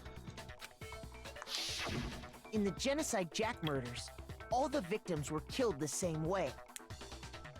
They were stabbed to According death to with the case scissors. file, they were all apparently killed with a pair of scissors. But Chihiro died from a blow to the head, right? Ah, yes. That is remarkably different from the other murders. Wouldn't it be strange for someone who kills the same way without fail to suddenly change their method? And there's more. That's right. In my recipe of murder, if the bloody message is the tortellini, then the arrangement of the body would be the pesto sauce. Could you please stop comparing killing people to cooking? Hey, Genray. So, are you saying the other difference has to do with how the body was arranged? Yep, Bukaki must have done it. What are the other Genocide Jack cases? All other victims were stabbed through the hands. What was used to suspend it? Do you remember what the killer used to... They used some kind of rope to hang her up by her wrists. What is your point? Well, in all the previous Genocide Jack cases, something else was used Scissors to through the suspend her. hands. Specifically, pairs of razor-sharp scissors. what? I used my own specially designed scissors for the murders and the arrangement. Like I said, I'm a professional, so naturally I'm very picky about the tools I use. And you know what else? Big Mac said there's 2 differences, but he's wrong. Big Mac? Are you referring to me? Listen up, Big Mac. There's actually one more difference. Huh? Thanks for helping. Were you really didn't notice? Take a look at who the victims were in each Genocide Jack case. There's a pattern there, just waiting to be discovered. A pattern? Figure that out, and it'll be plain as death why I couldn't have possibly killed that little lolly girl.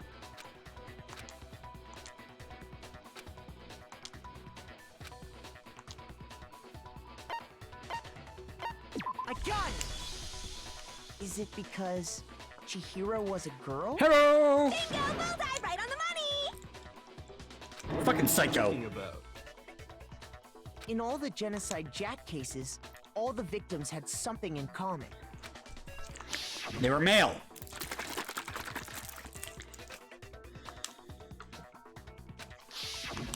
They were all guys?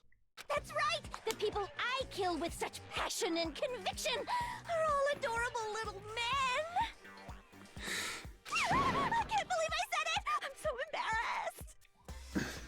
That also explains why she writes romances. To try and keep the Genocide Jack part of her, satisfied with the, fiction. What's wrong with you?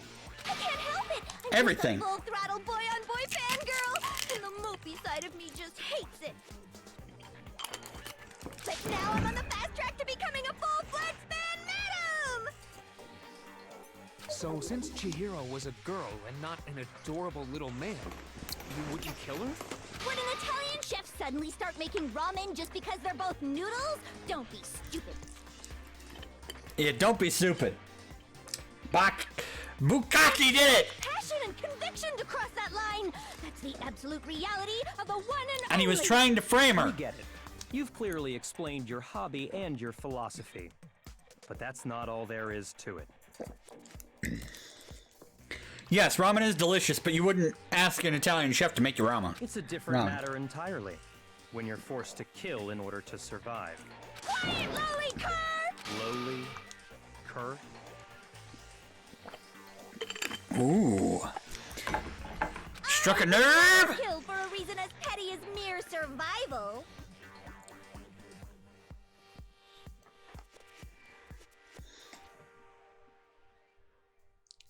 No! Sorry, Mischief. And if by some fluke I did kill to survive, why would I bother with the message and arrangement? It'd make me the obvious suspect. You don't want Psycho. She doesn't bathe. I mean, I don't know why she don't bathe. But yeah, she probably got some serious funk going on.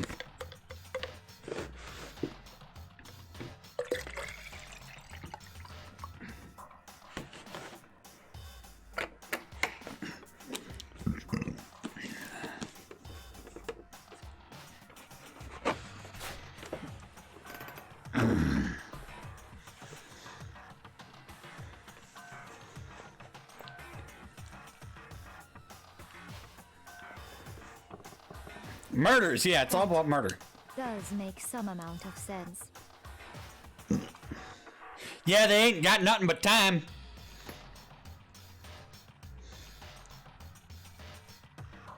Plus, whatever reason I have for killing, I would never Probably like leave a out my fucking prized week. Scissors. It's been like a week or two now. Who would go out of their way to use a big, stupid, heavy dumbbell? Maybe you used the dumbbell because you couldn't find any scissors in the school? Any scissors? I don't just use any scissors. I only use my own set of high-class, envy of the entire world scissors. Okay, whatever. There still aren't any in the school. Just force her to take a bath, that's fun. Fuck her in a hot tub. Are you Just like The sure about Sims. that? Da-da-da-da! it. She's fully equipped. That's right! So I can kill anywhere, anytime! Why would I resort to dumbbells or rope when I have my trusty scissors by my side? Go ahead, tell me I'm wrong! You can't, can you? Gutter dogs, all of you! Not to mention, I have no clue how to tie a good knot. So rope's totally out of the question anyway!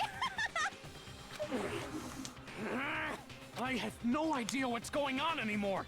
Could such a heinous villain really be innocent? But the body really was suspended, right? And nobody but the police knew about that. Yeah. Bukkake Man! That's why we figured it had to be the real deal and not some copycat killer or whatever.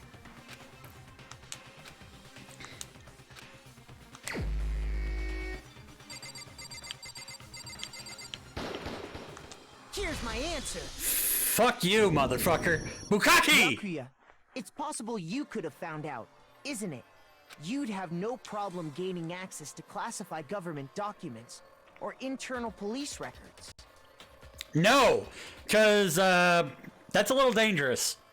Plus, you've already looked through the Genocide Jack file before this all happened, hadn't you? Are you saying Mr. Togami did it? Yes, Steve. I mean, Hifumi, we are. Yeah, look up the Rule 34 of fucking Danganronpa. Then, the reason he pushed the theory of Genocide Jack being the killer so hard was because he wanted to pin the crime on her. So, he rearranged the scene to disguise it and make it look like I put my stamp on it. The adorable glasses man was behind it all. Oh, I'm on fire! Are you sure, though? This is at least a couple, this is a couple years older as well. What's your response? I see. So now the suspicion falls on Also, me. it's got an anime. Yes, there's an anime version of this. A few seasons of it, too. Then I must ask, when would you say I began acting suspicious? Surely you must have an answer. Looking back and thinking about it now,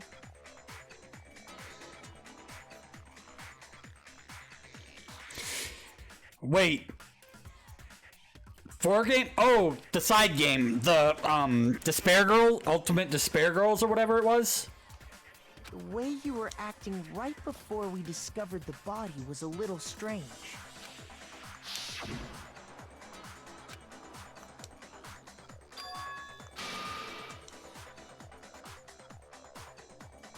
Let's start with the girls' locker room.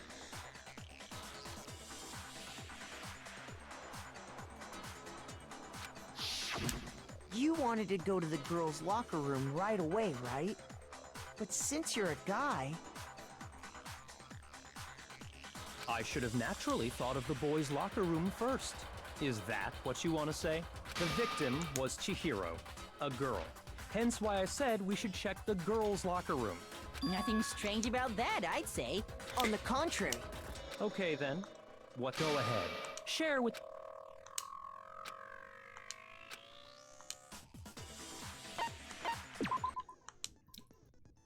Add something called Truth Flashback.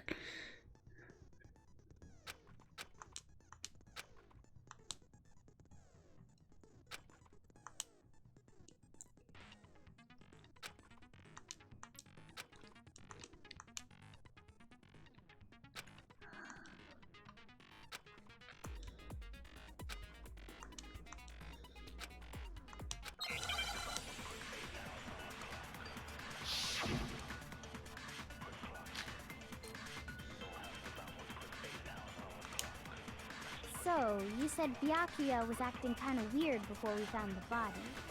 But he was acting weird... how?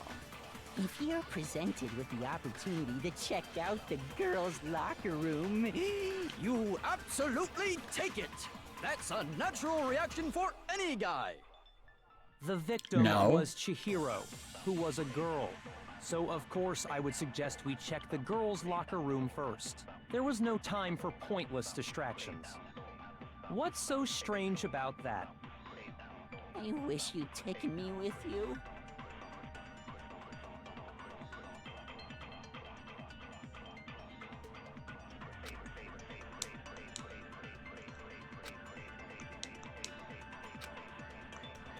So, you said Byakuya was acting kind of weird before we found the body. But he was acting weird... how? If you're presented with the opportunity to check out the girls' locker room, You absolutely take it! That's a natural reaction for any guy! Yes, The please, victim go fall into a was fucking Chihiro, fire. who was... No, that's wrong. How would you know that the victim's a girl before? I'll tell you what's so strange about that. Because up until we actually discovered the body, we couldn't have known who the victim was. So your claim that you went to the girls' locker room first because Chihiro was the victim doesn't hold up. I see. That's a good answer, I must admit. Interesting. Very interesting indeed. But your reasoning is still too weak. Huh? What's wrong? Is that it? Surely you've got more than that. Go ahead. Show us. What's with fucking attitude, dude? Doesn't even care. What's Acting the like it's matter? got nothing to do with You're him. not finished already, are you? There is. I think. There is more to it. Think about it. We just talked about the differences between this case and past Genocide Jack incidents. The proof you're looking for is hidden in there. Oh? Differences. It's the fucking stupid bullshit. Library desk lamp. There we go. The difference between the cases? You want me to explain it again? When I want to kill, I use my very own special scissors. And I use those same scissors to arrange the body. But Chihiro was suspended with... It was some kind of rope. Was it not? That's right! It absolutely was! then there must be something very fishy indeed about that rope. Hey, Byakuya, where'd you get it from, huh? I'd never seen that rope before in my life. Obviously, somebody else must have had it hidden away somewhere. What? The difference between... You want me to explain it again? When I want to kill, I use my very own... And I use those same scissors to arrange the body. But Chihiro was... It was some kind of... That's right! It absolutely was! Then there must be something... Hey, Byakuya, where'd you get it from, huh? I'd never seen that rope before in my life. No, Lies! Liar! Actually, I'm pretty sure you have seen it before. Because, you see, that rope, or should I say, that extension cord? What? An extension cord? Byakuya, you've used the extension cord in the library more than once, haven't you? And the same extension cord that was in the library all this time went missing after the murder. And there's no way someone who uses that extension cord as much as you do wouldn't discover that fact. And Byakuya must be the one who took the extension cord. That's really what you think? Then your conclusion is something like this? I killed Chihiro in the girls' locker room. Then I intentionally made it... Is that about right? Even if as if he's not involved. What's wrong? I asked you... Hell yes, that's what happened. I don't disagree with not disagreeing. He kept calling this a game, right? So he'd be totally willing to do something like this to win. Sorry, but could we hold on just a second? I think we need to talk about this a little more. Huh? Do we really need to? We've already decided who did it. I know, but still, there's something that's still bothering me. Is that right? And what, pray tell, is still bothering you? I killed her in the girls' locker room. Specifically, I dressed it up to make it look like it was the work of a homicidal psychopath. What about all that bothers you?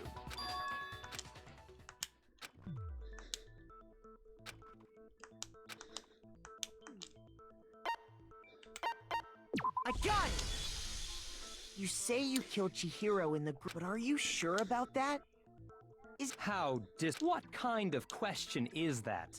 Even in the world of disappointments, this is a... She was found dead in the girls' locker room. How could the scene of the crime have been anywhere else? Well, I think it's entirely possible that she was killed somewhere else, along with the rest of the murder scene. The rest of the murder scene? That was awfully specific. Please tell me you have a reason for saying all of that. I believe I do. Did I just take you off guard? Fuck yeah.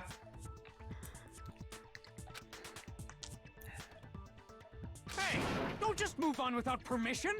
What do you mean she was killed somewhere else? Come on, Makoto. If there's any chance the murder took place somewhere else, let's see the proof. Evidence?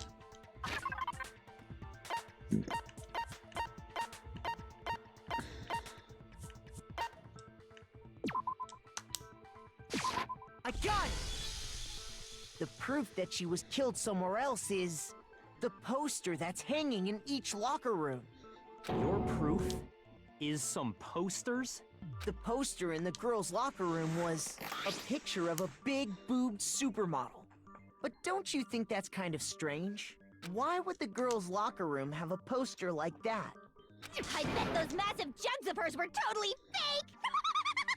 Meanwhile, the boys' locker room had a poster of the super popular boy band Tornado.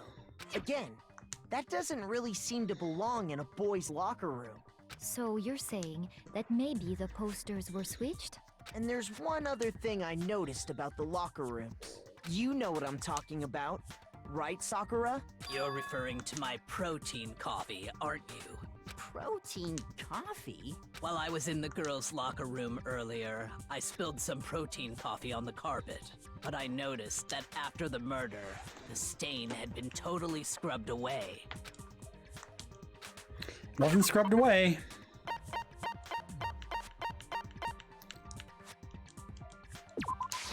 I got it!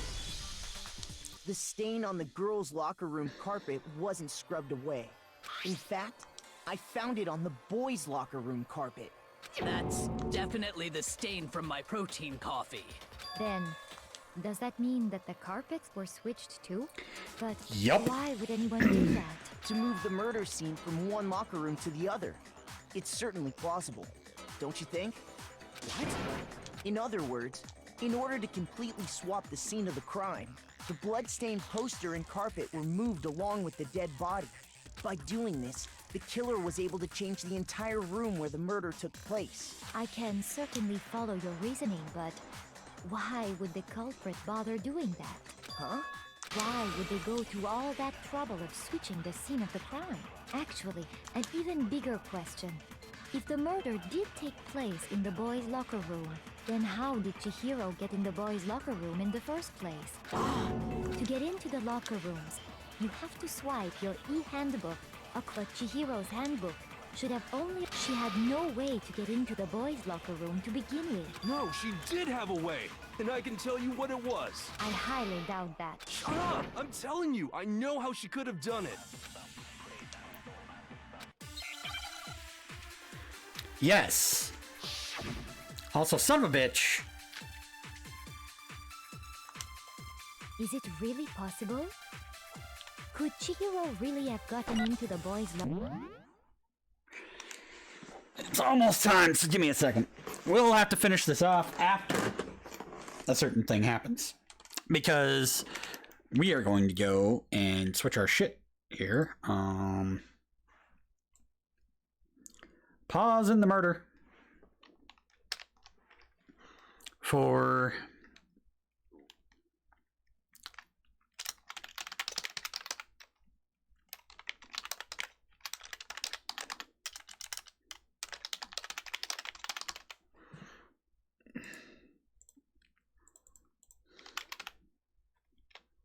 watch parties. Done.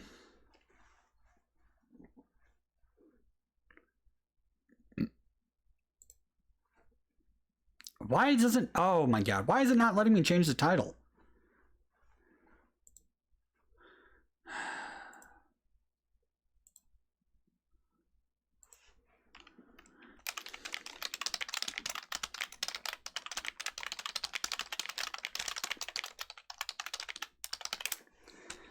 Apparently it's not letting me change my title, so...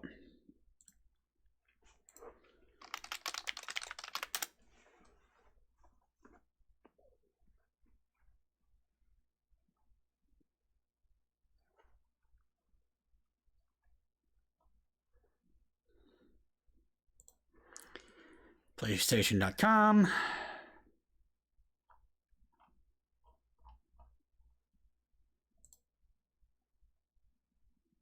Where is it supposed to be at?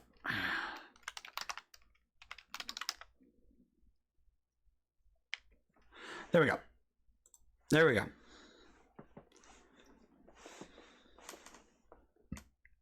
Rated.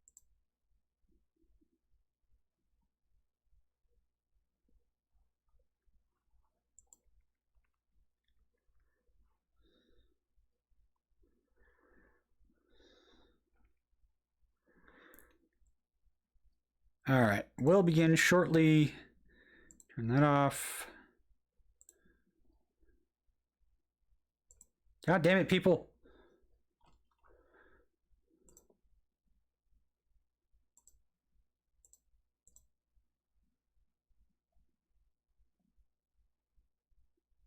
Ha. Yeah, that's true.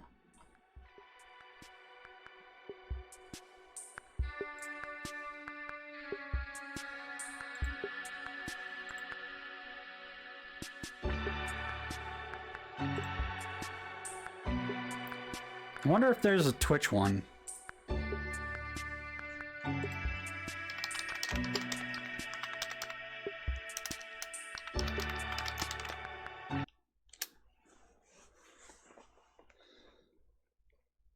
There we go.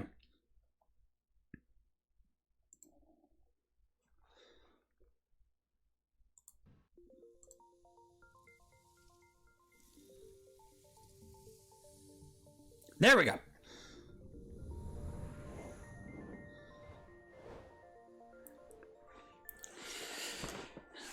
Fuck it. I'm gonna put full screen. I don't want to see all that shit.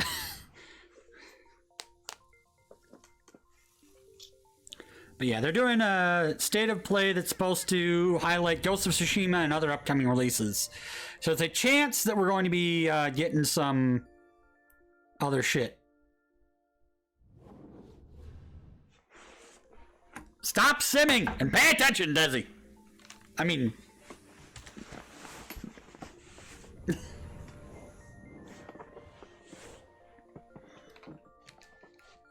Sorry, I'm terrible.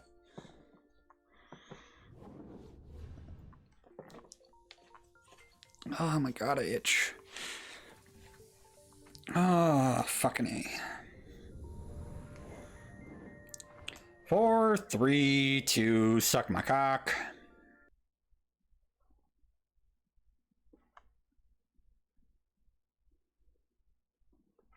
It's called multitasking.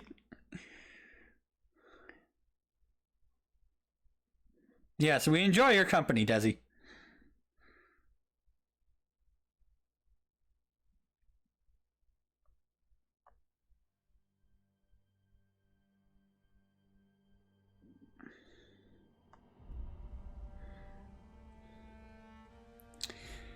Sucker Punch Studio.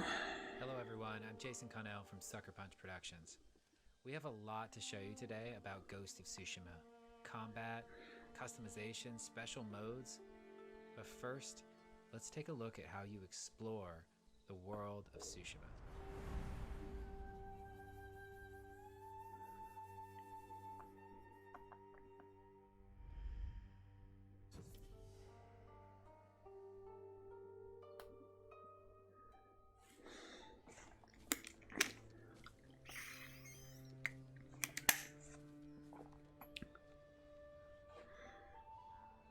Exploration has been at the heart of our open world design since the very beginning.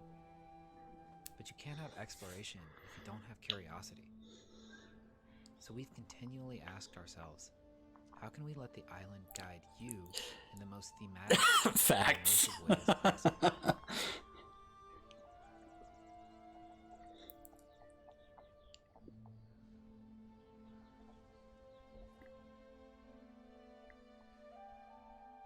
Yes, because I don't feel comfortable yelling at people who aren't my friends.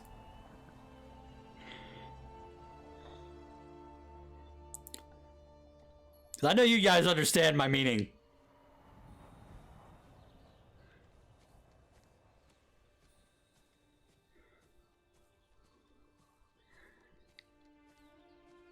Yo, quit being slow. Run, motherfucker.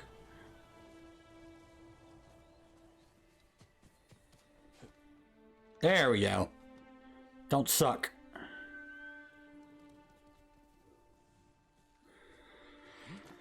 Horse. If you get to ride on horseback, that means that this must be like mid to late Edo period.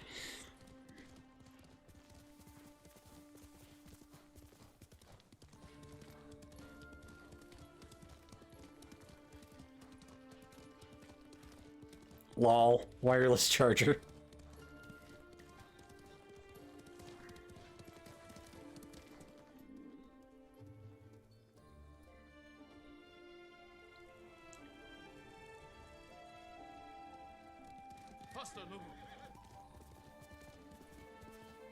A gust of wind to point you in the right direction, huh?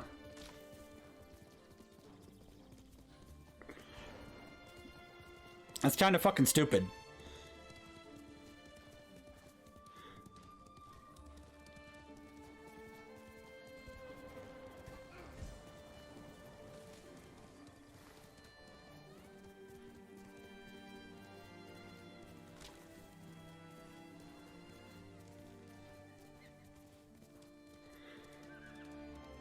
I mean, it's very gimmicky. It's a gimmicky way to be different than, you know, normal. Wind can take you to all kinds of locations in the game, like this farmstead that's been taken over by the Mongols. It can also take you to your next big story moments, or even help you find rare collectibles. But what about the things that you don't know about, you haven't seen yet, that you don't know exist? Keep your eyes peeled for other visual cues. Smokestacks on the horizons, interesting and odd-shaped trees, or maybe even animals trying to get your attention. Quickly, no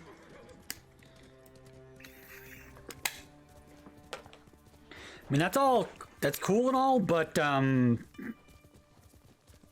that's the kind of stuff that you don't really need to innovate that much.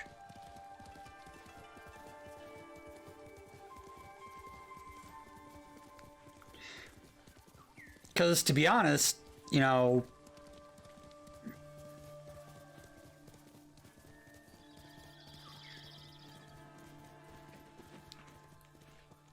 it's not always necessary to mention this stuff.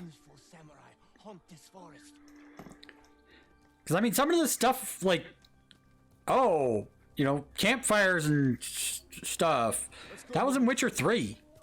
I mean, come on. Stop acting like it's new. Yo.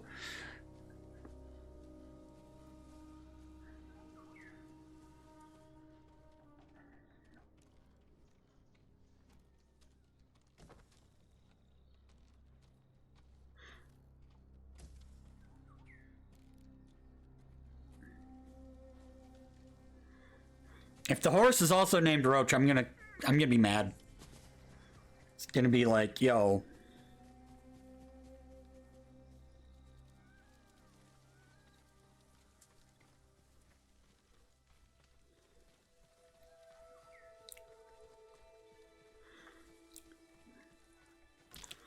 I mean, this is like Disney Princess Samurai Simulator right now. I'm not sure if it's actually hyping me up at all.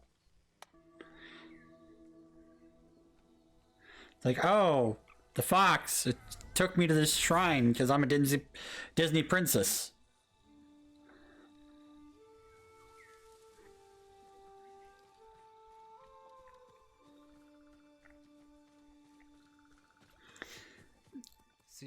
Yes, you'll be able to return with fast travel. Duh. Gates that'll lead you to a high mountain shrine, or maybe it's just a fox trying to show you something hidden in the woods.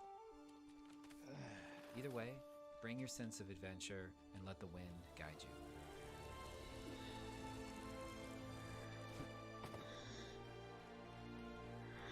Is it just around the river bend? Is it really? Lord Sakai.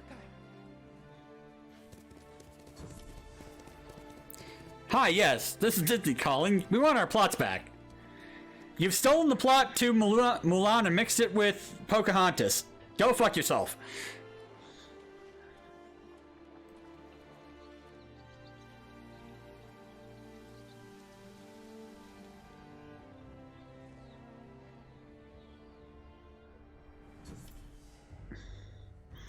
Mulan Hantis, yes.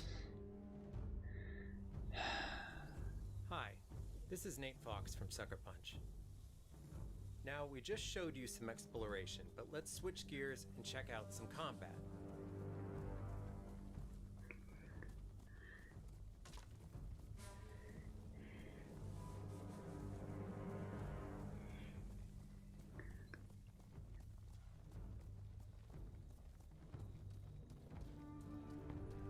Yeah, something like that. If you've ever seen a samurai movie, you know what to expect. Two warriors sizing each other up, waiting for the other to make the first move. Fight me!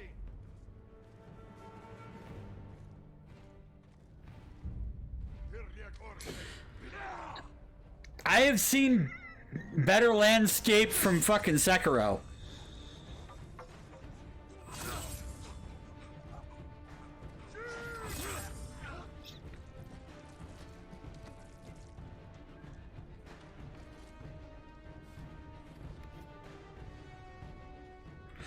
Ah, so you're one of those OP samurai. As you can see, the Mongols are everywhere on this island. For Jin to succeed, he has to use real, skillful precision in fighting them. No wasted energy. Every strike must count.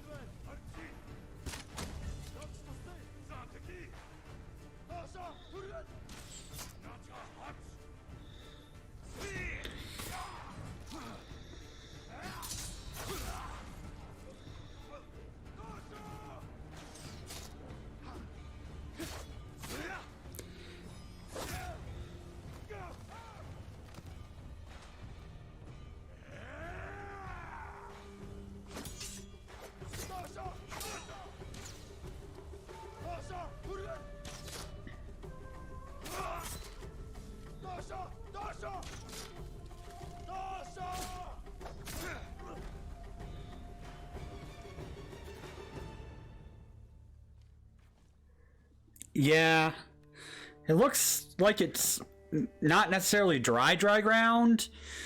Like maybe it's clay or mud.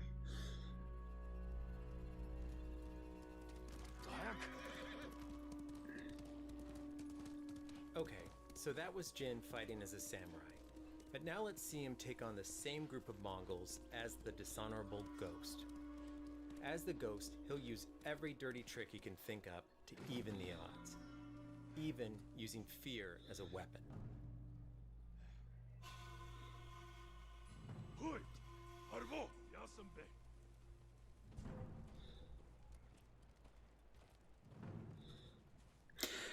Stealth mechanics.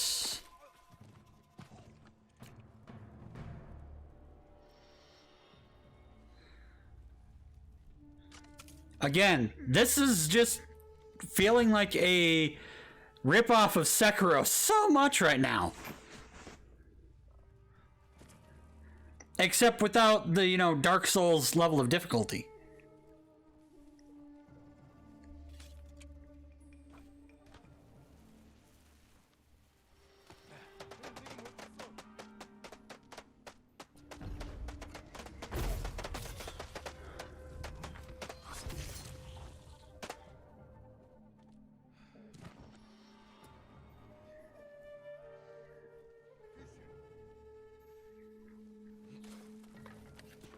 I still have to beat Sekiro, but that's because I got distracted with 700 other games.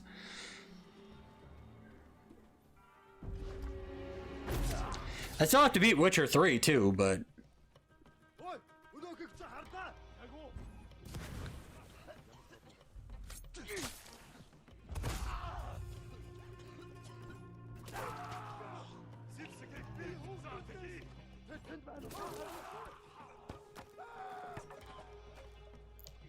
Yeah.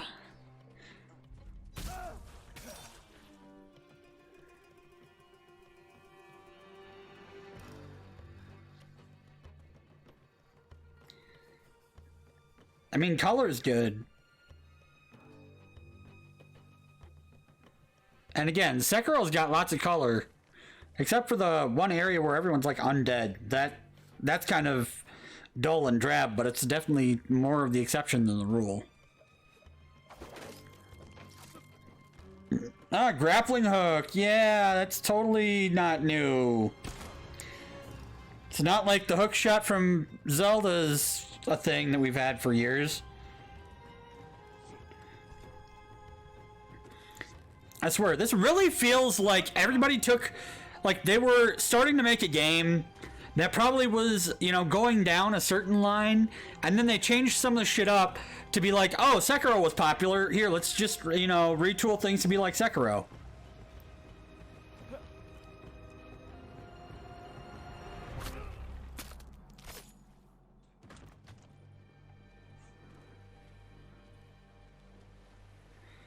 I legit do too. The crazy futuristic shit is crazy. Also, fireworks.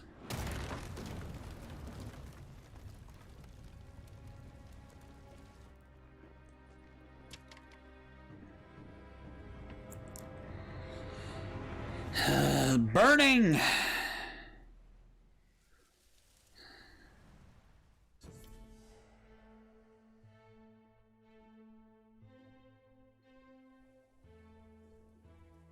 You might have noticed that while fighting as the samurai, or sneaking around as the ghost, Jin had on a different set of armor. That's because the armor in this game actually gives you different mechanical advantages. It's not just the way it looks. It helps accent your chosen playstyle. As you explore the world, you'll discover Omamori charms. They'll give you an edge in battle. But more importantly, as your legend grows, you'll develop all new techniques which transform Jin from a samurai into the ghost.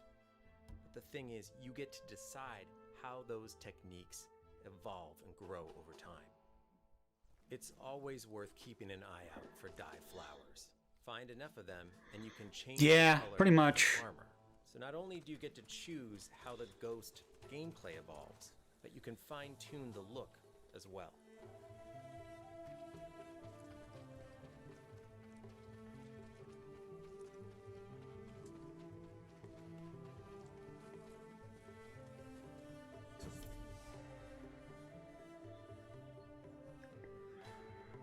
It wouldn't be a Sucker Punch game if it didn't have photo mode. In our new photo mode, we have features such as color grading, depth of field, so you can focus on the right objects. We have a bunch of new features that really underline the motion and movement that's so great about our game. You can control the wind's direction, the speed, you can change out the particles to different types of leaves and fireflies. You can even select a track of music from our original score that might be a little bit more fitting. So if you're into doing a photo, or maybe you actually want to do a video, there's something here for you. Here's a few that I've created.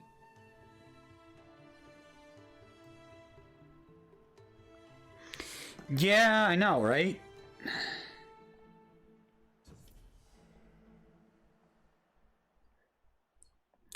Another thing that Sekiro did, a Japanese voice track.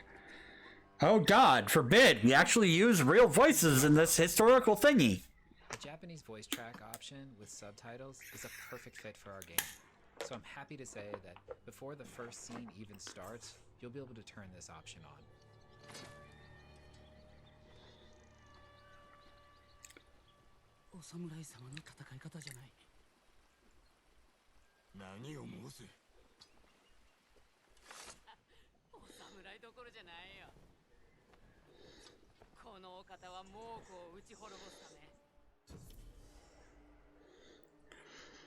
So Steve, you're saying that if the Mr. Freeze era of Batman came back, you'd be into it?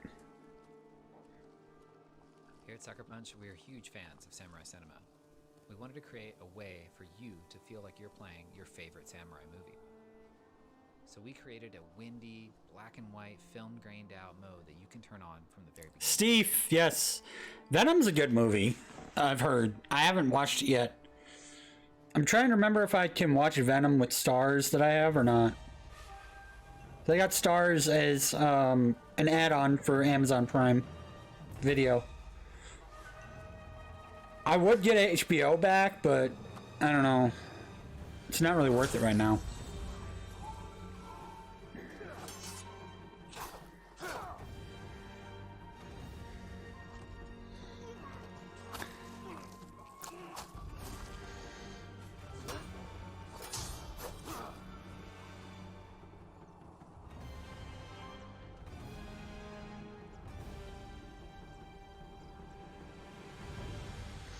Yeah, I mean...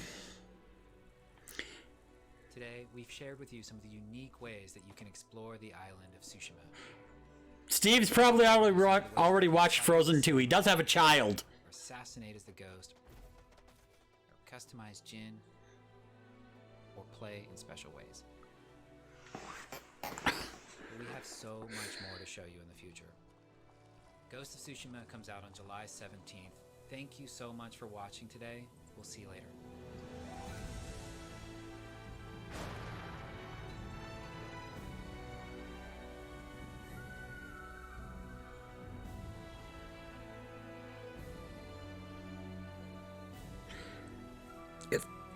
Thor Love and Thunder is going to be interesting. I don't know how it's going to work out.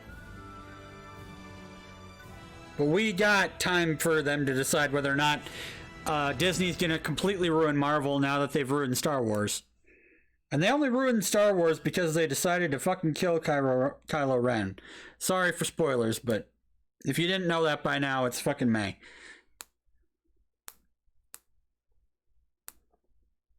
Was that it? Just Ghost of Tsushima bullshit?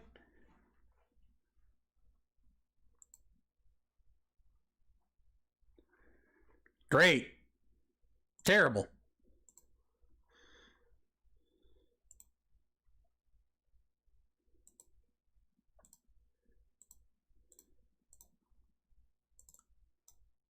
I said anime, you motherfucker. No spoilers. First playthrough, voice acting.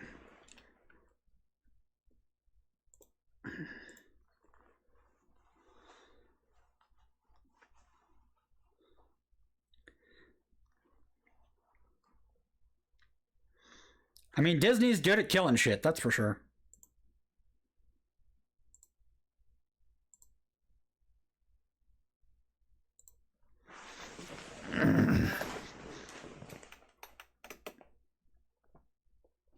Dude, Doctor Doom would actually be fucking awesome as villain. That's something that I would really look forward to. Alt tab. Put in stream marker. If I knew that it was just Ghost of Tsushima and their Dr. Van Damme can eat shit.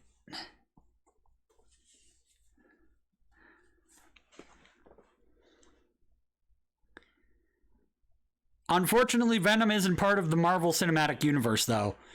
That's still owned by Sony, which has part ownership of Spider-Man. I mean, unless Disney decides to buy the Sony part of the Marvel thing, but that cost us a lot of money. Ah, I've got it! All right. She must have hacked her e-handbook. She was the ultimate programmer, after all. I'm sure that would have been no problem for her. No, I don't think that's it. She used the thing that was in the main hall. Huh? What thing? I'm talking about Leon's handbook, of course. No, that's wrong.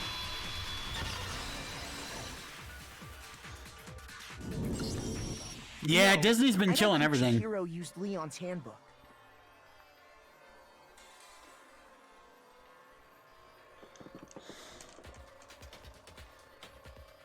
Oh yeah, my wife was very pissed too. Especially the way that they did it. Because... legit, they could have redeemed the bastard, but instead they kill him. Why not? Because Leon's handbook was broken. Oh. Well, then, yeah, I guess that'd be pretty impossible, huh? I am struck silent by how quickly you gave up. Plus, isn't there a regulation against using someone else's handbook? Sorry, Mischief. Actually, the rule states that loaning your handbook is prohibited. It says nothing about borrowing one. In other words, you could borrow a dead person's handbook all you want, and you'd be safe.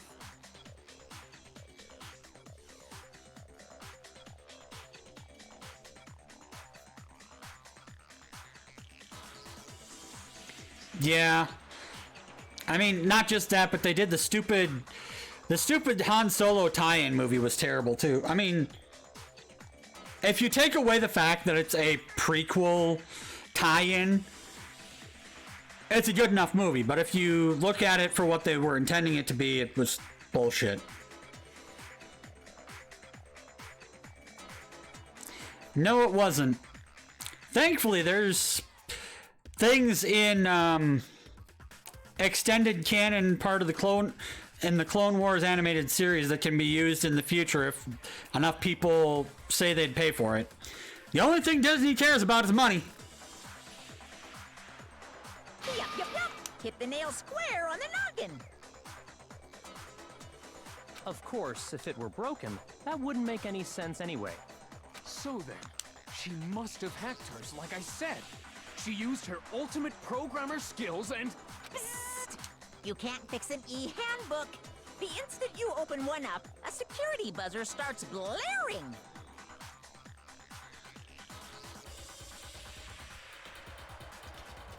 Yeah, no shit. Also, legit, when they did the trailer and they had the like vision of Dark Ray with that switchblade motherfucking lightsaber that gave shades of Darth Maul, I'm like, holy fuck yes, I want to see that. That looks badass. I want Star Wars to be badass. Rogue One was badass. So, if she didn't use Leon's handbook, and she didn't modify her own handbook... Maybe Mr. Naegi's initial assumption is just... wrong?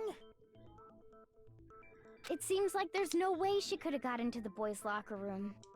So I guess so. Okay then, I vote for Byakuya.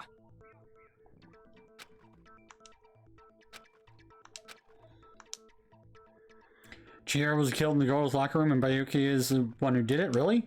Hold on a second. I agree with you, though. I think you're on the right track.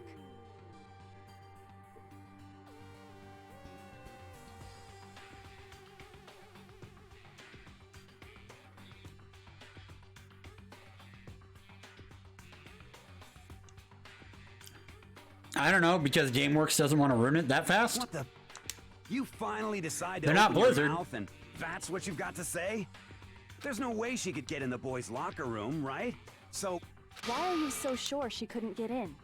There's still one other way she could have gained access. What? What are you talking about? What other way is there? Well, to explain that, why don't we take a little break from the trial? I'd like you all to come see something. Wait. Just what do you think you're doing?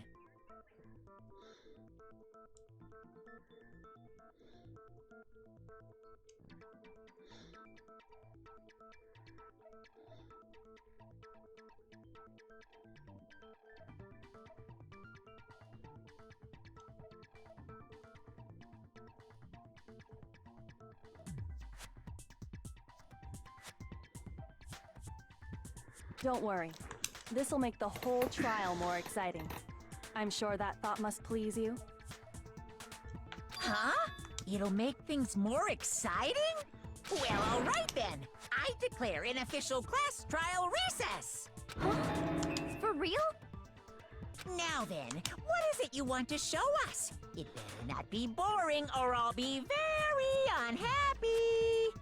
Oh, I have no doubt it'll meet your lofty expectations. So, shall we go?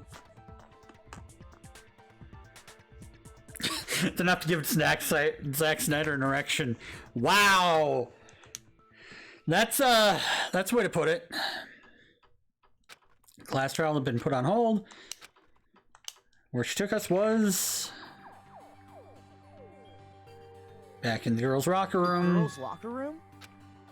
We've already searched this place top to bottom. What are you trying to pull, Missy? I'd like you to examine the victim's body one more time. Be sure to examine the entire body very carefully. Take your time. Examine her carefully? Like using our hands?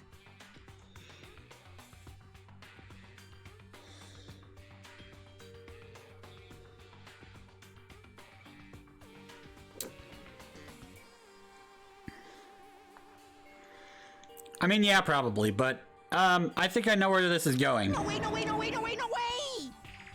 It's probably best if I don't run my hands all over a girl's dead body. It's not that I'm creeped out or anything, it's just based on religious grounds, you know? Very well. I'll do it. But you're a girl. You shouldn't have to touch a dead body. Just let one of the boys do it.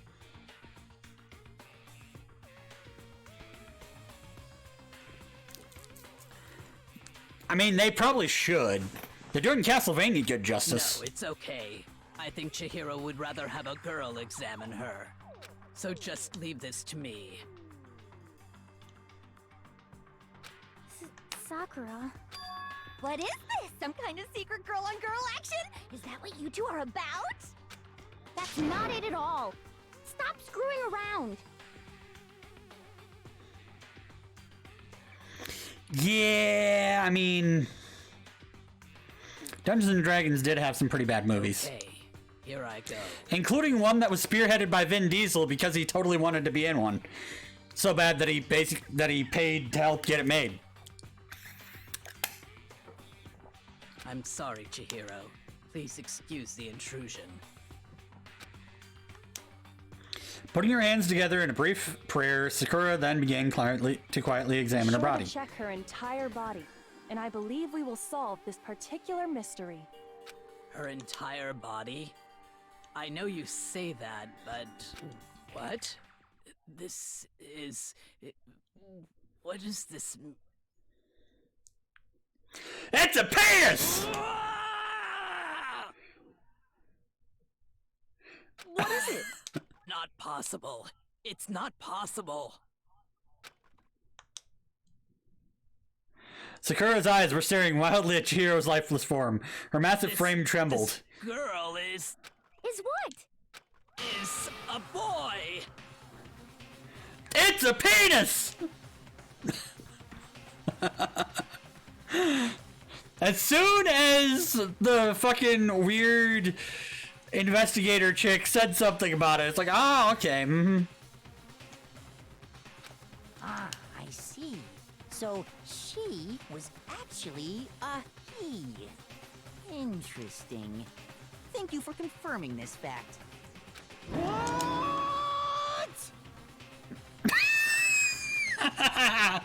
Steve! You're joking, right? Your hair's already fucked up, so you can't possibly have your hair go wiggy. I wouldn't joke about this. Yes, Vegeta Sakura. Ben, it's really true? Chihiro was a guy? Oh, what? You guys didn't know? Heck, I knew that right off the bat.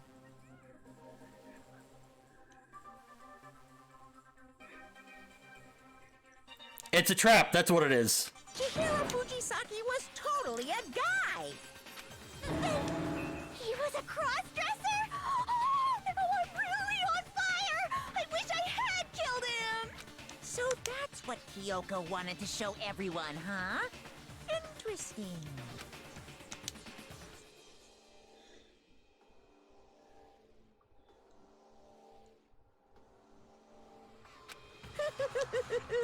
Yes, that certainly does make things much more exciting.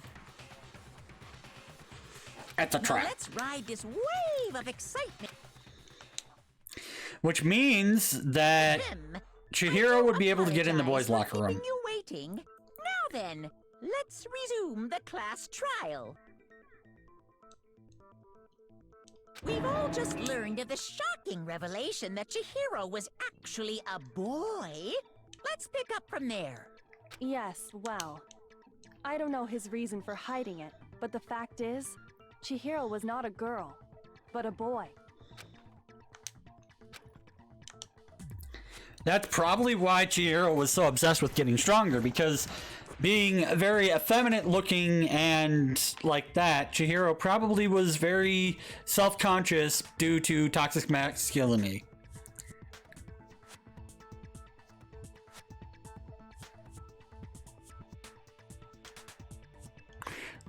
Oh, we all know that Bukaki did Because it. the victim was male, he would have had no problem gaining access to the boys' locker room.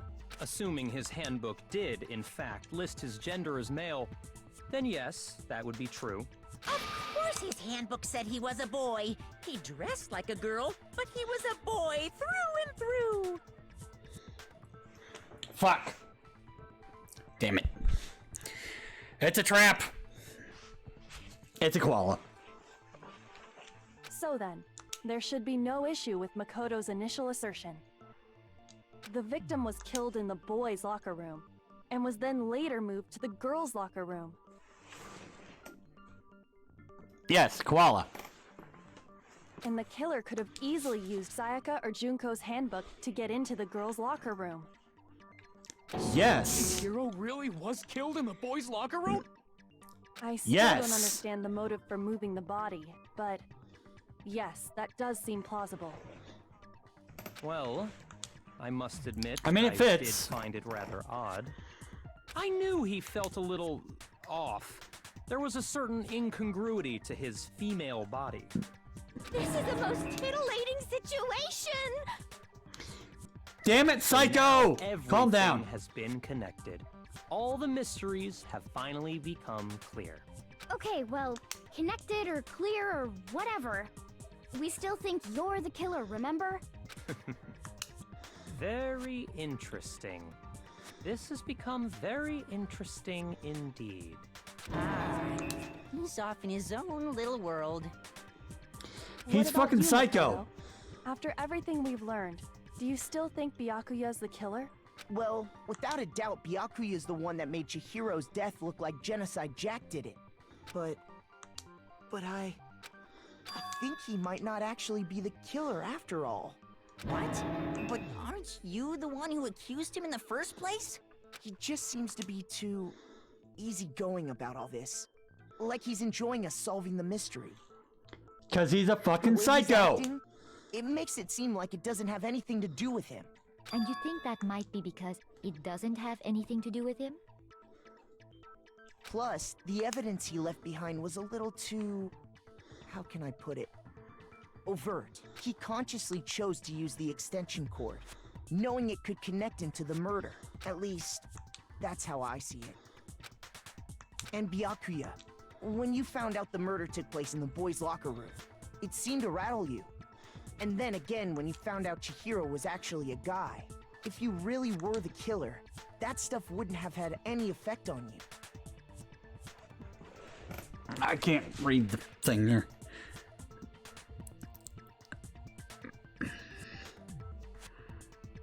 I mean, I just have a hat. A top hat for Dapper Don.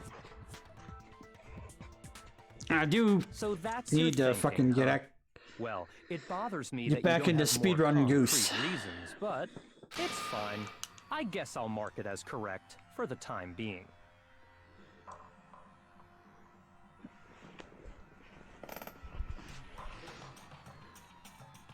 Yes, he is acting. He's being a fucking tool. He's right. I am not the culprit. I just happened to come across the corpse in the girls' locker room and decided to alter it. Are you fucking with us right now? No, I am not effing with you right now. I'm telling you the truth. Well, I find it very hard to believe. Go ahead. Find it very hard to believe. You're free to be executed along with the rest of us. If you're really telling the truth, then why? Why do you do that to his body? My reasons hardly matter right now. Uncovering the culprit is much more important, wouldn't you say? Now then, if it wasn't me, who was it? Well, I don't think I can say for sure without talking about it a little more. We're seriously gonna keep going? We're all good, aren't we? I thought it was clear Byakuya did it. No, I'm with Makoto. If there's any doubt whatsoever, we need to explore every possibility. Because if we're wrong, we all die here. That's true. Very well then. I'm with you too. Damn straight. Count me in. Do you not have a mind of your own? Of course I do. What am I, an ant or something? Anyway, let's discuss this all as a group one more time. We still have time to make our decision. That's very Yeah. true. Our lives are all on the line. Excellent. Then shall we resume our game of hide and seek? You're such a tool! Who's the real killer? Who murdered Chihiro? One thing we can be sure that we know about the killer. Killer was able to gain access to the real murder scene, which means... I got it!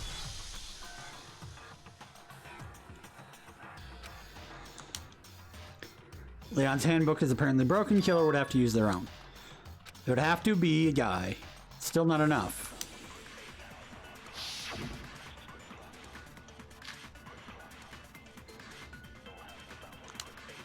Isn't there a single clue that might lead us to who did it? Well, clues are one thing, but did nobody get a look at the killer? I'm sure if someone saw the killer, they would have said something by now. Perhaps someone saw the victim at some point. Even that might be enough for now. Yeah. All we need right now is any kind of...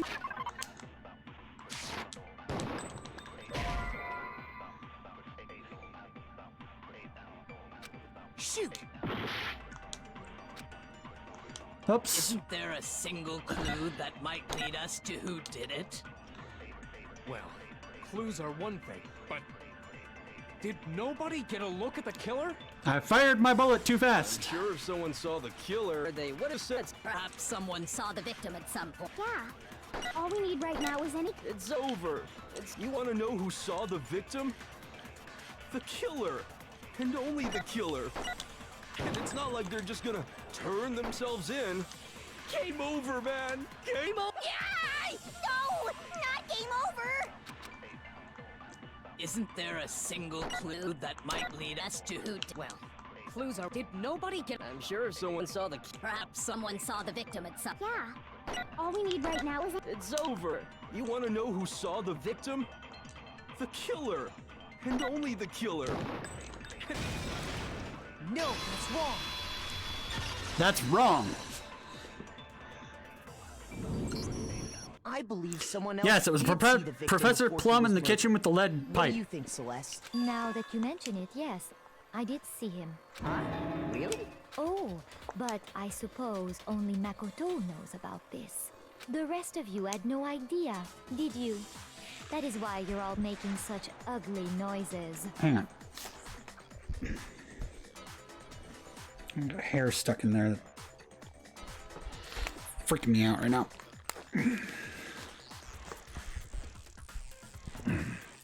That was bothering me, sorry. It was like a loose thread. Whatever. Just hurry up and tell us! It was last night, right before nighttime. I saw Chihiro in the dormitory warehouse. The warehouse! I saw him stuffing a track jacket into a duffel bag. And then, I assume, he headed off to exercise. A track jacket and a duffel bag? But we didn't find anything like that at the murder scene. It seems likely that the culprit destroyed them to get rid of any evidence. And that is when he said something that struck me as rather odd.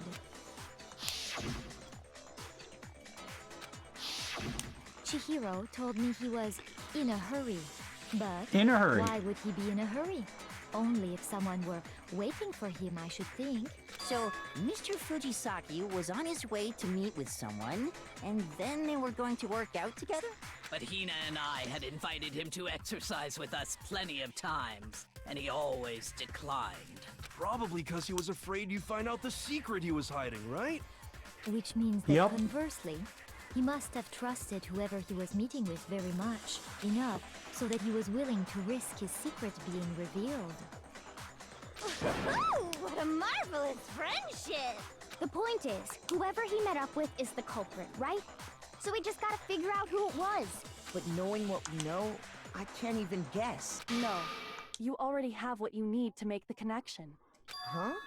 You know who the killer is. Seriously? Who is it? Who's the killer? Think back to the track jacket and duffel bag the killer disposed of. Track jacket Focus and on the duffel details bag. of these items, and it should become obvious who was waiting for him. Are you sure about that? You really think we can figure out who did it based on 2 pieces of evidence that we don't have? What? You want to track down some fingerprints or something? Even if we had the equipment for that, we wouldn't know how to use it. As was noted, the evidence is already gone. There's nothing to get fingerprints from. Maybe, but we can make certain inferences if we just take the time to talk it out. Easy for you to say, but fine. Celeste, did you notice anything special about the bag or jacket? The bag was just a normal duffel bag from the warehouse. All the bags in there are the same, so I can't imagine what would make that one special. Well, if I remember right, there was a decent variety of tracksuits to choose from. Do you think there might be some connection between the culprit and Chihiro's jacket? Perhaps. Let's explore that and talk a bit more about the jacket he took.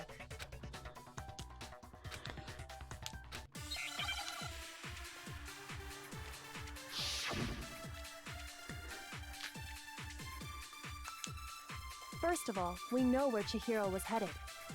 He was on his way to go exercise.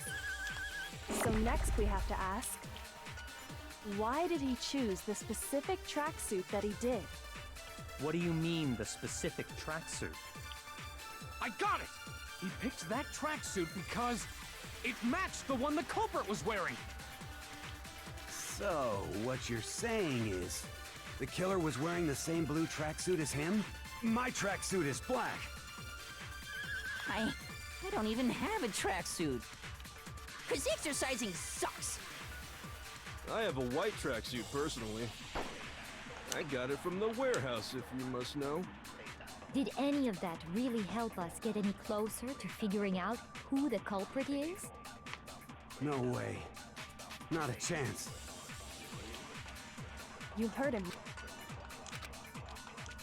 First of all, we know where Chihiro was headed. He was on his way to go exit. So next we have, why did he choose this? What do you mean, the specific? I got it! It matched the one the culprit. So, what? The killer was wearing the same blue tracksuit as him?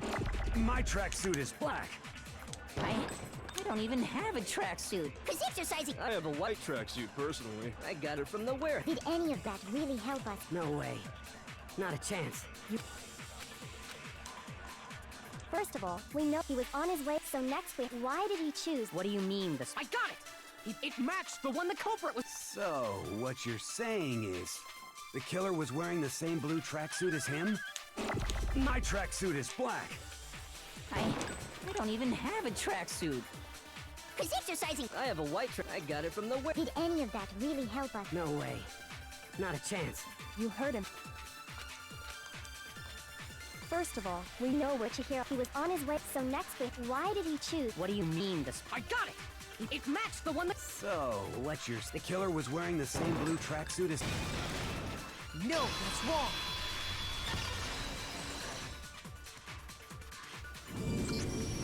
Hold on a second, Mondo. What did you just say? Huh? What'd I say? When Celeste testified a few minutes ago, she said...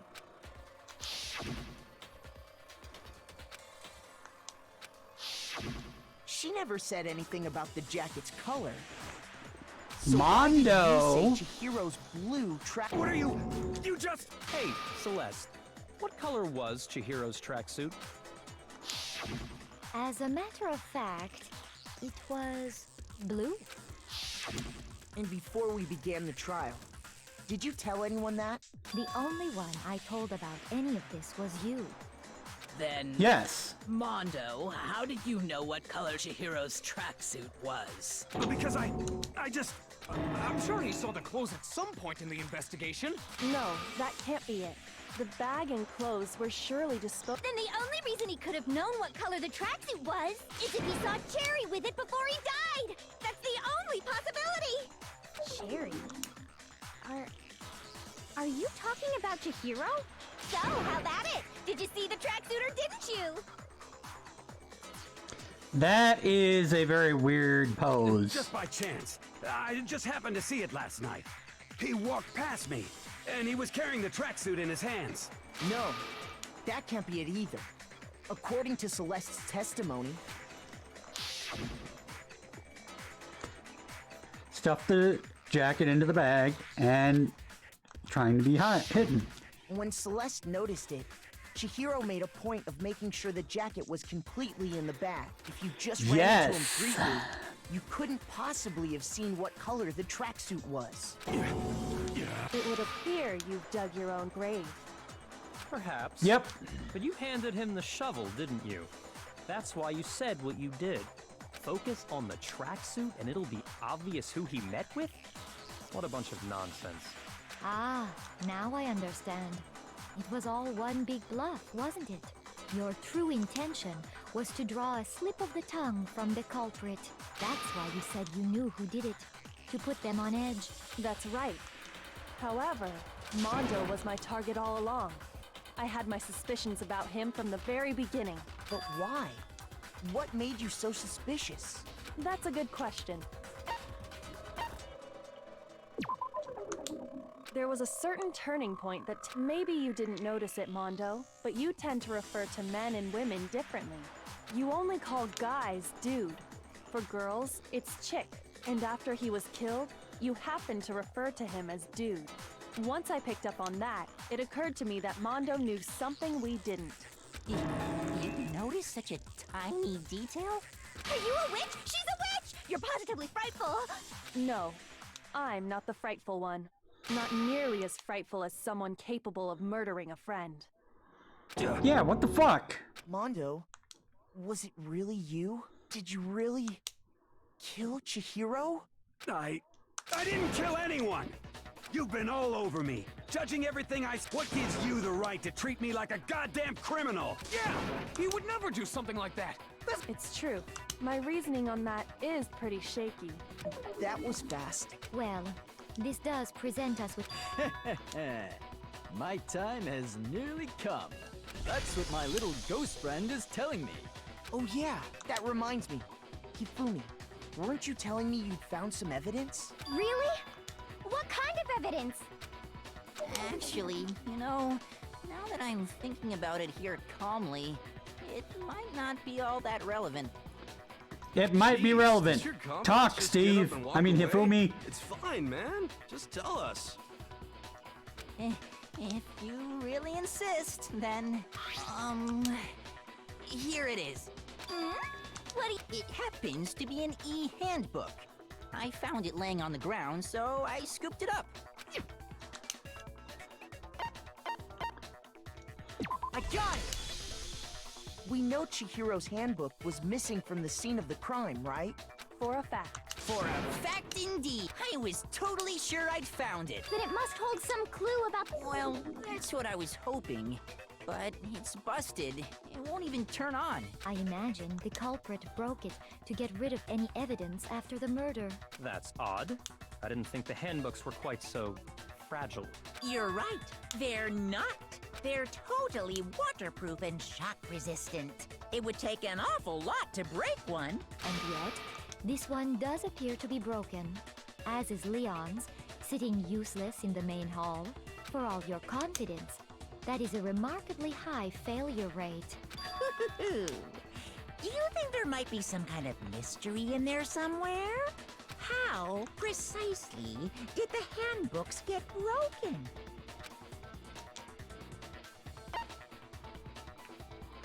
I got it! You already told us before that the handbook has one weak point, didn't you? You remember that? Sure, maybe I let that slip. But I never told anyone what the weak point actually was. But if the handbook is supposed to never break, and two of them broke in quick succession, then... Then we can only assume that someone's figured out its weakness. You know what the weakness is, right, Monokuma? So, what is it? You're asking me? I think it's Damn a right. necessary piece of information if you want this to be a fair trial. But if I tell you, and someone else decides to copy it, that would be very not good. Just tell us already! Why would we want to break our own handbooks? Oh well, I have a weakness for pushy demands. But you're sure you won't follow their example? Then allow me to make No. a special announcement. The weak point of my cutting-edge e-handbook is... when it's exposed to high temperatures for too long, it will suffer a meltdown and totally break! I flippin' knew it! You knew it? Yeah, 'cause I found the handbook laying on the floor of the sauna. The temperature in the sauna can reach over 200 degrees. Strange how you don't get burnt, huh? It's because as your sweat evaporates, it creates a cooling layer of air around your skin. If the hot air of the sauna were somehow pushed directly onto your skin, you'd definitely get fried. Ah, heat. Every electronic device's weakness. That layer of air would get blown away. That's why you may feel a burning when you move around. So when you're in a sauna, make sure to keep nice and still.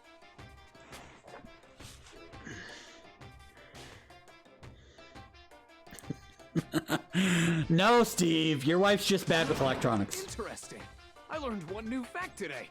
That is a mere trifling speck of knowledge. They can have two weaknesses? Anyway, if you found the victim's handbook in the sauna, then the killer must have been purposely trying to raise its temperature in order to break it.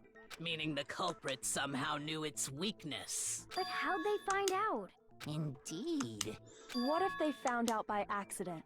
What do you mean by accident? What if the killer took their own handbook into the sauna, not knowing its weakness, and it broke? They'd realize it was broken, of course, and it wouldn't be hard to figure out why. And once they had Chihiro's handbook... I won't say it's not possible, but I don't know of anyone who took their handbook into the sauna.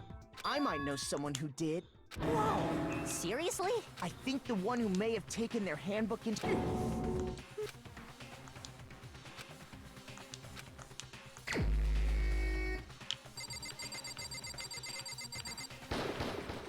Here's my answer! Mondo! Mondo, your handbook got broken in the sauna, didn't it? Because he did the stupid fully clothed thing with the... What? Why? Yeah. Why do you keep accusing him? Taka. Mondo and Taka had an endurance contest in the sauna not too long ago, remember? Yeah, pretty much. And for the contest, Mondo just so happened to keep his school uniform on.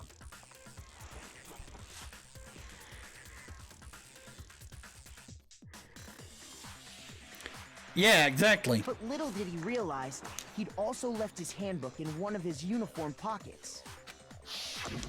And when it was all over, Mondo discovered that taking your handbook into the sauna could easily destroy it. No, wait, hold on. You've got it all wrong. He would never kill. I don't accept this. Show me the proof. The actual solid proof. I don't want to believe it either, but I found something that proves beyond a shadow of a doubt.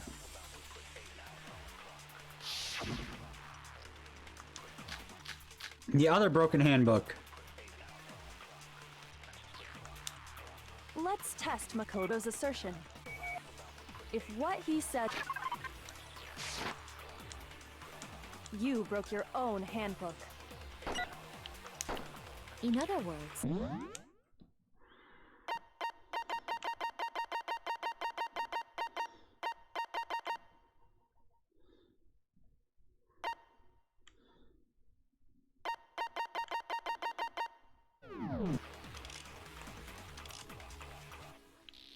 Then that proves that what Makoto said is right.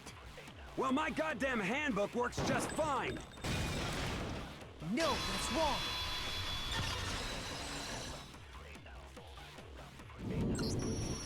Mondo, the handbook you have right now, is it really yours? The fuck It's is that Leon's! supposed to mean? It's Leon's handbook! The broken handbook that was in the main hall, isn't that one actually yours? What the heck are you talking about? What I mean is, I think Mondo swapped his handbook out for one that actually works. I think he took Leon's handbook and replaced it with his own. After all, Monokuma said himself that Leon's handbook never should have broken. That's right!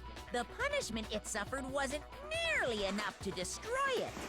So then, Yes! the broken handbook in the main hall is actually Mondo's, which would mean that the handbook Mondo has right now is actually Leon's, yes? But doesn't that violate the school regulation that says loaning out your handbook is prohibited? Well, here's how I look at it. There is a rule about loaning your handbook to another student, but if they're dead, they're not a student. It's kind of a gray area, I admit. But no worries. If anything, it just makes things more interesting. As such, Hell yeah. I decree that exchanging handbooks with a corpse is not a violation of the rules. Well, Mondo, if I'm wrong about this, you're welcome to say so. I'm happy to admit I made a Present your handbook! Son of a bitch. What's wrong, bro? Come on, tell him he's wrong. You are wrong. You have to be wrong. Everything you just said is wrong. You made it all up. Okay, then why don't we look back on this case one more time, from the beginning? That way, everything will become clear, and we'll all see if I was right or wrong.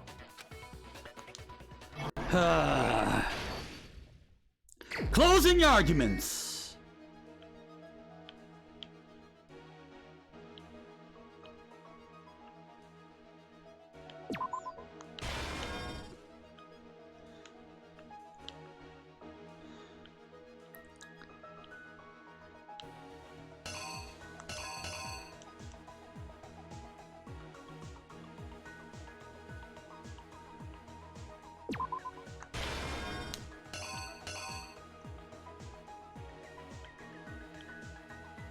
Okay, I can't see very well with this on. Hold up a minute.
Okay, who's talking to me?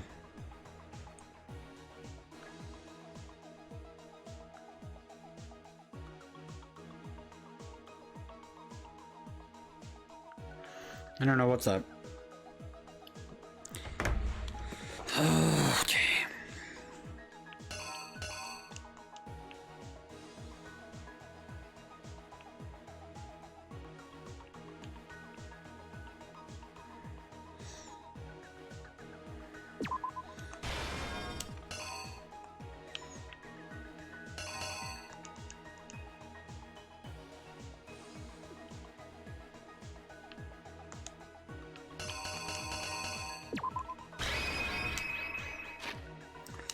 Reenact. Here's exactly what happened. First, let's take a look back to before the incident. Last night, Celeste saw Chihiro in the warehouse, correct? At the time, she was apparently stuffing something into a duffel bag. That something was a blue tracksuit. You can confirm this, right, Celeste?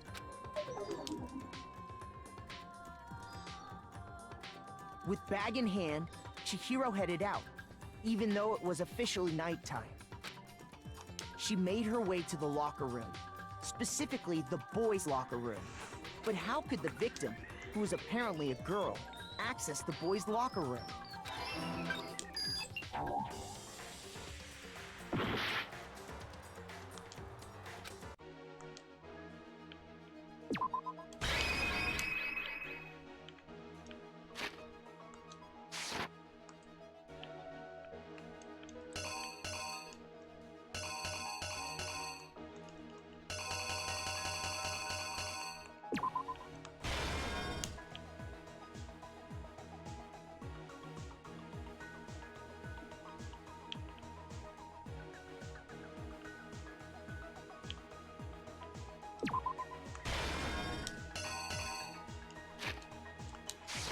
The killer is you! Go back to reenacting. With bag in hand, she made, but how could the victim? Simple, because she was really a he, which is why he was able to use his own e-handbook to gain entrance to the boys' locker room. Once inside, he met with someone there. And the person he met was the one who killed him. It seems likely that the killer grabbed the nearby dumbbell, approached the unsuspecting Chihiro, and attacked it.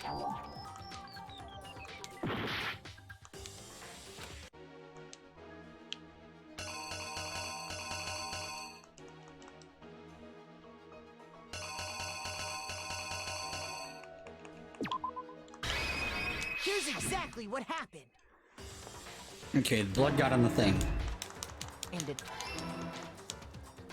And that's where the bloodstains on the poster and carpeting in the boys' locker room came from.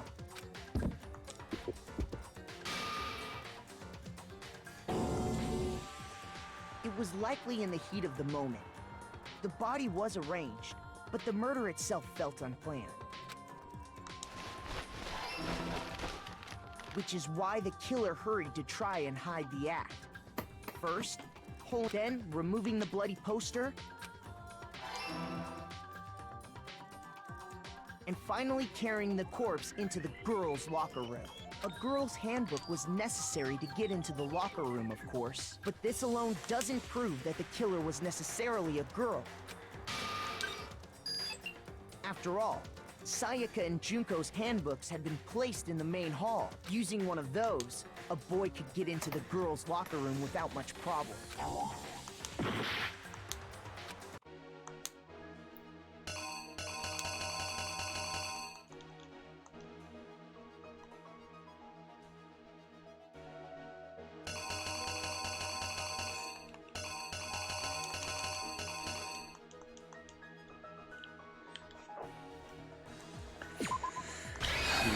The killer is you!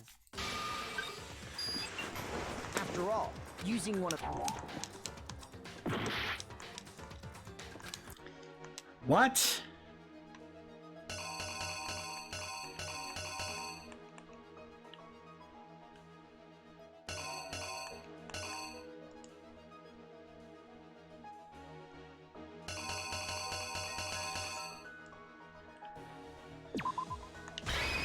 The killer is you!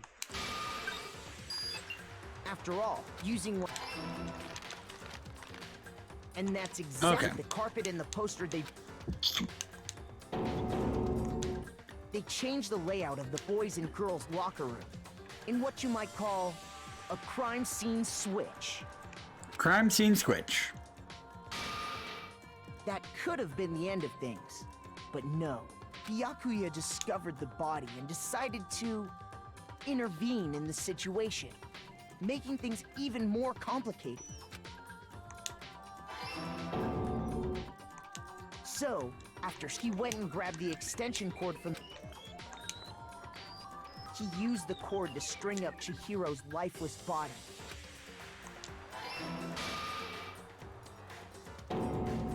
Then, using the victim's own blood. He left a grisly message there at the scene of the crime. He wanted to create the illusion that Genocide Jack was responsible for the slaughter. Yup. And around the same time that Byakuya was putting together this facade, the killer, having already disposed of Chihiro's bag and other belongings, arrived at the sauna. There, they planned to destroy the last piece of evidence. And just as the killer expected, somehow, the killer knew that and the reason they knew that is because the sauna had already wrecked their own handbook. And that's how it all played out. Isn't that Dun, right, dun, dun. Mondo Arata? Complete! Wait. No. This can't be right. Where's your evidence? Yeah. Where's your evidence? You need evidence. You need proof. Without any proof, you can't pin any of this on him. Evidence that Mondo is the killer that already revealed itself earlier in the trial. New elements. Fever time and nega time. Press the R or B button. Fever time will activate and the tempo will be forced to its max. Even if you push buttons at random, you'll miss. Only lasts until the focus gauge is out.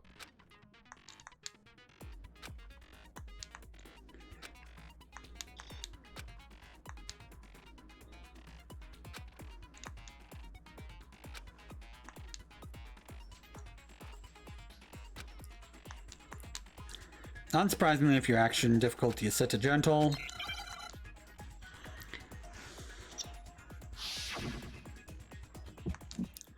moment of truth. Show me some evidence. You're wrong. I won't listen. I refute you.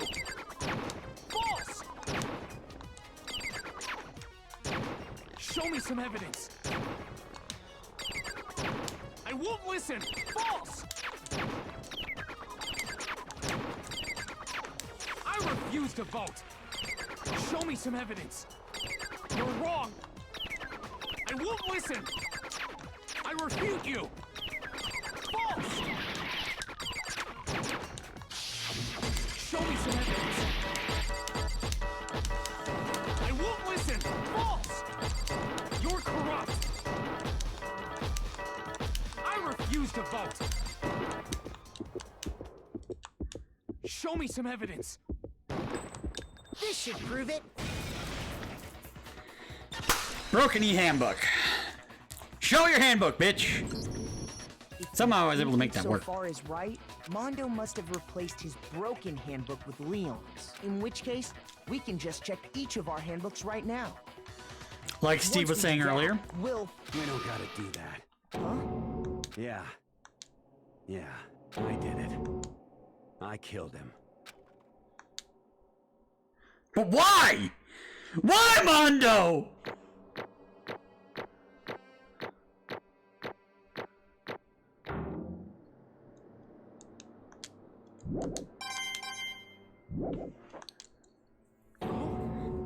Bro, what are you saying? I got no choice, man. After hearing all that, I gotta just give up. Go ahead, Monokuma. Get it over with. I'm about done. My wife will be done work here in a minute. Ask for the goddamn verdict. Roger that. Wait! Hold on! No waiting! No holding on! Time for the moment we've all been waiting for! Grab your lever and give it a yank! Who will you elect as the Blackened this time around? Will you make the right choice? Or the dreadfully wrong one? What's it gonna be? What's it gonna be?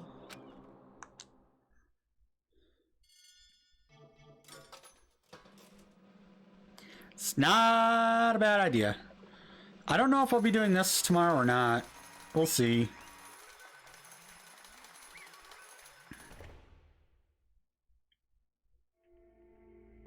What? Uh-oh. this time it looks like you got it right again. Yes, it is so. The Blackened that killed Chihiro Fujisaki was Mondo Owada.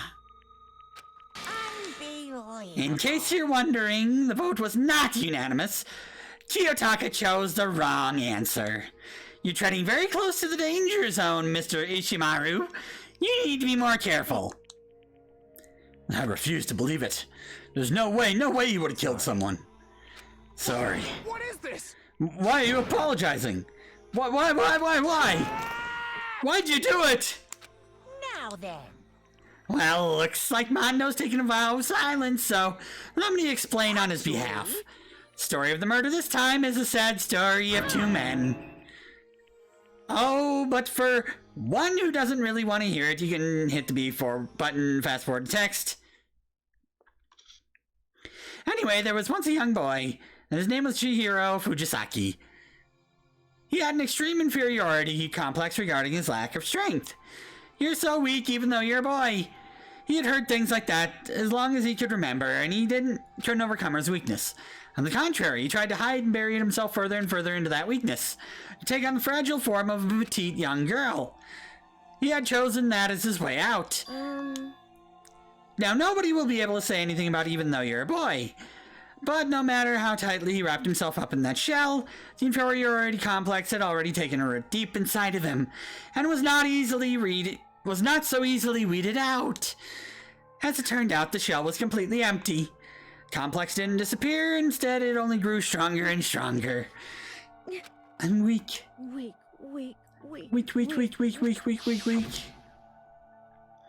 Once the killing game had begun here at the school, he had no choice but to accept this fact. After all, this world of survival of fittest, if you're not strong, you don't survive. And then the lovely and hateful Monokuma announced the revealing of an embarrassing secret, which of course included Chihiro's embarrassing secret, which was more than willing to divulge. Even though he dresses like a girl, Chihiro is actually a boy. And that was something Chihiro couldn't let anyone find out, no matter what the cost. If that was revealed, it would be the end. The hardened shell would crack, the armor would fall away. Without a doubt, those around him would torture him more than ever before. Everyone figured being thrust into such a dilemma must have sent him spiraling into despair. And yet... I'm sorry. I don't really want to talk about it right now. But I also don't want to leave things the way they are. Maybe I could talk about it later. After I try my best to become strong, then I can tell everyone. Annoyingly, he used the threat of discovery to motivate himself to become stronger. That's right. Now's my chance. I'm going to get stronger and accept who I am. Strong enough so that when someone says, even though you're a boy, I'll be okay. I'll get better. With that thought at the front of his mind, he resolved to take immediate action. And so... that day he made the commitment to begin exercising, prepared to retrain his mind and body. But sadly, that would be his first and only chance he would get at it. Hey, When he decided to start exercising, he thought it would be good to ask for someone's help. But he wanted to tell that person his secret first, then ask them to help from there. And that person he went to, it was me. Yep, it sure was! The biker gang fella had been painfully clear about how important his manly promises were. So Chihiro probably figured that even if he confided in Mondo, his honor would make him keep the secret. Plus, Mr. Macho Mondo was very symbol of a strong man that Chihiro had always aspired to be. Maybe talking to Mondo about it will help me give some courage. So he went and asked Mondo to become as strong. That was his aspiration. He thought that only with Mondo's support would he ever be able to come close to that. So then it must be why Mondo did what he did, to keep the promise he'd made to Chihiro. Huh? Did what he did? You mean that's why Mondo carried Chihiro from the boys' locker room to the girls' locker room? Yes, that's exactly what I mean. Wasn't that to cover up what he'd done? That could have been part of it, but I don't think it was the main reason. Real purpose was to false treatment he'd made to Chihiro. How does that moving the body keep a secret? If everyone knew he'd been killed in the boys' locker room, then everyone would be arguing about how she got into the boys' locker room, right? Once that started up, at least a few of us would have immediately begun to suspect his identity. So, he tried to protect Chihiro's secret by putting him in the girls' locker room and stealing his handbook, see? Then Mondo did all that to keep the promise he'd made to Chihiro, who he'd also killed. Why would he do that? The more I hear you talk, the more I don't understand. I mean, you guys trusted each other, right? Why did you? Doesn't matter what. I didn't want anyone to know. So that's what triggered it, after all. Possibility of having your embarrassing memories and secrets exposed. What is this? Nothing had been that bad. Something you didn't want anyone to know, even if it meant killing someone? That's impossible. How many times must I repeat myself? To judge others by your own standard is the height of folly. Even if you can't comprehend it, you obviously can. That's all there is to it. Well, while we're on the subject, why don't I tell you? Embarrassing memory, the secret he didn't want anyone to know. You know what Mondo did? He killed his own brother! Mondo, the ultimate biker gang leader, makes all the hoodlums and riffraff across the country tumble. But the only reason he had the chance to join a gang in the first place was because of a certain someone. Mondo's older brother was named Daya Owada. Mondo had nothing but respect for him. It was because of Daya that Mondo ever got on a motorcycle. Mondo's brother was his only family growing up. He was the only one Mondo could trust or respect. He wanted to measure up to his big brother, so he imitated him on everything he did. Mondo was the epitome of the starry-eyed kid brother. Meanwhile, the charismatic older brother had put together a local motorcycle gang. Before anyone knew it, it had grown into the biggest biker gang in the country. Daya, the older brother, #1 in the gang, and his #2 younger brother, Mondo. In the beginning, everything was peaches and gravy. But when Mondo started to think about how he would have to take over the gang from his brother someday, his brother's greatness, his reputation began to gnaw on Mondo's very soul. The kid's gonna take over for Daya, huh? Daya created this gang with his bare hands. Mondo's just along for the ride. Someone like that really be our leader? All that'll do is make the gang look bad.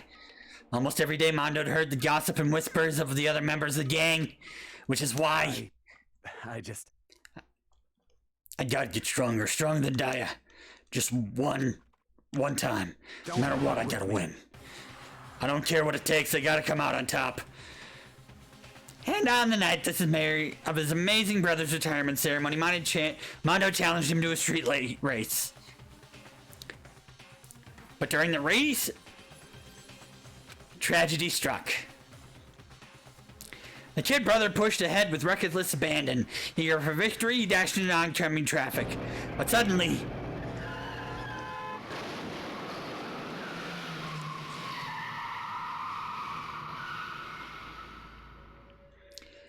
laying into kid brother's arms, the older brother delivered his final words. My bad, kid. I fucked up. Sorry. Of course, he knew it was his brother's fault, but Daya never blamed him for what happened. Hey, kid. The rest is up to you. No matter what, you gotta keep the gang together. It's a team you and me put together. It's a promise between men. He decided to hide the truth of what happened from everyone else in the gang, in order to keep the gang together and keep the promise to his brother. He could never admit to anyone that it was his own weakness that caused the actness. Yes, as a result, the team was made even stronger under the banner of the kid who bested his big brother. Daya was gonna lose to his kid brother, so he got stupid and got himself killed. That became the explanation for what happened. Mondo's lie became the truth. He wanted to lead the team so bad, he was willing to tell all kinds of lies about his brother. I'm strong. Strong. And yet, as soon as our killing game began, he realized no matter how tough he pretended to be, he was just another weakling. He could die in an instant. And then the lovely, hateful Monokuma announced the revealing of embarrassing secrets.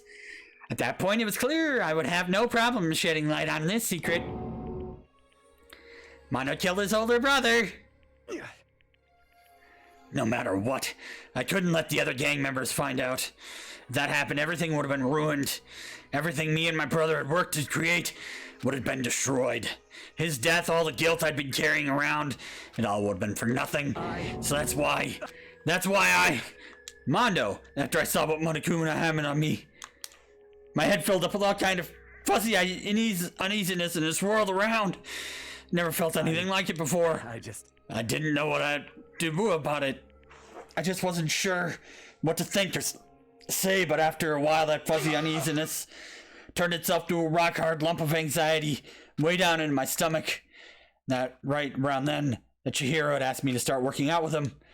Right there, he told me a secret.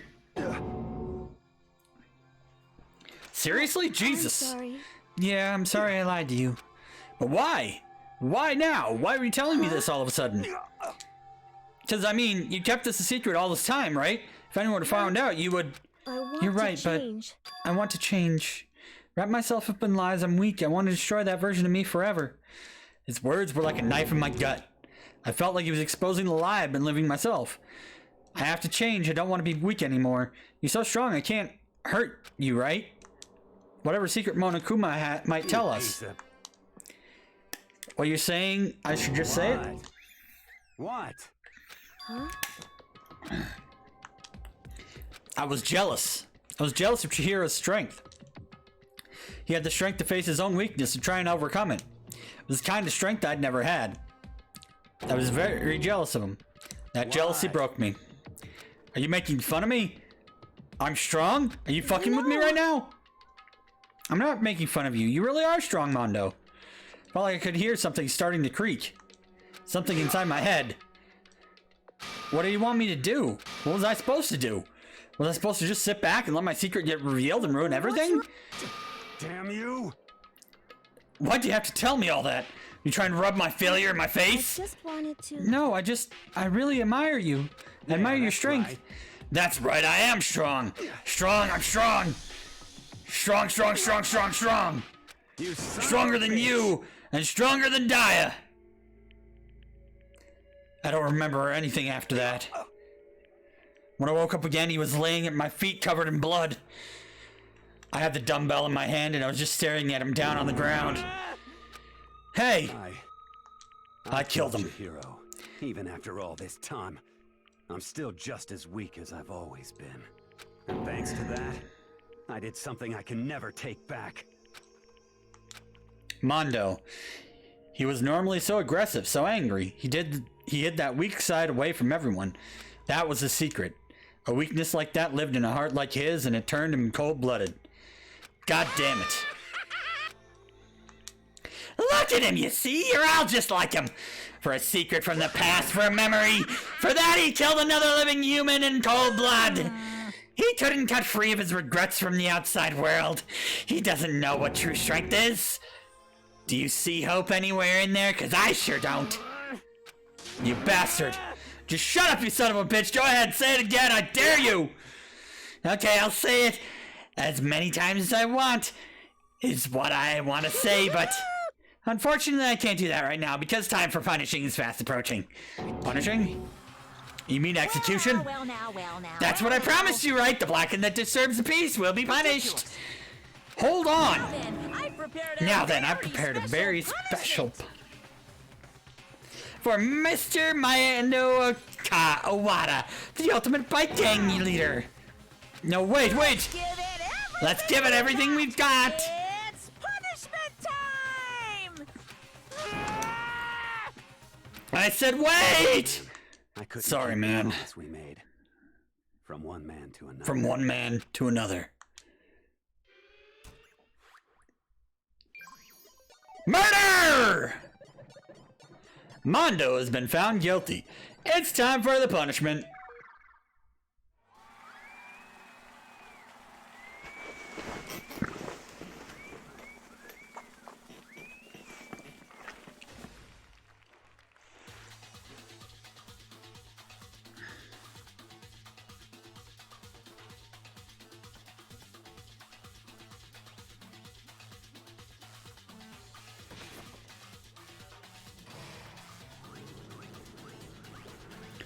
Oh boy. The Cage of Death. This is fucking great, yeah.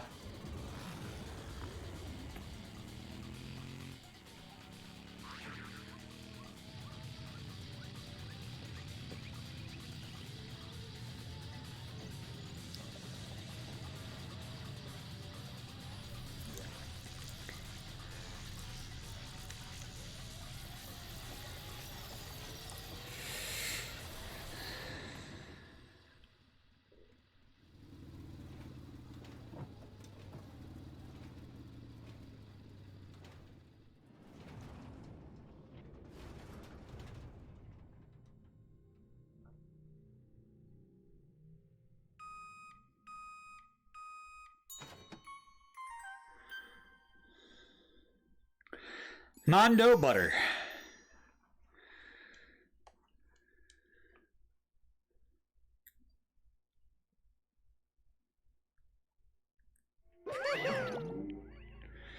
Laugh at death and your soul will be forever at peace. It can't be. My brother. Another murder, another execution. I want to feel again. Everyone's lives are taken so lightly here. I feel like I might be going mad. Maybe I'll just let it happen.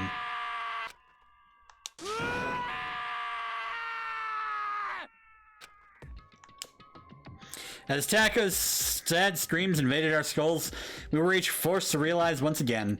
But he, of course, he had to. What a disappointment. This is the end of the game? Byakuya? You're completely insane. You know that? A game? One of our friends is dead. Do you realize that? Of course I do. Because this game is life or death. Shut up, Bukaki! Yeah, that's one crazy butter churn. Hey. Turns a 80 fucking kilograms of man into butter. Don't have anything to say to you except... I don't have any response except that. Just don't understand why. Why'd you go out of your way to disguise Mondo's crime? Isn't it obvious? Because it made things more interesting. Like the voice of death. Chilled me to the bone. Last night when the murder took place, I was in the library as usual. So ignored the nighttime rule too. That rule never mattered to me. I don't recall agreeing to it. There's nothing to be done. Well, I don't particularly care. Please continue. Night grew late. I decided to return to my room, which is when I stumbled upon him. I spotted Mondo coming out of the girls' locker room. After he'd gone, I looked inside and saw the corpse. You mean you actually witnessed the murder? He was such a fool, he didn't have the slightest idea that I'd seen him. So you're saying you knew who the culprit was from the very beginning? Indeed. But if that had been the end of it, how boring would that have been? I mean, what a waste of time to have the answer revealed right at the beginning. Which is why I decided to lend a little helping hand. I thought it would liven things up.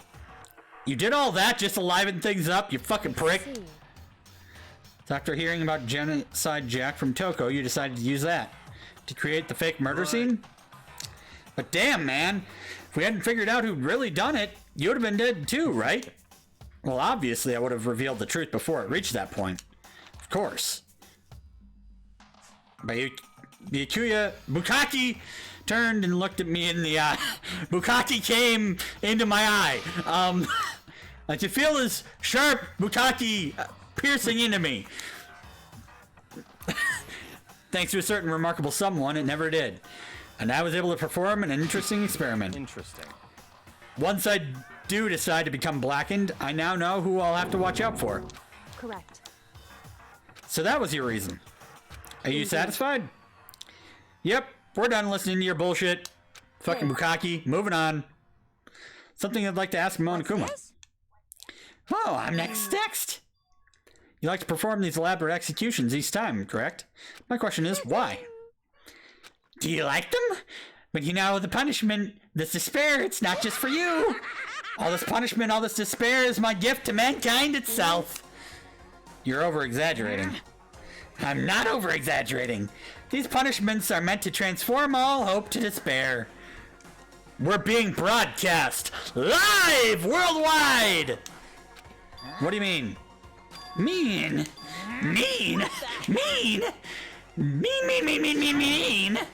Good grief, I don't understand why you have to poke apart every stupid thing. Whatever, it doesn't matter. And yet I'm gonna stand alone as a victor, and then everything will be revealed to me. The noble son of a noble family. Truly, you understand me. I think it's the start of a terrifying friendship. Shut up, I would never stoop to the level of childish criminal like you. Just let me say this. After I have achieved complete victory, you're up next. I'm gonna find you and kill you, understand? My family. And the name of the Takami family, for which victory is a foregone conclusion. You're getting all riled up. Oh, so cool! Think you're the main character of a video game or something, not trash mob for you! I swear, whatever it takes, I will kill you. Temper, sounds like someone needs a nap. Fucking A. Monokuma's laughter peeled across the courtroom, and the curtain closed on the case of Chihiro and Mondo. But I knew it wasn't the end. Killing game would still continue, because the mastermind wouldn't let it end. For those of us who were still alive, our worst fear and despair kept multiplying. It was the kind of despair that felt like a blind puppy in hell had more of a future than us. All of our courage, our effort, our friendship felt like it all amounted to nothing at all. It was the worst kind of despair. Well, anyway, like I was saying, this is a pretty good spot. Yeah, a really good spot. Anyway, isn't it amazing how that girl went and killed someone before things even had a chance to get boring? Once things really get moving, it'll be like a roller coaster. There won't be any stopping it. Fear and despair charge forward at a speed nothing can hope to match. But I must admit, I'm disappointed. I went to all the pain and effort of making you part of the group, and you couldn't play your part. You do remember you were supposed to make the first move, right? Well, no biggie. Nothing we can do about it now. So just do your best to make things more exciting from now on, okay? After all, that's what everyone wants to see. It's one thing I'd like to ask you. If you don't want to know my measurements, fire away. Who is it? The 16th high school student, I mean. Ooh, my, you really took me by surprise there. I know I said you could ask anything, but... Don't worry, I'm basically done anyway, as soon as I'm allowed to save. Super denied, ultra denied, demonic denied. Because you see, that's my ace in the hole. And nobody'd be dumb enough to reveal that, right? No matter how close they were to their friends. Oh, shit.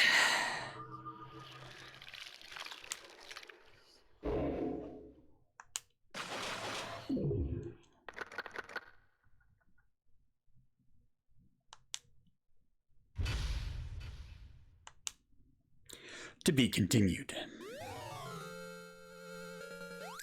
Crazy Diamond.